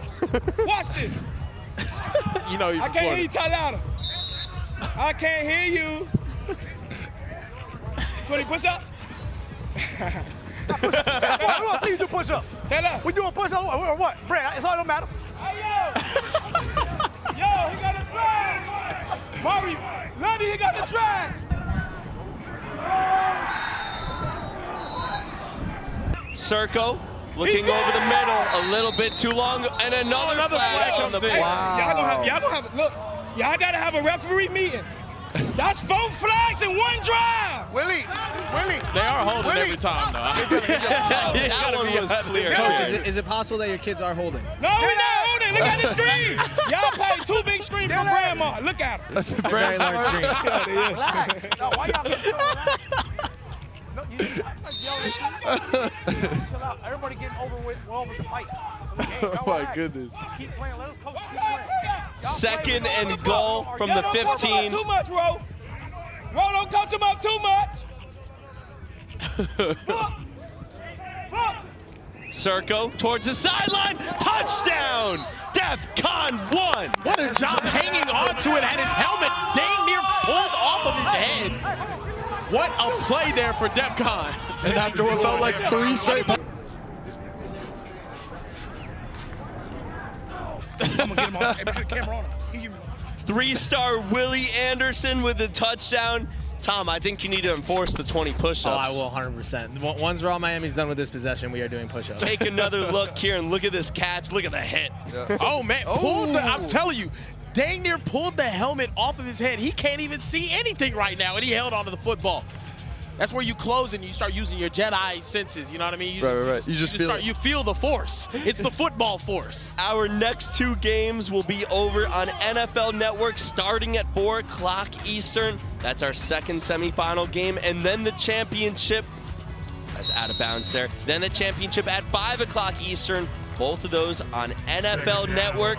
Cannot wait to see who from this game will advance to the championship and who they will be facing off against. Always love being over on NFL Network. We've had a great day of bracket play today if you've been with us. We saw some blowouts in the first round, and then the quarterfinals went bonkers. The quarterfinals have been insane. Upset after upset. LoPro getting it done on the last play of the game. It was very, very close to being caught in the end zone. Oh my goodness, Nashawn was open again. Yeah, just miscommunication. But back on what you were saying, Kieran, it feels like Raw has won every different kind of game. They've blown out their opponents. They've come back from behind. They've won from ahead. And this last game was the first time we saw them win a defensive battle, because usually it's the other way around. Their defense is usually the one that's given up a bunch of points. And so I think that's honestly kind of an advantage for them. They've been in difficult situations. It feels like almost every game for them comes down to the wire. They're not going to be surprised by anything. This Defcon1 defense, has a lot of star power on their side too. Guys like Antonio Branch Jr. is a 4-star. Kelly Cesar Jr., he's a 3-star. Chris Ewald Jr., he's a 4-star who just decommitted from Michigan. So Defcon1 can hang with these wide receivers for Raw Miami, but Nick Lanier always has something to say about that. He's always going to be open over the middle, and he's always not going to drop mother's milk. So, he's a very dependable target, but we do have a big 4th down right here. Huge. From about 8 yards away. Raw Miami trying to keep the momentum going. Defcon doing a good job defensively, though, and taking away their deep shots. So impressed with them on defense so far. This is not an easy offense to hang around with. Massive play in this game with 7.5 minutes remaining. Tie ball game. Hey, you and him, KJ. That's Nick Lanier right there. Hawkins over the middle. That's complete. Malachi Tony, the sure-handed receiver from American Heritage High School. Anytime they need it in the middle of the field, it's almost like it's the same thing over and over again. Someone sitting in the zone, finds the gap, Malachi Tony gets what he needs. Tony had a breakout freshman year when he was playing alongside Brandon Innes, whose name you'll be hearing a lot. Ohio State wide receiver. He is going to be a breakout star this fall for the Buckeyes. Malachi Tony carrying the torch at American Heritage. Superstar, development program. Yes. To the end zone, touchdown, Nashawn Montgomery. What a catch from Nashawn. And they're going right to the real crossbone pit. Whoa! He got some height on that. Stepping at the front, hitting the front flip into it is Nashawn. Can everybody just do everything? Yeah, that's absurd. Schuler shouting to the broadcast booth, it's too easy for these guys. 100%. Goes up top, had the DB draped all over him, and no problem for Nene. Nashawn typically known for his deep balls, just burning past guys, but he shows the strong hands right there. Very complete receiver. Showing the acrobatic ability as well. Oh, yeah. Circle back on the... That's Robert Ortega Jr. with the catch. By the way, on that last touchdown that we saw by Defcon1, Robert Ortega Jr., who stands at 5'6", 170, 170, that's what it's listed as, just did a backflip, and that was unbelievable. That is amongst the most impressive things, 100%. That's incredible. And then had some words for the Raw Miami bench. I used to do backflips back in my And he wears 000 too. Love it. I love it. Stuff. On brand. Big fan of 00. It's my mom's basketball. Oh, there you go. Shout out to Moringa. Shout out to her. We had her in the podcast studio one time. One time she came in with the Cowboys. Yep. Trying to get her to switch. Yeah. Just came in with some hot takes. Yeah, just a little bit. She's not a bandwagoner like you are. Oh, wow. She was born in Connecticut. She was raised in Arlington. Yeah, she was raised by the Cowboys, yeah. Under 5 minutes left here in Orlando, Florida. The sun is shining. Who will be moving on to the finals, the championship game on NFL Network? Right now, Raw Miami looking to go back-to-back. And that's Darius Johnson, the 3-star wideout with offers from West Virginia, Auburn, FAU with the catch. It'll be a big 4th and 8 here if Defcon1 wants to hang around. It feels like this is the game, and these are the moments that Sebastian Serco was born for. There's a reason why they call him the Chosen One of the most elite nicknames in all of high school football. He's gonna show you right here. Over the middle, complete, with room to run, and he wasn't touched! Wow! Kyle Washington ties up the ball game. What a play there from Kyle Washington. And the big thing about this is Defcon ties the game up, but they tie it up with a reasonable amount of time left. I want to tie it up where I have to put the decision back in Raw Miami's hands, whether they need to use a money drive or not. This is about the perfect time to score. I think I'm going to get a possession again at the end of the game. We'll see if they can play good defense on this possession, though, and get a stop. Kieran Heaton kicked it into another gear getting around the corner. I didn't know he had that in him. That was not only a great catch, the run after the catch, elite. Twitchy, as they say, twitchy. Kid out of Hollywood, Florida. They just all make them like that out there. I don't know what's going on in Hollywood. You got Hollywood Brown, you got Jeremiah Smith, you got all of these just crazy talented guys. And how about right here, you're tied 21, 3 minutes left. The decision not to choose the money drive. What do you guys think right here? I like the decision not to use it. You're already, it's a tie ball game right now. If you do get a stop, you can trust your defense to make a play towards the end of the game. That's complete to Alu Bode, the 4-star from Chicago. Ty Hawkins does do a great job of taking care of the ball. Second and 13. So, I like the decision though, but that's why I'm saying scoring there with 3 minutes, 4 minutes left in that game. I like that decision. But Yeah. You're saying scoring quickly was a good decision? For Defcon. For Yeah. Defcon. The old 2-for-1. 2-for-1 exactly. basketball. I'm looking at analytics. And you know, Mo, I think if Defcon 1, if their defense is playing a little bit better, maybe I would go the money drive, but they haven't stopped Raw Miami yet. I think I would let this one play out. If you give up the touchdown, then you use the money drive back on offense. But here we go, 3rd and long after the drop. Tom, what's going on down there? Hey, fellas, I am with the chosen one, Sebastian Circle. Can you tell me about the nickname, man? So, like, we were at a tournament last week, Battle Nationals, and after we won the tournament, one of my teammates just started calling me the chosen one, so it just stuck. And we like it, and we'll keep it. It's a good name. God did, so. 15. There you go, you're going up against Raw Night right now. It's a close game. How are you feeling so far? Good, it's just offensive battle. If we get a stop, I'm pretty confident we're going to go and score. When you guys get the rock, is there a specific guy you look at? Is there certain things you're looking to do? It's open. That's who I'm throwing to. You're competing against a lot of the top quarterbacks in the country here. What's that like? Is it a good experience for you? Yeah, it's a good going against the other top quarterbacks in my class. It just makes me better. Appreciate it, man. Great job. I'll let you get back to it. Sebastian Circle, back to you guys in the booth. 4th and 1 coming up. This game is physical. It is chippy. A lot of talking. A lot of guys ending up on the ground every single play. And with 1.5 minutes left, this is a huge play in the game. You do not want to give the ball back to Defcon 1 with 1 minute left. 10 and snap. Keep your eye on number 5. Oh, I was going to say Malachi Tony. He's not in the game.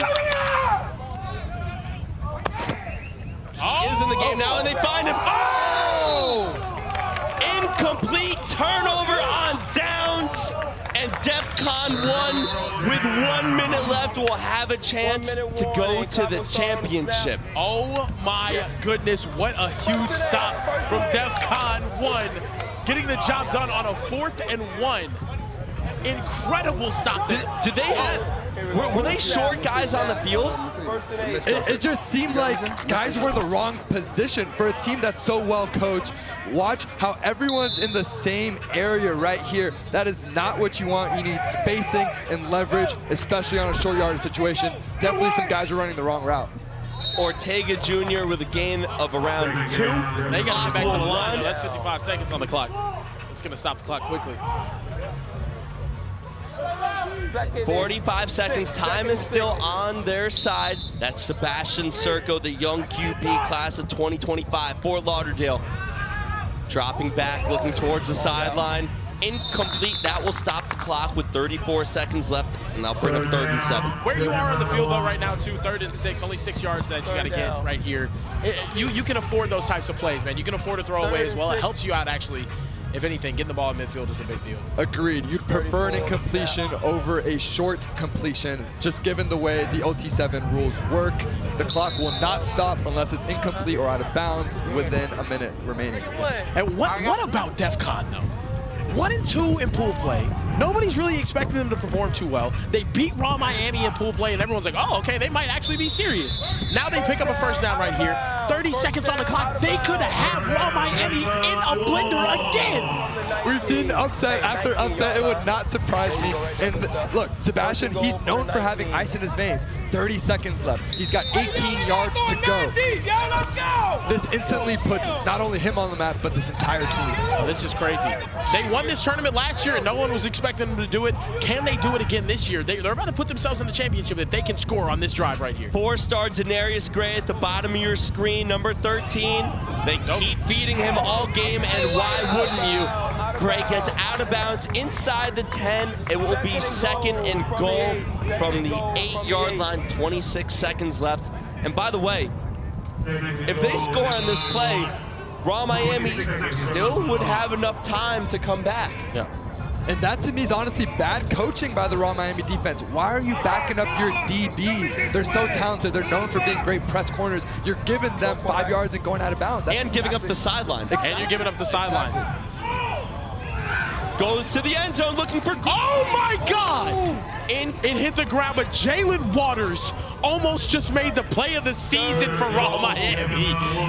His ability to turn around right there and make a play was incredible because it's a back shoulder. It's not meant to advantage the DB. I had no clue he was going to be able to turn around and make a play on that. My goodness, he turned the wide receiver into a DB right there. The 4-star with offers from Tennessee, Florida State. From Sefner, Florida, big 6'2" DB with active hands. Dude, that was crazy. That was a very clutch play right there. Now you have a 3rd down. Sebastian lucked out because he had it. We'll see what he does here. 3rd and goal from the 8. Circle over the middle, touchdown! Defcon 1 takes the lead with 18 seconds left. And we're gonna have to see if he was touched with the ball short of the line. We're gonna have to see. Short? Shoot. It's going to be close. 4-star Kyle Washington with the catch. Was he in though? Short. Yeah, he looks short. He looks short. He looks a yard short. From that angle. It's not where your feet are, ladies and gentlemen. It's where the ball is, and neither were in the end zone at that time. It's going to be at the 1-yard line. We're going to have a 4th down. We're currently reviewing it. We will see what they call. That is awfully close, and I don't believe we have an angle from the end line. What's also interesting is if we say he's short, the clock would have run. It's true.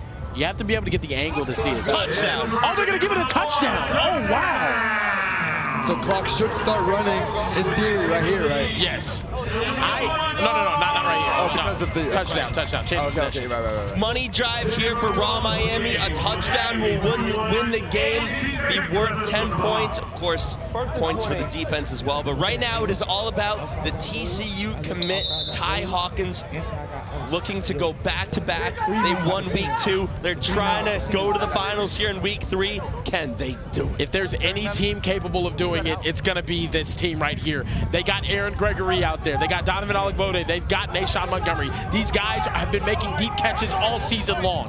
Keep your eye on Nashawn Montgomery, number 3. He is their favorite deep target, and they're going with him here. It's too easy.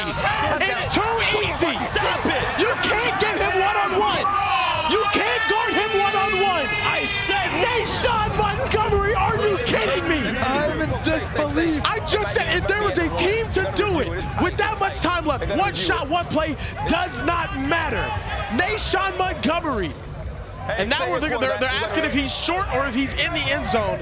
We'll have to look at it. He might be down on the 1. Let's see what this replay shows. I thought Defcon was down at the 1, so I know Raw Miami's going to be upset if he's not ruled down at the 1. Oh, yeah, touchdown. What a catch. Oh, my goodness, Nashawn Montgomery. You're not human. No, that's a touchdown. Yeah, that's a touchdown. Well, what do I know? I called ruled a touchdown. So 31-28, Raw Miami. I think we're about to get an insane celebration. Takes the lead. My goodness. They're running over. They're doing a relay. They're passing the baton. There's still 11 seconds left. Oh, into the pit. That's a great celebration. That was amazing. So creative. My goodness. Running a 4x1. And now they're saying to get off the field. Don't do it. don't throw it in the middle. I said Nayshawn Montgomery is the deep threat and on cue. You called it. Immediately. You called it. Immediately. Here we go, 11 seconds left. That's a completion. It will give them a little bit more of a manageable shot into the end zone. That's exactly what you want to see. They had 11 seconds left, right? You need a touchdown. You don't have to take early shots. Let's chunk it down. Do you do that one more time, or do you take a shot here? I would do that one more time. If they give it to you one more time. Yes. Quick completion, get out of bounds. If they give you space, take it. Coach has said, give me the biggest man on the field. Second and 9. Number 4 down here. That's Denarius Gray at the bottom of your screen, number 13. They're looking that way, taking a shot for the end zone. Oh my God, did he catch that? Oh! Oh my God! I do not believe what I just... Are you kidding me? What is happening? Got 1 second left. Take another look, Sebastian Serco, the heave. Did he get in bounds? Oh my God! It's gonna be close. Is he in bounds? We're gonna see on this angle right here. Ball in hands. Foot's on the ground. He got it. I think that's a catch. That's so close. He's got it. That's a catch. I think he That's so close. I think he possesses that before the knee hits the ground. Oh my God. This game is insane. They're reviewing it right now. Nayshawn Montgomery's hitting a backflip on the field. Got 1 second left. They're saying no catch. They're saying no catch. They're saying no catch. Raw is celebrating. I think it's a touchdown, guy. I thought that was a touchdown. That was a touchdown. I don't know who's reviewing these things, but I thought, man, I thought that was, that was close. Oh man, he has. If we could get another replay. You're telling me there is conclusive evidence to change that? Because originally they called it a touchdown, right? Oh yes, they did. I'm pretty shocked, fellas. Wow. Wow. Do they go back to him? They go in prevent here. Hail Mary time part 2. Taking a shot. Oh. Did he catch this?